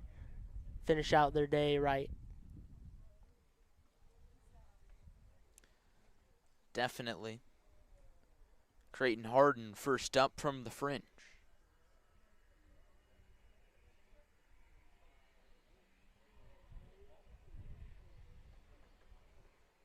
Gives it a run, misses off the right edge.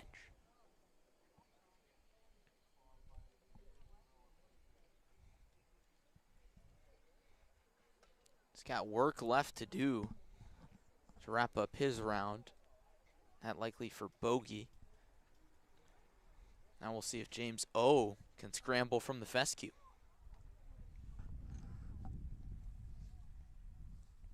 From where he was just a minute ago, in a much, much better place right here. Looking at trying to salvage here for a par. Been really impressed today with how these golfers have been able to manage out of the fescue, kind of turn a difficult situation into a positive. 0 for a 4.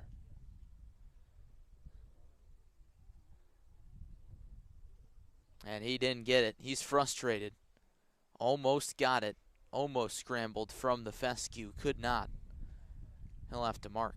Oh, so close. Indeed. Newton misses as well. So all of the number 4s for Richwoods University and Springfield all likely turn in bogeys here. And that's assuming that Harden makes this. No sure bet. This is a knee knocker for bogey. And he got it.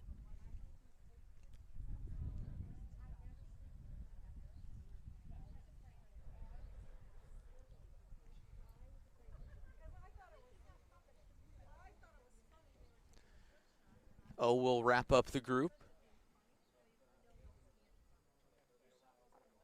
Short putt to end his day. And he does just that. Those guys will get their scores turned in momentarily. Back on number 9, looks like we got one more group of Metamora QND, as well as Champaign Central, so we miscalculated. So the last group that was on the green was Charlie Sikander, Cole Willer, and Tyler Langston. And this next group coming down the fairway right now is the number 1s from that school. So Wade mispronounced his last name last time. Not going to try it again here. It'll come to me. Ross Thompson and Jared Oderwald for QND and Metamora. I would say Wade Schacht, that is. The regional medalist. Schacht was playing very well when he made the turn, so he could be a medalist contender. Definitely somebody that has a shot at advancing to state if his Maroons don't make it. And we're looking a lot at the team scores. Obviously, that's a big thing to look at. But once again, I think the individuals are equally as big to look at as well. We've got some really good individual golfers out here that could advance themselves even without their teams and put on a show at the state level potentially. I think Wade Schacht is definitely one of those that has potential to do that. Gavin just taking a brief look at 18. It looks like U-High's golfer, their number 3, Andrew Woodward, just hit his approach into the water. That could definitely make things interesting here. Just coming off another U-High golfer with a bogey. We're going to take a quick look out onto number 17, or 16 rather, Nick Manning from Normal U-High sinks a birdie putt with a clutch putt, rather par putt, but Manning getting the job done, limiting the damage on that hole. U-High in contention for a team title, and at the very least in contention for one of those 3 spots to state. You got to be a little nerve-wracking, nervous perhaps, if you're U-High watching Andrew Woodward come in and hit that last shot in the water. Yeah, well, again, it's an 18-hole round. You know, you got to be able to play well throughout, but a strong finish, and it can make all the difference. I mean, even if they do make it in that group of 3, it could be the difference between them getting second and third or first and second, something like that. So every stroke is very valuable, especially coming down the stretch. We'll see if they can kind of come out of this, rise to the occasion a little bit, and clutch up, if you want, so to say. Well, it sure seems like Manning was, as was Jake Swars, and I suppose we will find out officially here in the next couple of minutes as the teams wrap up their play. This is the final group for Metamora, Quincy Notre Dame, and Champaign Central, whereas this is the group of 3s on number 18 for Richwoods, U-High, and Springfield. Behind them, lots of individuals. I'm not entirely sure that we'll stay on air for the entire time of all those individuals, but we'll be keeping an eye on the leaderboard to find out what that cut is. And of course, you can visit IHSA.org for the complete results. I'm sure those will be turned in and posted at some point this evening.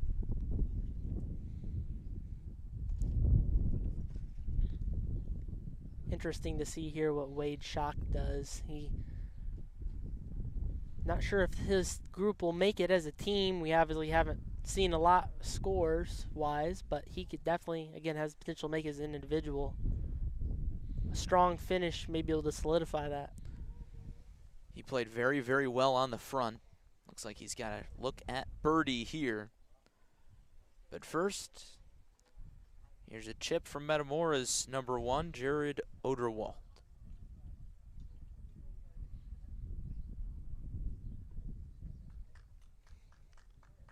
That was a good one.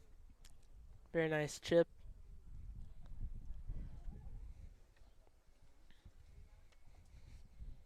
Ross Thompson from QND up next. He'll chip from a downslope. That's a tough lie. A lot of these golfers have made it look easy today, but it's definitely a difficult shot to execute. Thompson's third. Good landing spot. It's going to be close, and it lips out. What a shot from Thompson. We've seen this a few times on number 9 today. Just kind of lipping out there. I wonder if it hits the pin as well. Doesn't allow it to get in all the way. Either way, right on the money. Very nice chip.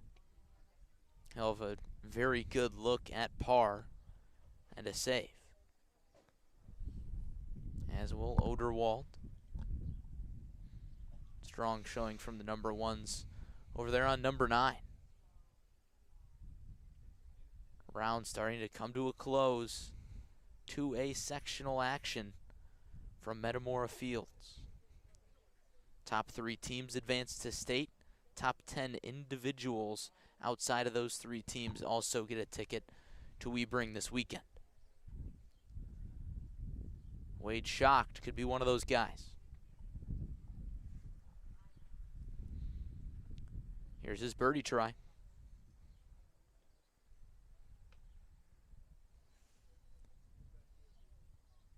He thought he had it. Looks like he just was off. I mean, I don't think the pace was too bad. Obviously ran a little past the hole. Just lined it up a little better. Could have found himself with a birdie, but not too bad all things considered. Really gave that putt a run. Aggressive but good putt. Did not want to leave that one short. You definitely don't. Coming down to crunch time.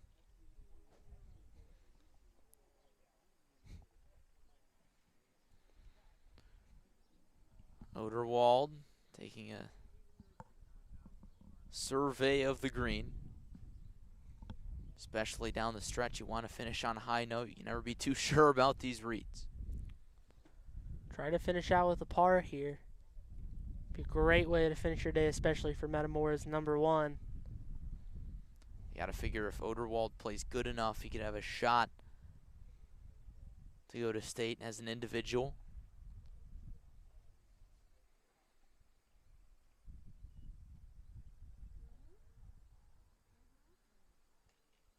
Here's his try for par. Lips out. Missed it off the left edge. Almost had it.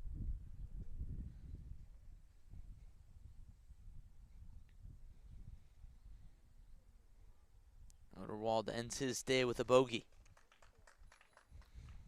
Hometown kid, perhaps with a bit of a letdown on his final hole, but we'll see what he comes in at.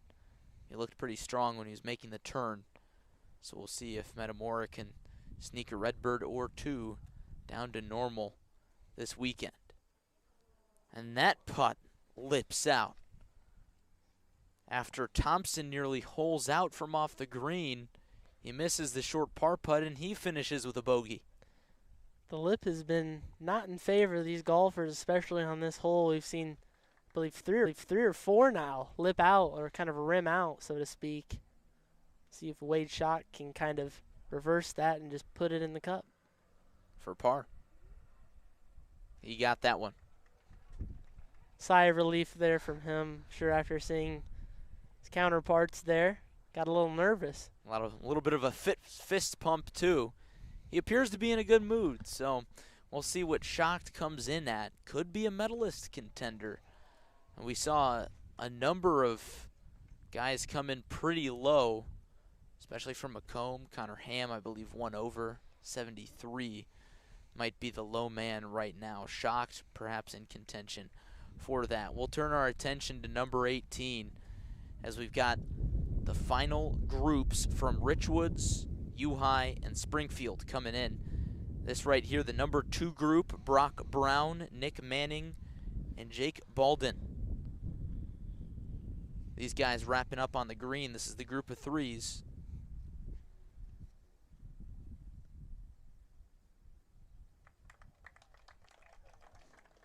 That one falls for Julian Valenti, if I'm not mistaken. If it is indeed this number 2 group coming up, this is a big group for all of these teams, especially a look at Brock Brown, the freshman. Brown appears to be sitting pretty in the middle of the fairway, but we've received word from Jonathan Michael that Nick Manning's shot off the tee may have been in the fescue. So that's something to keep an eye on as this group heads down the fairway on 18. Brock Brown with his second shot. Hits a cart back onto the fairway. Will it stop short of the pond? It will.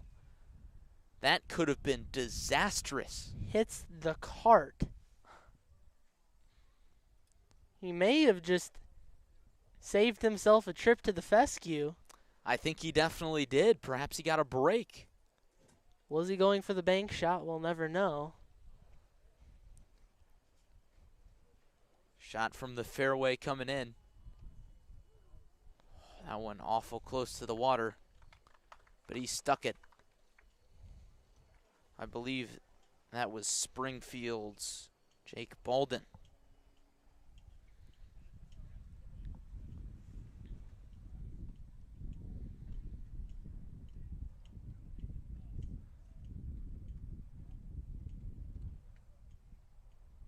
We've received word from Jonathan Michael that UHi's #1 golfer, Jake Swarz, just bogeyed 17. UHi making things interesting. I believe that is Brock Brown, who just put himself onto the green, barely there, unless I am mistaken. That was Brown's shot that was off the cart. Oh, okay, sorry. So Brown was off the cart. He's short of the green.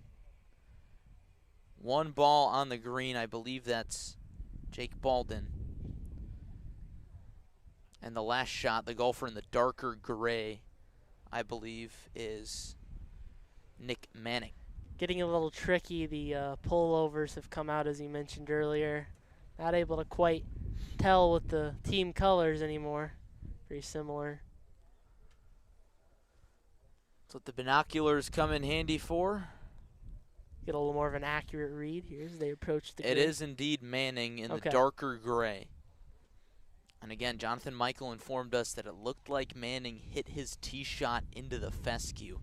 But he appears to be sitting pretty okay right now over on the front of the green. He's got that ridge to putt over.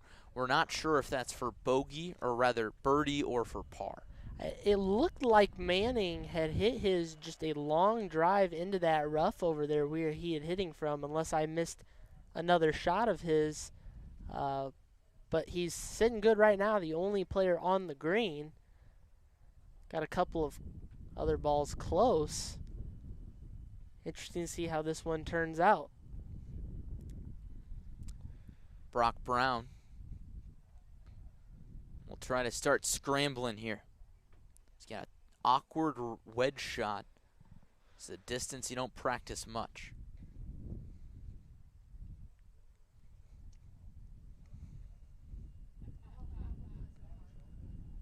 Great bounce off the ridge.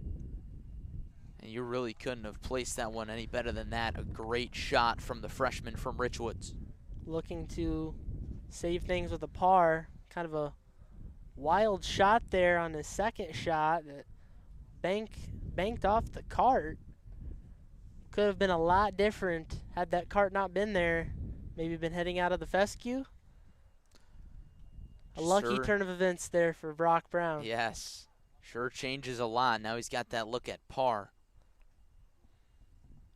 Jake Baldwin has this putt from the fringe for birdie.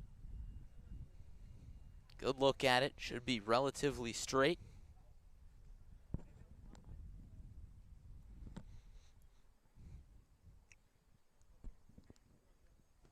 Both players waiting on Brown to mark his ball. He does so. It's going to be UHi's Nick Manning. He's got a putt over the ridge. Either for birdie or for par.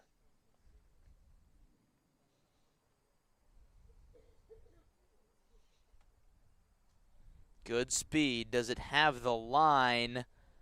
Just short. Good putt from Manning over the ridge.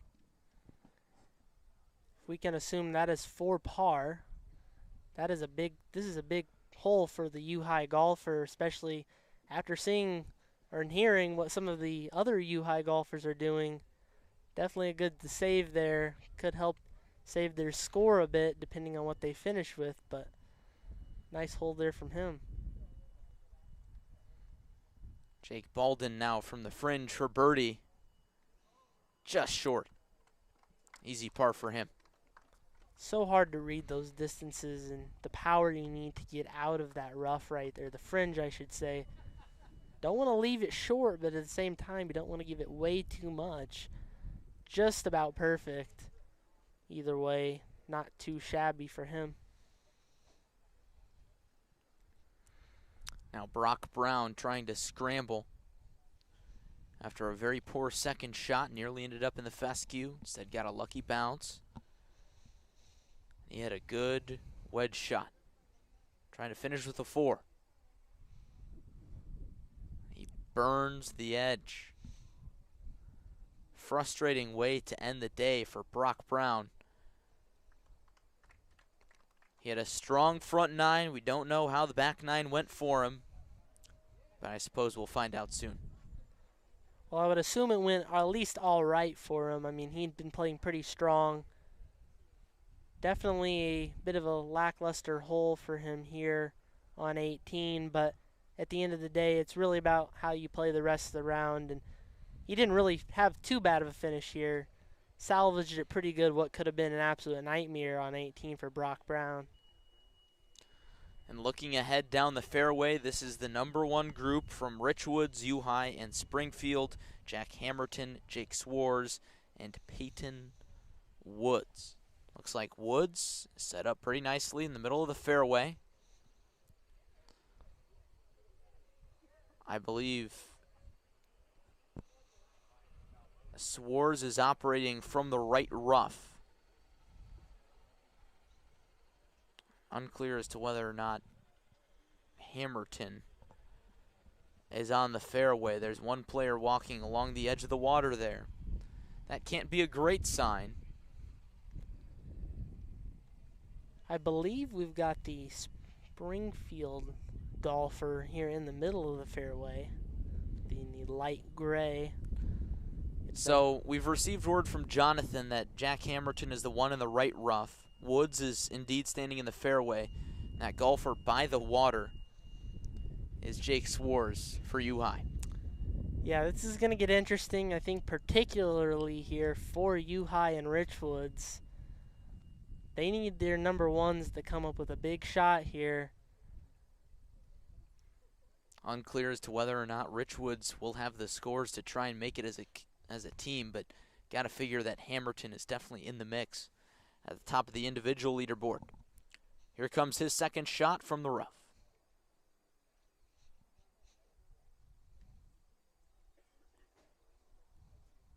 He's not sure if he likes it. Appears to be going right, and it sails long of the green, but all things considered, Gavin, not the worst in the world. No, I mean, it's going to be tough. I would presume he might try to just get a little chip off that back of the fringe there. It's only a second shot, though, so if he can just do a little up and down action here, should be able to salvage for a par. Obviously more than capable of doing that. Woods from the center of the fairway. Looks to be on line. And it is a dart from Woods. We're talking so much about U-High and Richwoods in this last sequence, but these Springfield golfers have been having some really nice holes. I mean, you know, they've been keeping themselves in contention. I don't know that they'll be among the top leaders as a team, but they might have a couple of individuals to watch as well. Trying to figure out where Jake Swarz went exactly. It's hard to tell. He was walking along the edge of the water. We have not seen him since. Looks like he appears now.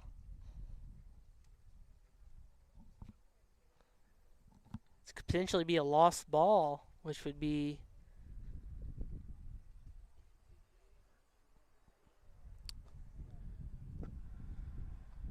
could pose a major problem for Swarz. He's walking across the fairway now, and we have not seen him hit any sort of approach shot Looks like some folks are walking along the left side of the fairway now in that fescue. It's interesting. He must have really lost this ball, because there's no way, you kind of go from one side to the other. There must just be some confusion on where this ball went.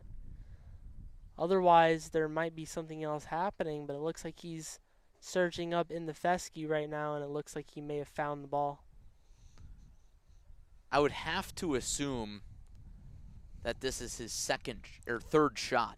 Yeah, I would have to think, we obviously weren't paying attention necessarily, but he maybe came right across, and, situation may have gone from bad to worse as he goes from near the water now into the fescue. Struggling down the stretch here.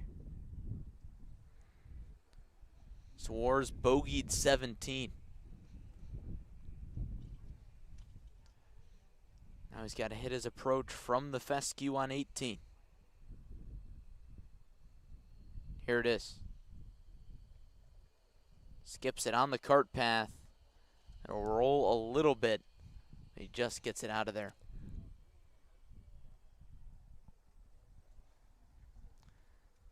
Had a bad lie there, clearly. Looks to be a tough finish to the day for these top U-High golfers. Not maybe exactly how they would have liked to finish things out, but I'm fairly certain they've had a pretty strong round otherwise.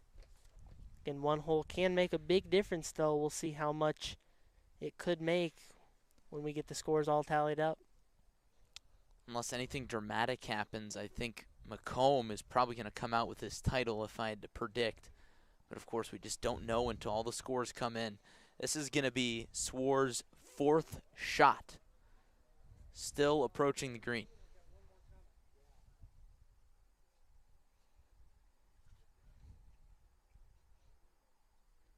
Lands it on the front of the green and stops before the ridge.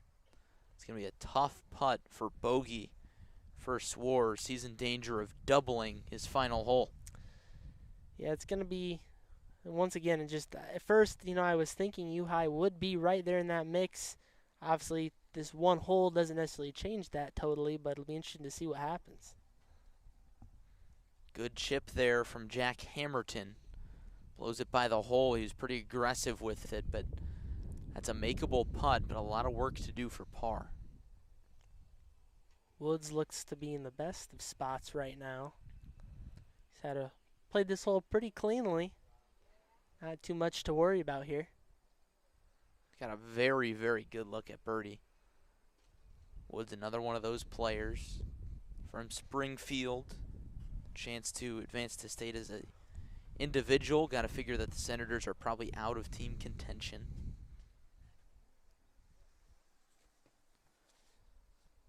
Woods, the medalist from the Rochester Regional, coming in at 68. Finished 14th at the Springfield City Tournament in 2020. So he's played big rounds before, and it appears that he's risen to the occasion today. Strong finish likely indicates he's played a pretty strong round otherwise. Be interested to see if he can nail the top 10 leaderboard. That would obviously be big for him, representing Springfield. Putt for bogey from Jake Swarz coming up from the other side of the green.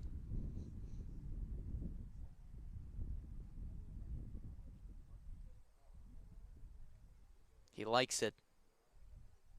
Misses right, good speed. Looks like he might end up with a triple here, but these last couple of putts here, good way to finish to avoid going any further than a triple. That next shot for him would be for double. For double, okay, sorry about that. So definitely a lot more manageable than a triple. Yes, much more manageable. My numbers are off here. He's been near the water and the fescue. I've just lost track of count. Double is much better. Hamilton to save par.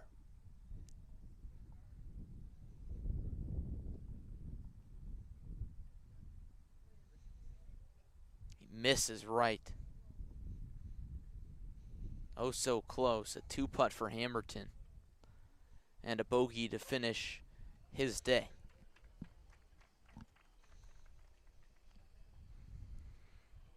Gallery starting to build off this 18th green. I'm sure that has some pressure on these golfers coming up here down the stretch, especially being the #1 group. Woods drains his birdie. Woods coming in the clutch, though. Did not let down.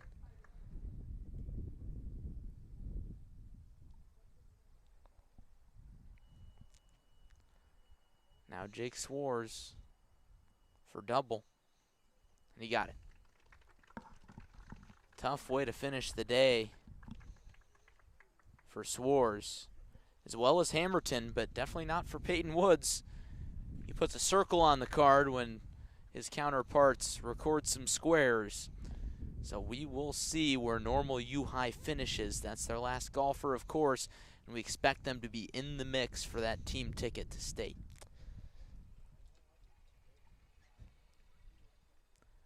Jonathan Michael will get the 4-1-1 on the scoreboard. Got individual groups coming through and finishing now. I'm sure we'll get some interviews and perhaps some players up here as the day goes along. Probably wrapping up our coverage near the top of the hour. Thanks for sticking with us all day long on ClutchSportsIL.com. Been a busy day of golf from Metamora Fields. We'll welcome on our producer, Joey Wright. Joey, what a day it's been. It has been a great day out here. The weather has cooperated. And then starting some. to peek through. Yeah, it has been a tremendous day. Gotta say, guys, I've been running the numbers, been crunching it all. My projections, and we'll see if they hold true, would be Macomb for the team title, U-High and SHG follow, and Dunlap just gets left out. Because through 16 holes, U-High was on pace to card a 314 as a team. That would place them in second, behind SHG's 315, or ahead of SHG's 315, I should say. Dunlap at 318 would just be left out, and that's if U-High was able to maintain that pace through the last 2 holes. They did seem to not falter too far, but obviously maybe didn't finish quite the way they wanted. A couple additional strokes maybe added on there they would have not liked to not have, but I would agree with you. I think they're going to be pretty close to that top 3 leaderboard. Maybe not quite as close to Macomb, but definitely right in the mix there with Dunlap and SHG. Everything I've seen would suggest Macomb is going to be the team title. I don't think, there's no way U-High took. They were on pace, as I said, for 314 after 16 holes. There's no way they took 9 strokes off those last 2 holes. And to think, at Richwoods, they may not be within that top 3, but I'm curious to see how teams like Richwoods, some of those other just kind of floating around there, how close they did get. Was it a few strokes? Was it a bigger margin like Limestone, kind of that big wide gap? Kind of interested to see just how close this finish really ended up. It also looked to me like Springfield was kind of on that doorstep. Yeah, Peyton Woods. Yep. I mean, heck, he had the strongest finish out of all those golfers we just watched. I mean, how about that dart to throw that? I mean, that's the definition of clutch, to put that within 5 feet on 18. Yeah, he closed it out strong, and that's what you need. I think they were 4 strokes above U-High through 16, so they would be on pace for 320.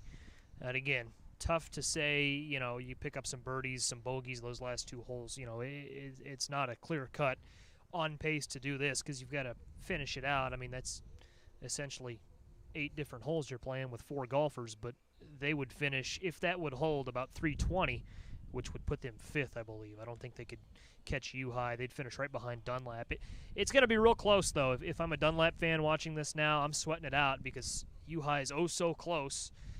And how about the Eagles, man? They did everything they could. I mean, if they don't make it, and they still well could, they're just going to finish right on that cusp. And they'll probably have some individuals in that mix to go to state. I mean, heck, maybe even 2 or 3, because even if you don't make the cut and the team side of things, if your team has a strong outing and a strong performance like Dunlap did, good chance that you could definitely be in the mix to send some guys to state. It could absolutely be like what Muhammad Seymour did in the Rantoul Regional. You know, Muhammad Seymour essentially has a team here. You take your 4 best scores. Well, they've got 4 individual golfers. So yeah, I remember my senior year of high school in my regional, I played against Freeport, and Freeport had 5 of their 6 golfers qualify. They missed qualifying as a team by, I think, 1 or 2 strokes, and they had their entire team except 1 golfer qualify. So that happens. Now, theoretically, if that happens, you send 5 guys to state individually. If they all played the round of their lives, could you win state without qualifying for state? If No. you're taking your Nope. So, well, I see why they do that, but still, I don't think that would ever happen. I don't think it could either. But theoretically, it could if you're bringing. Well, you 5 need to and- come from a stacked sectional. Yeah. I As just it don't happened see it. then. Well, yeah. I mean, and you'd have to play the round of your life. Yeah, it would. It's something that could pop up, likely would not. So, I think we got an update from Jonathan Michael. Jonathan, good to have you back up here in the bird's nest. Take it away. Thank you, Joey. So it's just downstairs checking out some scores as they come in right now. I was following Normal University as they're coming down the stretch, holes 17 and 18. Now they had about 5 strokes to play with, and they would be fine. But as you saw, they Swartz had the big number on 18. They also had a couple other bogeys, so they tied with Dunlap at 318. But here's where it gets interesting. So the way they decide ties is whoever has the better 5th score. And Normal U, as it stands right now, according to the scores that we have available, Swartz from Normal U High shot an 84, while Logan Day from Dunlap, who is the 5th best score, shot an 85. So as it stands right now, Normal University, this is very tentative, not official yet, but Normal University looks like they'll be advancing to state by 1 stroke, thanks to Jack Swartz shooting an 84 over Logan Day's 85 from Dunlap. Have the scores from, say, the Richwoods or Springfield, have those come in yet? So obviously Richwoods and Springfield, they've finished, but they would have needed a lot of birdies down the stretch. They're gonna miss it out by a couple strokes. Again, right now I don't know if there's going to be any individual qualifiers from Richwoods or Springfield. My guess is there might be 1 or 2. Again, I'll have to double check right there, but I think but I don't think Richwoods and Springfield will be advancing at least as a team. But yeah, the drama there was between Normal U and Dunlap, and again, as it stands right now, Jack Swartz is 84 as the 5th and tie-breaking score. Beat out Dunlap's Logan Day by 85. Again, this is tentative. We're waiting for official results. But that's how it stands right now, and that's the latest from the clubhouse. Wow. What a turn of events. U-High over Dunlap by virtue of a 5th-man tiebreaker. October drama at its finest. Well, we were talking so much about how where exactly would U-High fall in between Macomb and Sacred Heart Griffin, and I guess we really should have been thinking about how close they'd fall to Dunlap. I mean, that comes within a stroke, or it's so close. Every stroke counts, and obviously, U-High blew a bit of a comfortable lead there, but certainly made things interesting at the end, and it just shows how good Dunlap played today as well. Shame that they all can't advance to state. That's tough. I'm sure the Eagles will probably get a few guys through to Sebring this weekend. My goodness. And, I mean, Swartz had such a bad 18th hole, and he was the difference maker. He's their number 1. He was their 5th score. Yeah, that is incredible. I mean, we knew it would be close, and as from the sounds of it, Richwoods, Springfield, and a couple of those schools were just missed out by a few strokes as well. But again, that's golf. That's golf here in Central Illinois. It's tough, well, very competitive, and that was on display today, all day. And I did want to ask Jonathan, we presume that Macomb is the runaway team winner? Yes, Macomb at 305. They're holding strong as a team winner. Their next closest competitor was Sacred Heart Griffin from Springfield. They shot a 315, so they will be advancing to state as well, as it stands right now. That's how about those Bombers? That's all I got to say How to about that. those Bombers? We had talked about them, coming into this tournament as the team to watch. We knew that they were going to be a possible first-place finisher here at Metamora Fields, and honestly, I think they really deserved it. I mean, 10 strokes, pretty safe margin. It wasn't really in doubt too much. Again, Connor Ham he had a little bit of trouble earlier today, but he evened out, and if he didn't hit the water, he would have shot an even par 71. So, great job from him. Also good scores from Sutton and Justice Keene from Macomb. Three guys at below 77 for the Bombers. So I think it's a really, really good team to watch out for it coming up at state pretty soon. They definitely are. I know that their goal as a team is to capture the first ever state team trophy in the history of Macomb High School. They've never done it, any sport. And this team, the last few years, has realistically had a shot to do that. They made state in 2019, won sectionals last year at Richwoods, and it's looking like it's going to be back-to-back sectional titles for the Bombers. What a run for the boys from Macomb. And really, they had everybody step up today. And beyond Keene, they had their number 5, I think, turn in an 80. I mean, guys stepped up. They rose to the occasion, and that's kind of what you see from good teams. Exactly, yeah. Macomb, shot real good today. Low scores pretty much all around. And that's good to know going into state, whereas, if you're third or fourth guy, maybe not shooting the best, you can rely on your fifth or sixth guy to maybe put up a score for your team, So from Macomb, that's got to be, good to see, that all your guys pretty much have the potential to shoot around maybe 80, low 80s at the highest, So that's very good for Macomb. And also Dunlap, even though that we just talked about them and they're likely not going to qualify as a team, they stepped up today too. And I believe their lowest score was an 86, I believe. I forgot who shot it, but I believe their lowest score was an 86. And Dunlap was a team. They were third in their regional, so maybe not one of the teams that you had your eye on coming into it.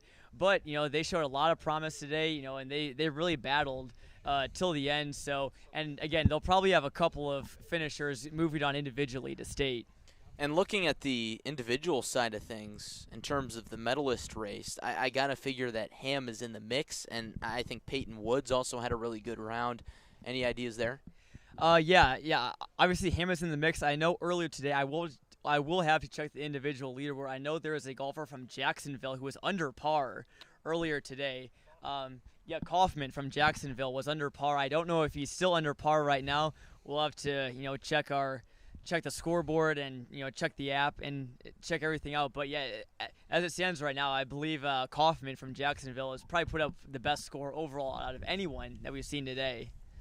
Wow. I know that a lot of guys were just hanging around right around that 1 over, even 2 over mark, especially when we're at the turn. I know Ham was there as well, but he stuck with it and was able to come in at 2 over, which was really impressive. And a lot of guys were able to just kind of battle the conditions. In terms of the conditions, John, what would you say was the biggest challenge out on the course today? I would say definitely the wind. Coming out to Metamora Fields again, like we mentioned, it's a links-style course. Really hardly any trees, nothing to stop the wind, really. Very few mature trees out here. So the wind was probably the biggest factor, although it was a pretty good day overall. As I mentioned earlier, there was a little bit of rain. Wind really picked up on the back nine in the afternoon, but conditions were really good today. The course was in great shape as far as I could see, and overall it was a lot better weather than we had last time the Clutch Sports Media broadcasted here at Metamora for the Mid-Illini tournament back in 2020, which was the video debut of Clutch Sports Media. Yes, if indeed. Our most dedicated fans remember that. Yes, it is much better weather. It's much more warm. But, wow, I think the scores kind of indicated the warmth, and it kind of helped us out as well because we were able to tell who is who, right? Nobody was wearing the same black Nike pullover. Everybody was wearing team colors. So that definitely made a difference in terms of our coverage, Mother Nature helping us out. I don't know if you've heard through the grapevine or anything like that, any individuals outside of the Jacksonville player whose name escapes me? So I'm trying to check the individual leaderboard right now on the app. I know, as I was checking earlier throughout the day, I know a lot of the top individuals were not individuals that were even on teams. So some of the best scores that we're going to see today might be from teams that they're not even competing for an individual title, and the scores are just loading now. Brady Kaufman from Jacksonville currently leading for the medalist honors. He's 1 under through 15. The clubhouse leader for individuals is Wade Schacht from Champaign Central, 1 over 72. Peyton Cheek, senior from Pontiac, 3 over through 16, so he's looking pretty good to advance the state as well. Andrew Rada is a guy from Dunlap who, again, as a team will probably not qualify if the scores stand as they do right now, but he shot a 76, will likely be advancing. Evan Gierke from Peoria, Notre Dame. He's a junior. He's shooting 5 over through 17, so we'll be seeing him coming up the 18th fairway here soon. And other than that, Hunter Trainer, another name from Pontiac, also at 5 over right now. Tyler Davis at 5 over from Moreau at Forsyth. And Brooks Culver from Clinton at 6 over, as well as Carson Hopping from Galesburg, also at 6 over. So big competition here for the final individual spots here. A lot of names kind of floating around the 4, 5, 6 over area. So we'll have to see who is going to be in that top 10. Definitely. And it'll be interesting to watch for that top 10 in terms of guys not on those advancing teams. So right now, that would be Brady Kaufman, Wade Schacht, Peyton Cheek, Andrew Rada, Evan Gierke, Hunter Trainer, Jake Baldwin, Troy Reiser from Washington, and Tyler Davis, if I'm not mistaken. So those would be all the names right there. So I don't know if that was 10 or not, but I believe that was 9. Close enough. So then the next one would be Brooks Culver from Clinton. He's 6 over through 17. So some guys coming down the stretch here. Some guys to keep an eye on. Yeah, definitely. And, coming down the stretch here, so much can change in these last couple holes. I mean, every hole between 14 and 18, other than the par 5 16th, there's really not a lot of birdie chances. So not really a lot of opportunities to, put up a red number. But as we saw earlier, especially with Swartz from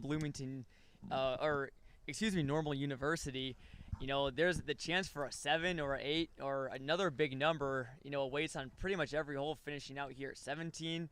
Not an easy par 4. 18 here, playing about 450 yards. Par 4, really long. So par is going to be an amazing score on 18. If any of the individuals still out there can put up a par on 18, I would like their chances of moving on to state. 16, you got a par 5 that is probably your last birdie opportunity if you're a longer hitter. So a lot to be decided coming down the final stretch here, and the final stretch here at Metamora Fields is really decides, really separates the cream of the crop from the rest of the field. So yeah, as we've kind of seen, a number of guys struggle on number 18, some guys bogeying 17 and 16 as well.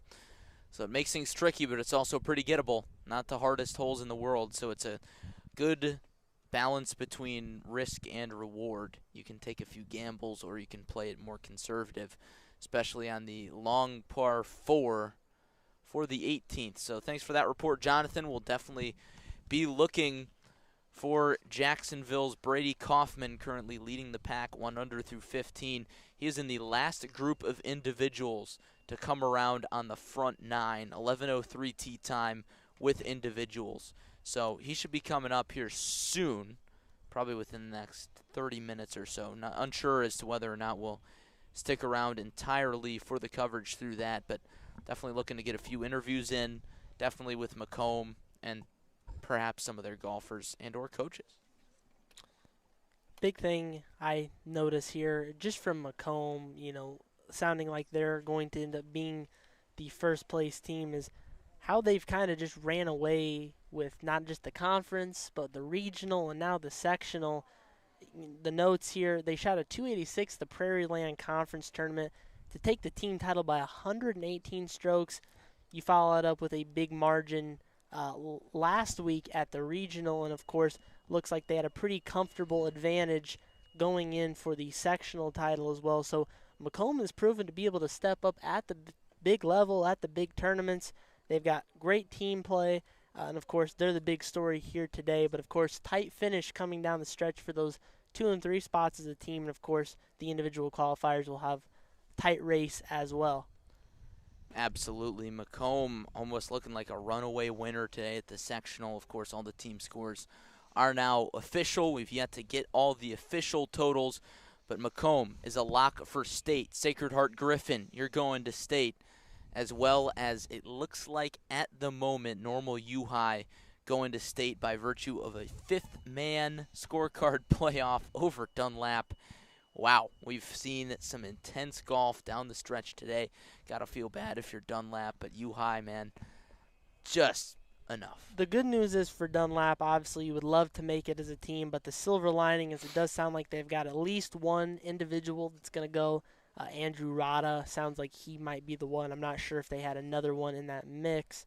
It escapes me now, but yeah, absolutely. I mean, you got to feel bad for Dunlap, just so close. And they obviously, I think, played a little better than maybe what the expectations. Normal U High, not so much, but at the end of the day, Normal U High is a team that if they do indeed get through as a team, they could bounce back and play really well. Could still be a state contender on the right day next week at state tournament. Absolutely. What a day we've had today at the 2A Metamora Boys Golf Sectional. Of course, the top 3 teams advancing to state, and right now it looks like we are locked in for Macomb, Sacred Heart Griffin, and Normal U High winning on a scorecard playoff. Top 10 individuals not on those teams also get to advance, and of course that field is still wide open. A lot of guys not on those teams definitely looking like they're going to have a shot, including from Dunlap and Washington and a few local schools there. We're currently waiting on perhaps an interview with Macomb head coach Greg Duncan, as well as Connor Ham, the senior for Macomb, turning in a 74 today, if I'm not mistaken, or 73, which is 2 over. So definitely an impressive showing there from Ham. Again, we did not expect much less. He shot a 72 at the regional. And, again, coming on a big stage, we saw how Normal U High, they shot a 298 at the regional. Obviously, when the pressure comes on, a lot of, big stage out here, it may be easy to kind of let a few strokes in, so to speak. Connor Ham and Macomb as a whole certainly did not allow that. They rose to the occasion. Again, maybe that practice, staying overnight here in Peoria, kind of gave them a little bit of an advantage, so to speak, compared to some of these other teams who may have traveled from out of town to come over here today. So really just overall excellent play from them. Sacred Heart Griffin, as I mentioned towards the top of the event today, they might be a team to watch. And obviously they're coming in right now sitting, as we know, second. So they're going as a team as well. Just, again, a lot of great teams going, a lot of great individuals going. It'll be interesting to see if anything does change, because you never know. If something with Dunlap, something with a scorecard might be a little faulty, you never know. We could get a kind of a surprise shift in the scores, but as it stands right now, 3 really good teams are going to advance the state. of course you got to sign those scorecards right, got to sign them in the right place, got to make sure all those numbers are right. Nothing officially official yet, for lack of better terms, but unofficially, Macomb is your sectional champion. Sacred Heart Griffin is going to move on. All right. Well, looks like we got some guests from Macomb. Justice Keene, one of the men of the hour for the Macomb Bombers. We'll get him on here. Hand him a microphone. Justice, my man, congrats on a huge round, dude. Thank you, sir. What was the difference for you today? Obviously coming out here, we played yesterday. I was playing a practice round. Was key, and then I played with Connor Ham and Connor Watson. They've been nothing but great leaders and showing me what to do and taking keynotes. And I think today it proved pivotal. I mean, on the back nine, as you look down the stretch, it got rainy and cloudy, but I think it paid off. And I think that, as a team, we played very well today. For you, take me through that stretch individually, that run you went on, a few birdies on the back, and that really, I think, separated Macomb from the rest of the pack, considering that, you were that key fourth scorer. Yeah, well, I think that, when putts started to go down, I think it made the back nine a lot more smoother. Pars were big, and then obviously 15, and then being able to recover after the triple on 15, and then 16 hitting a good drive and making par there, and then par in 18, and then just making key shots when I had to do so. you look at your last few tournaments, you go to the conference tournament, you go to the regional. You guys have had a pretty wide margin of how you guys have been able to take the top spot. How do you continue that going into next week to be able to just kind of play solid as a team as a whole? Well, I think, we have 6 guys on this team that are always ready to step up, and I think even, myself included, and then, guys like him and the rest of the team, and I think that, all of us are ready to step up, all of us have the potential, and all of us are ready to do what we need, so we all got each other's back, and I think that, we're looking forward to hopefully bringing home a little bit of a bigger trophy on Saturday. Yeah, of course, and you're the only sophomore on this team, and you mentioned the leadership of guys like Connor and a few of the other seniors. What exactly do those guys mean to you, and how much have they helped your development as a golfer? Well, obviously being around them since junior golf days, and Connor has been such a great leader to me, and I have a blast playing with him at practice and being around him and being the rest of the other team. And the past 2 years have been unbelievable. We've had great leaders, Braden Duncan and Jack Lockhart, and obviously Ham and Watson, who will be back next year. And and we really are. We're 6 brothers, and we're around each other, and we're a team, and we're just one big family. Absolutely. Justice, thanks for the time. Congratulations, firing a 77 today, helping out Macomb to seal that sectional title at Pierce. Thank you, Larry. We'll pass the microphone on down the line. Connor Ham. Connor, looks like you're in medalist contention. Shot a 73, 2 over today. You hit the water a few times. Had to deal with a few bits of adversity. Take me through your round. I think those were the pivotal points. Being able to recover from that and know that every shot counts. I mean, you gotta recover from those, and if you don't, you're gonna put yourself in a bad spot. And I was able to come out of those today, and it worked out well for me. You look at some of these golfers, obviously it's a big stage. It's a very important tournament, trying to get to state. You really just settled down. You played your game today. You just were very composed. You were one of the best out here today. What did it take to just kind of stay composed and relaxed to play your game today? I think doing what I normally do, just come out here like it's a normal tournament. Obviously it's not, but I played for the pars, middle of the green. Making pars was important. I mean, throw a few birdies in there. Yeah, that was important. Yeah, that conservative game plan can definitely help, especially for a golfer like you, somebody that can go low. What does this mean to you to head back to state? I mean, you guys won the sectional last year, didn't get a chance to play for state. You got a taste of state 2 years ago. What does it mean to get back? It means a lot. I mean, I feel like we have a chance to win now, so we're playing for a lot more than just going there to see what it's like. We're gonna make the second day and then see where that takes us. I know I talked with your coach earlier this week about the whole factor of unfinished business. You guys definitely look to be a contender in 2A. What does that phrase, unfinished business, mean to you? To me, it means last year we thought we had a really, really good chance at winning the state tournament, and we lost a couple guys this year, but we've managed to pick up those scores that we had last year, and we think we're going to be in the same spot we were last year and give it a run. Well, Connor, I think you guys got some business to finish this weekend. Congratulations, man. Thank you Great very much. round. Appreciate it. And best of luck the rest of the way. We'll pass the microphone on down. Last but not least, head coach Greg Duncan from Macomb. Coach, how proud of you, how proud of your team are you right now? Very. It was a great day. We got off to a kind of a rocky start there early on, and kids were not in the happiest moods the first couple holes, and I think, playing a little with a little nerves, but we had that little break in between nines when we were caught up with the individuals going off, and I had all 6 boys sitting right there and said, hey, we got 9 holes to go out there and change our fortune, and they did, and they responded really well. I want to look at something more specific. You said you thought the longer course would be beneficial for you guys coming out here, having a little bit of more space to work with. Did you find that true today? I did. I talked about it earlier on the phone call.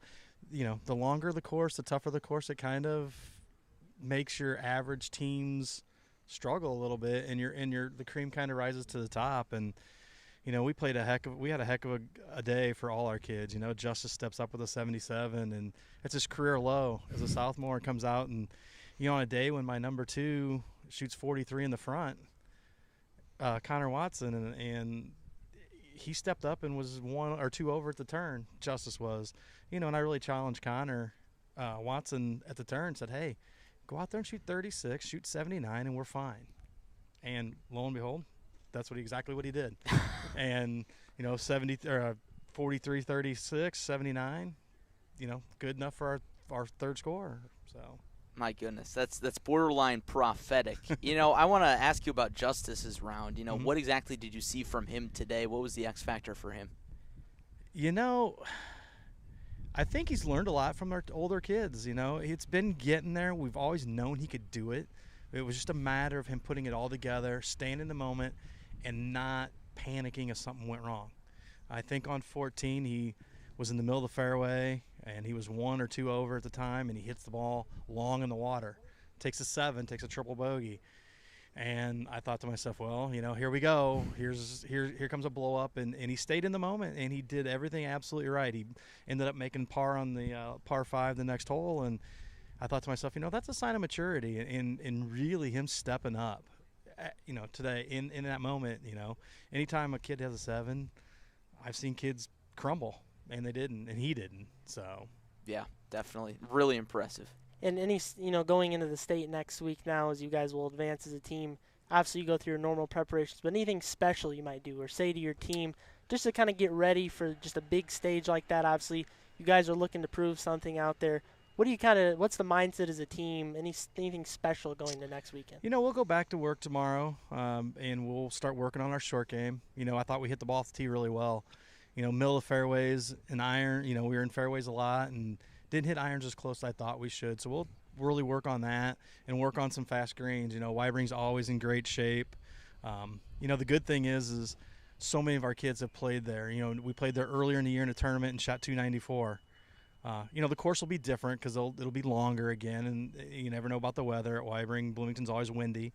But, my kids have played it so much. Glenn Sutton and Griffin Taylor and Connor Watson, those kids played it in the summertime in the prep tour. That prepares them, and it's one of the ones that when our kids have set up a summer schedule, I'm like, you guys have to play Wybering because the end goal is getting the Wybering in October. Is it a different course in the spring than in October? Absolutely, as is every golf course, and so is the weather. But for them to get out there, play it, see it, and know what they can do on it, it's only going to be beneficial come Friday. Yeah, definitely. That experience is definitely a big X factor, and I think that can be said for some of your guys that came out and stepped up today. One last question for you. I know we talked on the phone earlier this week about that chase for that first team trophy at the state level for Macomb. You guys are right there now. Won this sectional by 10 strokes. What does that chase mean to you and your guys going into this weekend? It's the fire. It's the fuel that's going to feed the fire. And those guys are going to work their tail off Tuesday and Wednesday. We'll go play a practice round Thursday, and let's get that first day out of the way, put up a decent number, and see what happens. I'm not a big fan of the cut after day one. We got cut 2 years ago after day one. I wasn't a big fan of it because I thought, we get there, we should at least see the whole thing out. And you never know. You're nervous round on the first round, and you can come out and settle those nerves the second day and climb up a leaderboard. I've seen it happen before. But, these guys have done it. They've done an excellent job all year long, and I can't be more proud of a group of kids than those 6. They work at it day in, day out, and they're one big family. Absolutely. Well, Coach, got to figure I like your chances. You guys probably like your chances to compete. Congrats on the sectional title today. We'll be rooting for you. Thanks. Appreciate it, guys. Yep. Coach Duncan for Macomb. Macomb shooting a 305 as a team, doing one heck of a job. Looks like Jonathan Michael has a scoreboard update for us. John, what do you got? So, Larry, we know that the team title has obviously been decided, and we know who's going to be advancing. It will be Macomb, Sacred Heart Griffin out of Springfield, and Normal University. That is official now. They are in at 318 in that 5th tie-breaking score, like we mentioned earlier. Jack Swartz, the 84, that was an official score, so they will be moving on to state. Now, on the individual side, though, there's still some drama going on the course right now. Brady Kaufman still in medalist contention right now. He's 1 under. He's now through 16 holes. Wade Schacht, obviously, second with a 72, a 1 over. Peyton Cheek looks like from Pontiac looks like he's going to be moving on with a 4 over, as is Andrew Rada on a Dunlap with a 5 over, and so is Evan Gierke with a 5 over. Those are the top 5 individuals. Now going down the leaderboard, remember, top 10 make state if your team isn't already qualified. So that would put Jake Balden, Hunter Trainer from Pontiac, 5 over through 16. He would be in. And number 6, Jake Bolden out of Springfield. Number 7 with a 5 over. Troy Reiser from Washington shot 5 over. That's 8 golfers there. And Tyler Davis from Maroa Forsyth with a 6 over. Now we have, for the 10th spot, there are 4 individual golfers tied who are already in the clubhouse. So we will likely have a playoff, and those golfers are Brooks Culver from Clinton, Carson Hopping from Galesburg, Jack Sikander from Dunlap, and Jared Otterwald from Metamora, all tie for 10th individually as of right now with a 7 over 78. And Parker McLean from Urbana is through 17 at 7 over, so he might be the 5th golfer in the playoff. We could have a 5-way playoff here at Metamora Fields for the last individual spot for state. Wow, coming down to it. Sounds like 78 is the number. That's going to be the individual cut. And, of course, everything on the team side is official. Macomb is your sectional champion. John with a good update there. 78, that seems about right for this course, for these conditions, and for the talent here. That's a really solid score. I mean, you look at some of what some of these teams did, and, as a team, put up some really solid numbers. And even if you get into the low 80s, that's not bad either. But, again, 78, a really solid score. And as expected, I expected a playoff of some sort to decide, those kind of remaining spots. Some of the names we've been familiar with all day have been part of it. And Andrew Rada, nice to see Dunlap's going to get at least one of their golfers after they had a really good day. They just fell short as a team. Really, though, it just comes down to, how they can just come together, see if anybody can get in at the last second and maybe make a play at getting it individually.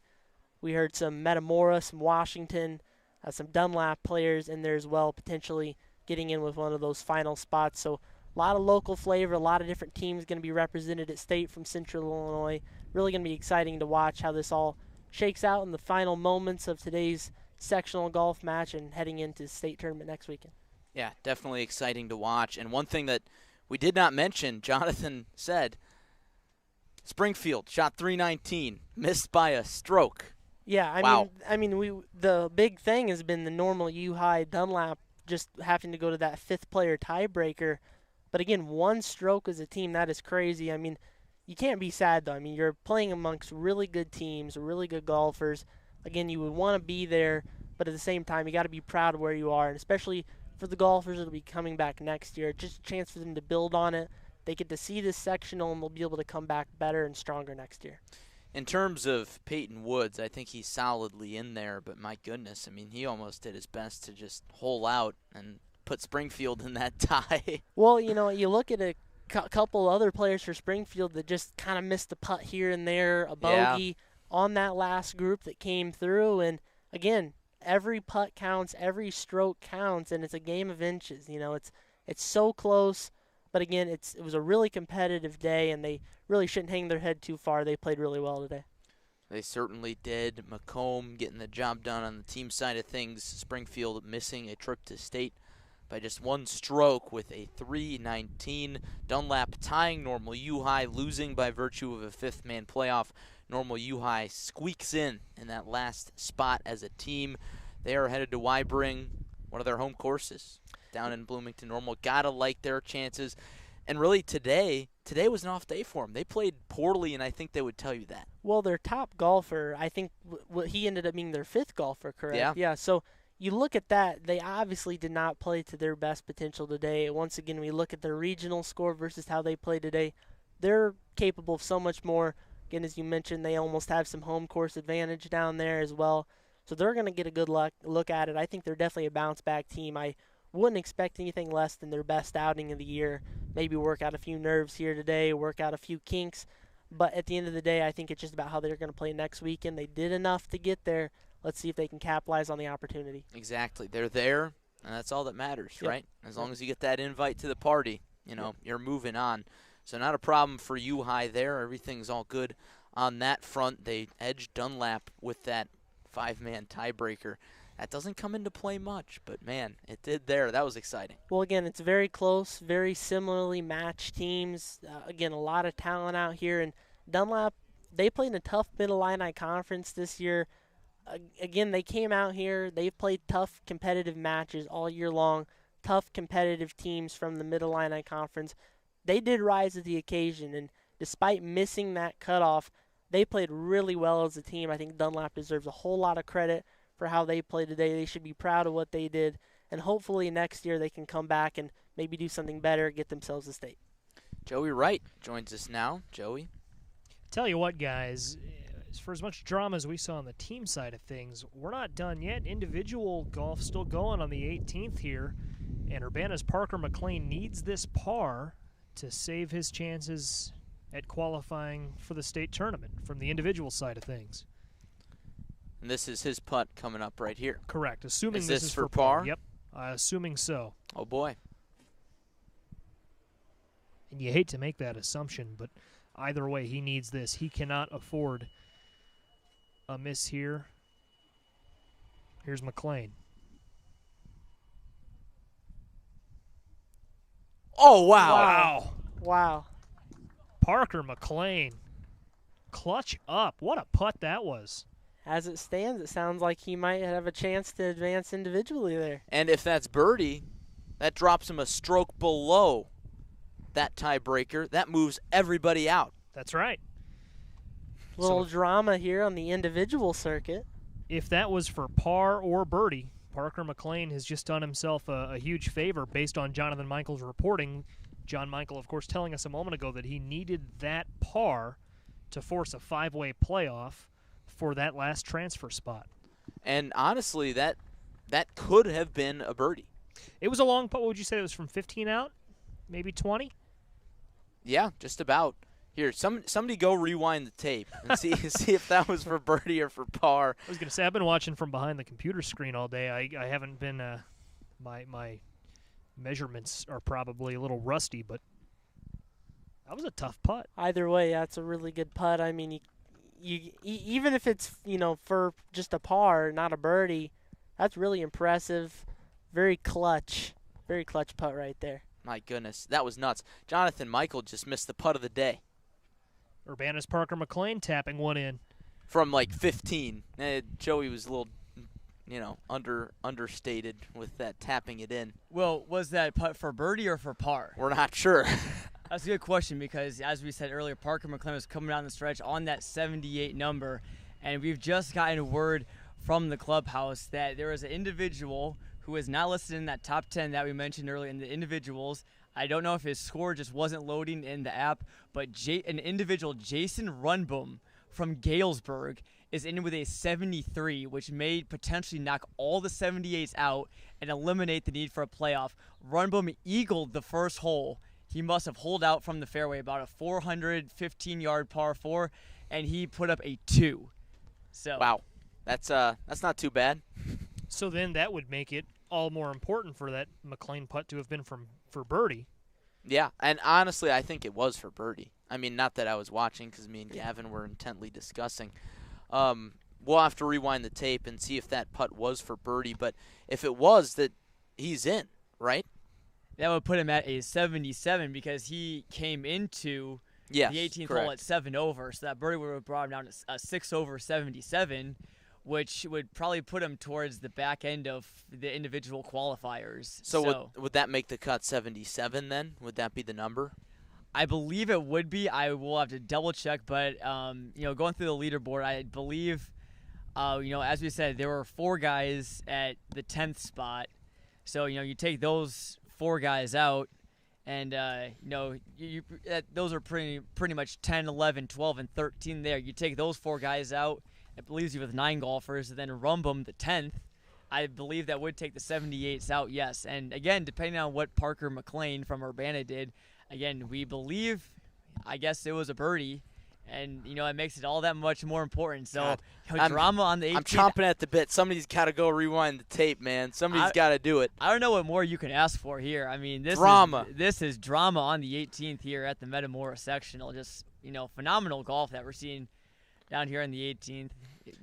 Great view from the broadcast tower up here, and you just couldn't really ask for a better situation, higher stakes, anything like that. These are the final two groups we've got on 18 and number 9. We're going to focus our attention on number 18. It's the only foursome today, and it contains Brady Kaufman, who currently leads, if I'm not mistaken. Yeah, last time I checked, Kaufman was 1 under. I do not know what score he made on 17. He's been playing really, really well today. He's had a couple birdies, I believe, on the card. Again, it's been a while since I've looked at his scorecard online, so I will have to double-check that. But I'm trying to see where he is. You know, Jacksonville, they are red, so I'm looking for some red. And Kaufman mistakenly listed on our tee sheet from Pontiac. Kaufman from Jacksonville. The rest of the group, Hunter Trainer from Pontiac, Jacob Stevens from Centennial, and Chaz Peed from Kewanee. Yeah, I believe the golfer from Pontiac, I see him over in the bunker on the left side. Jacob Stevens now from the fairway. Looks like he left it short. He's not happy with it, and it's into the water. I believe I saw just moments ago prior to that shot, I saw another ball go into the water. I'm not exactly sure who that came from. That could make things interesting. Well, this next shot is Hunter Trainer from Pontiac from the bunker. Everybody keep an eye on the water here, and he misses the water well left, rolls through the green to that green side bunker. And I think the next shot should be Brady Kaufman from Jacksonville. He's on the left side of the fairway, right side of your screen. He's probably got about 170 yards to the pin. Those bunkers are about 270 out from the tee box. Looks to be pretty on line. He gets to that back tier, gets a little yank on it. Straightforward putt for birdie. And assuming that he's still 1 under, he could 3-putt for the individual title. Looking in a good spot right now here for Kaufman, and he's put himself in a great spot too on the green. If he wants to add his individual title by a couple of strokes, did not get up on that ridge, not in the bunker, not in the water, so he's in the best spot of this group right now. See if he can just finish it off, maybe a 2-putt, maybe a long putt. We'll see what happens here as they approach the green. 2 balls in the water from this group, we believe. So that makes things a little tricky.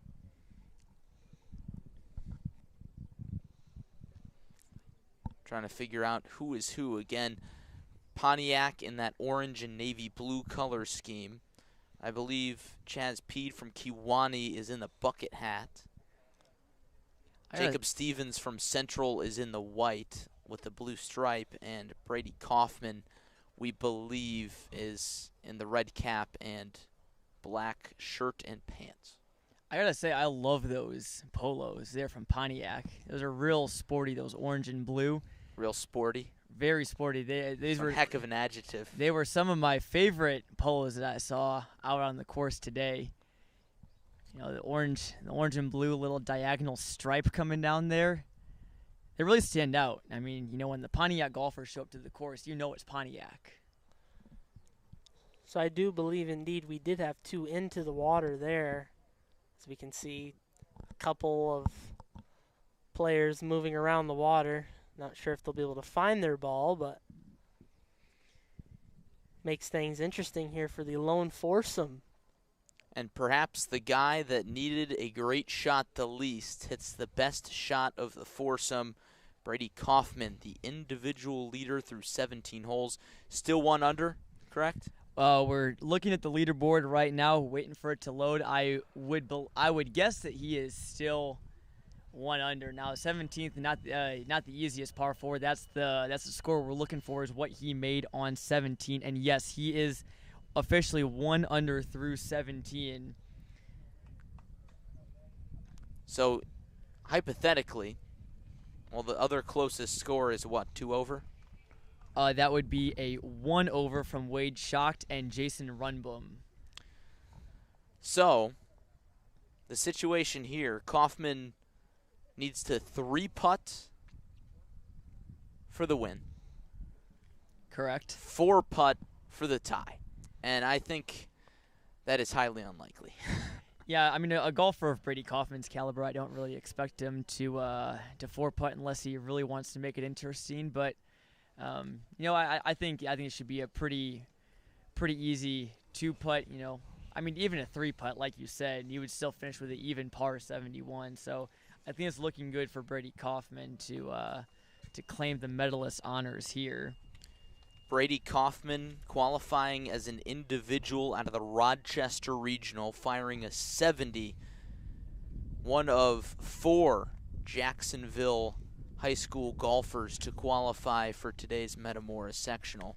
He fell 2 shots short of the medalist honor at the Rochester Regional to Peyton Woods. He may have felt like he had something to prove out here today himself. I mean, maybe coming out looking to get a little revenge on that, wanting to grab the medalist title, and he's certainly looking like he's in a good spot today. Looks like Chaz Peed will hit from the bunker here.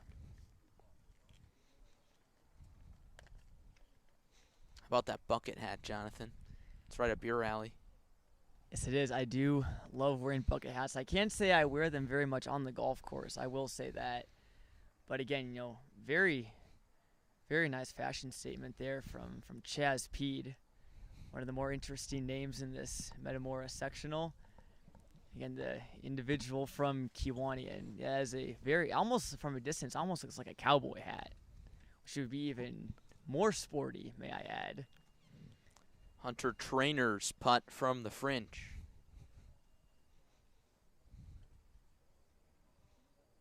Good speed, good line. Does it have enough? Misses left, just barely. What a run. That'll be a tap-in par to finish the day for Hunter Trainer from Pontiac. Looks like we're going to clear the way for Brady Kaufman, leading the pack by 4 strokes. 2 strokes, 3 strokes, that would be. There we go. Third time's a charm. 1 under through 17. The next closest is 1 over. Kaufman, the only player subpar today. Here's his putt for birdie.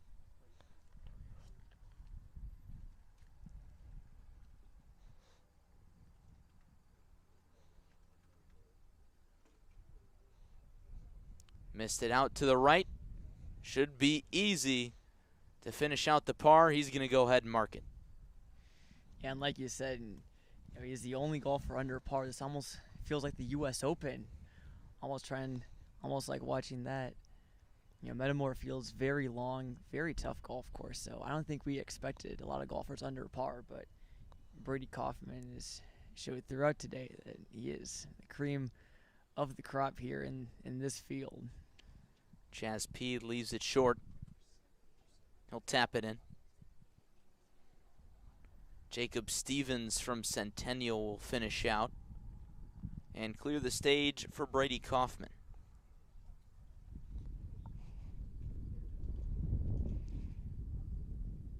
Can never be too sure. Got to make sure that line is cleared. John, is Stevens in contention at all here? I do not see him in the top 10. I believe the 10th right now is going to be, as far as individuals go, will be Tyler Davis from Maroa Forsyth with a 77. Again, Jason Runboom, 73, knocking out 4 golfers. Stevens finishes his day. And Brady Kaufman, out of Jacksonville, has this putt to shoot 1 under 70. And here it is.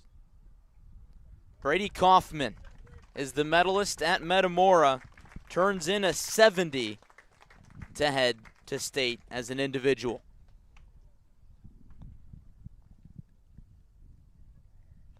And what a performance, John. We did not talk about Kaufman much, admittedly.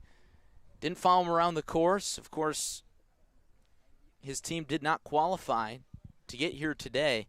He wasn't the medalist at his regional. Lost that by 2 strokes. Today he left, no doubt. Yeah, I mean, Jacksonville, even though they did not qualify as a team, they did send a couple golfers here. And interestingly enough, I did run into a couple Jacksonville golfers while I was out here playing on Saturday. And from what I could see, again, I couldn't see a lot of them, but they all were playing very well. And so I'm not surprised to see that one of those guys, I obviously didn't know at the time Brady Kaufman was in that group, but Jacksonville has some great golfers, and Brady Kaufman obviously taking home medalist honors today. I'm trying to see his scorecard right now and see how his 18 holes here at Metamora Fields went. Regardless, though, I think he's going to be pretty happy as he's going to be advancing to Weibring Golf Course in Bloomington Normal for state next week.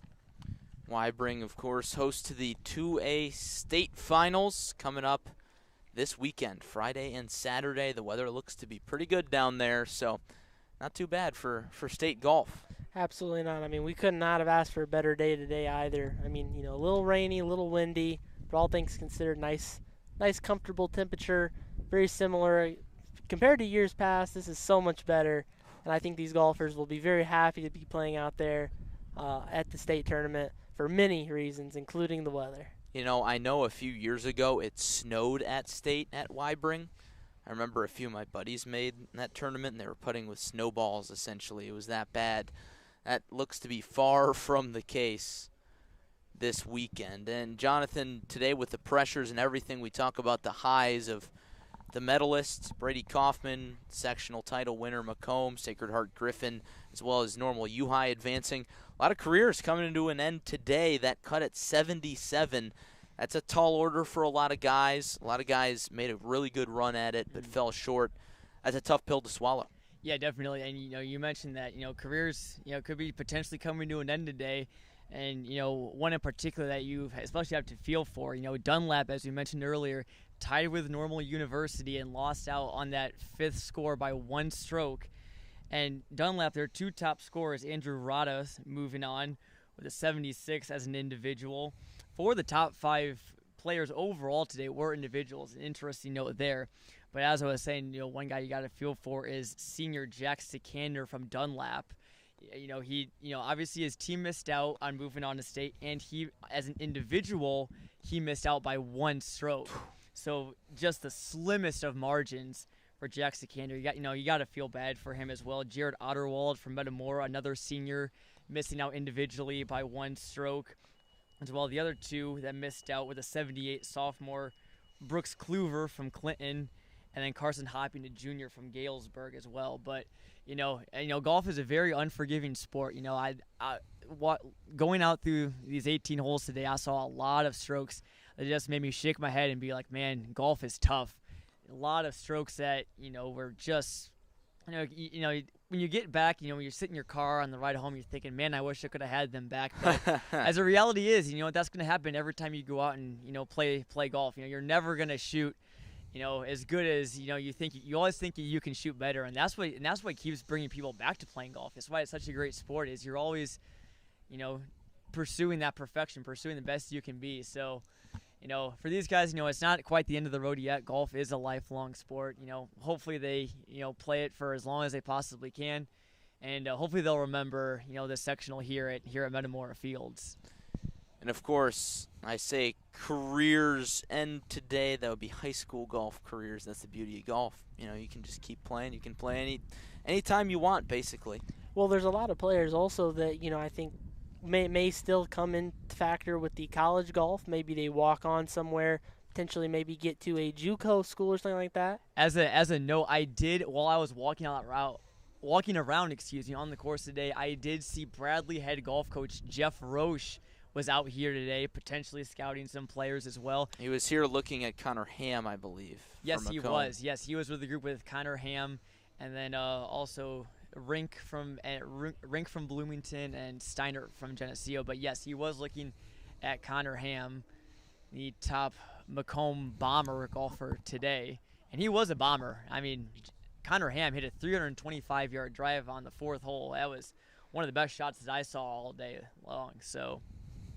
Definitely very, very impressive performances today. The most impressive of them all, Brady Kaufman, the only guy coming in the red, firing a 1 under 70 at the par 71 Metamora Fields Golf Club.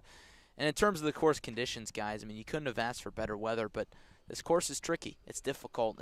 Definitely worthy of hosting a sectional. Yeah, we saw a lot of fescue shots. We saw a lot of people coming up. You know, we saw the I forget the name now, but the golfer from U-High that had to hit out of basically the water with one shoe. Yes. You know, that really goes to show how difficult this course can be. Again, it's very wide open, but there's a lot of room for error as well. And I was really impressed with how a lot of these golfers were able to respond. Just one or two bad shots, they were able to finish out the hole really well. A lot of solid scores today. Really solid finish for all these golfers. What do you say we bring Joey Wright back in here? Let's get Joey Wright's thoughts. Joey, did you ever come up with that third trivia question? I did not, unfortunately. I don't know what happened that sidetracked me. Maybe like the golf? Maybe the golf. Yeah, maybe what we're here to do. I guess it's all related to golf in some form or fashion. But, man, can't say enough about our whole crew today, right? I mean, listening to you and Gavin over there behind the computer, you guys did great. John Michael, dynamite all day long from the course. Jacob Steinberg's going to have a really good video for us on social media, and, of course, it's going to be the wildest golf mixtape you've ever seen. He It's not going to be as crazy as my Peak and Washington video, but aesthetically pleasing to say the least. He pointed out to me, Jacob did earlier, that it's different than any other video he's ever shot. Kind of focused more on the scene, and it's a little quieter than the high school football we're used to. But going to be a tremendous video on social media, and then of course Francisco Alonso, manning our camera today, did a great job of bringing our viewers all the action. Not even our number one camera today. He did a good job with our backup. It was the NASCAR Cup Series race at Talladega today. We had to dig out our own backup car, but Yes. it got the job done well. Same camera we used for both of our golf telecasts last year. So the whole crew did a great job today. It was a lot of fun out here. Really had a blast. We've been on the air for over 6 hours. A lot of golf. Really? A lot of storylines. It went by like that. It really went by did. in a flash. It really did. And I got to say, at least we got the very end of this sectional on video. That's right. It didn't happen in Pekin last year. No, it did not. That's not something that we could say last year, unfortunately. But, hey, it's all about improvement, right? Last year we pioneered an uncensored brand of golf coverage. We were doing it a new way. And if we can get the plane... If you can call it that. Uncensored on accident. But if we can get the plane landed here, I mean, even if things go horribly wrong right now, we saw all the golf. We got the important Yes. stuff out of the way. Heck, we could do an audio broadcast from here on out. That's Why not? right. That's right. We could turn the camera off. But it's trained right now on beautiful view of the 9th green over there, the fairway, the lake. This really is a tremendous course. Got to thank the whole staff at Metamora Fields for their accommodations, letting us come out here today and commandeer their balcony and their second floor as Yes. we came in, and like a tornado came in From to Sacred to Heart screen. Griffin. That's right. And they played well today. They just snuck it in there. Well, that was U-High that just snuck it in there, but still only by 3 strokes the Tornadoes got it in. So Cyclones. Pardon me. Well, my mom went to high school there. You'd think I would know. But, yeah, I mean, a tremendous day of golf. The state tournament next week is going to be, I'm interested to keep an eye on that. The conditions here today, I think, prepared a lot of people for next week's tournament, and I guess you could say that across the state. I'm sure it was similar to some extent, but it was a day that started with misty conditions, kind of overcast, doom and gloom. That continued throughout the afternoon, cleared up late. So much like last year at the Middle-Illini Conference tournament here, we saw a little bit of everything. Yeah, we absolutely did. Macomb taking the team title 305 is the top score, the score to beat. The Bombers headed to state as sectional champions, back-to-back sectional titles for them. Sacred Heart Griffin, as well as Normal U-High, also punching their tickets. And Brady Kaufman fires a 70, the only player under par to seal the medalist honors. Guys, we'll go around the circle here. Final thoughts. Oh, I start? Sure. Well, you can hand it off to Jonathan. No, I'll go. And not a whole lot more to add. Just it was a lot of fun today, and that's what's great about these sectional tournaments, these regional tournaments too, and anything in the postseason, regional, sectional, state. Watching the storylines unfold. It starts out one way. You think you've got your favorites, and then guys step up. Justice Keene played phenomenal today.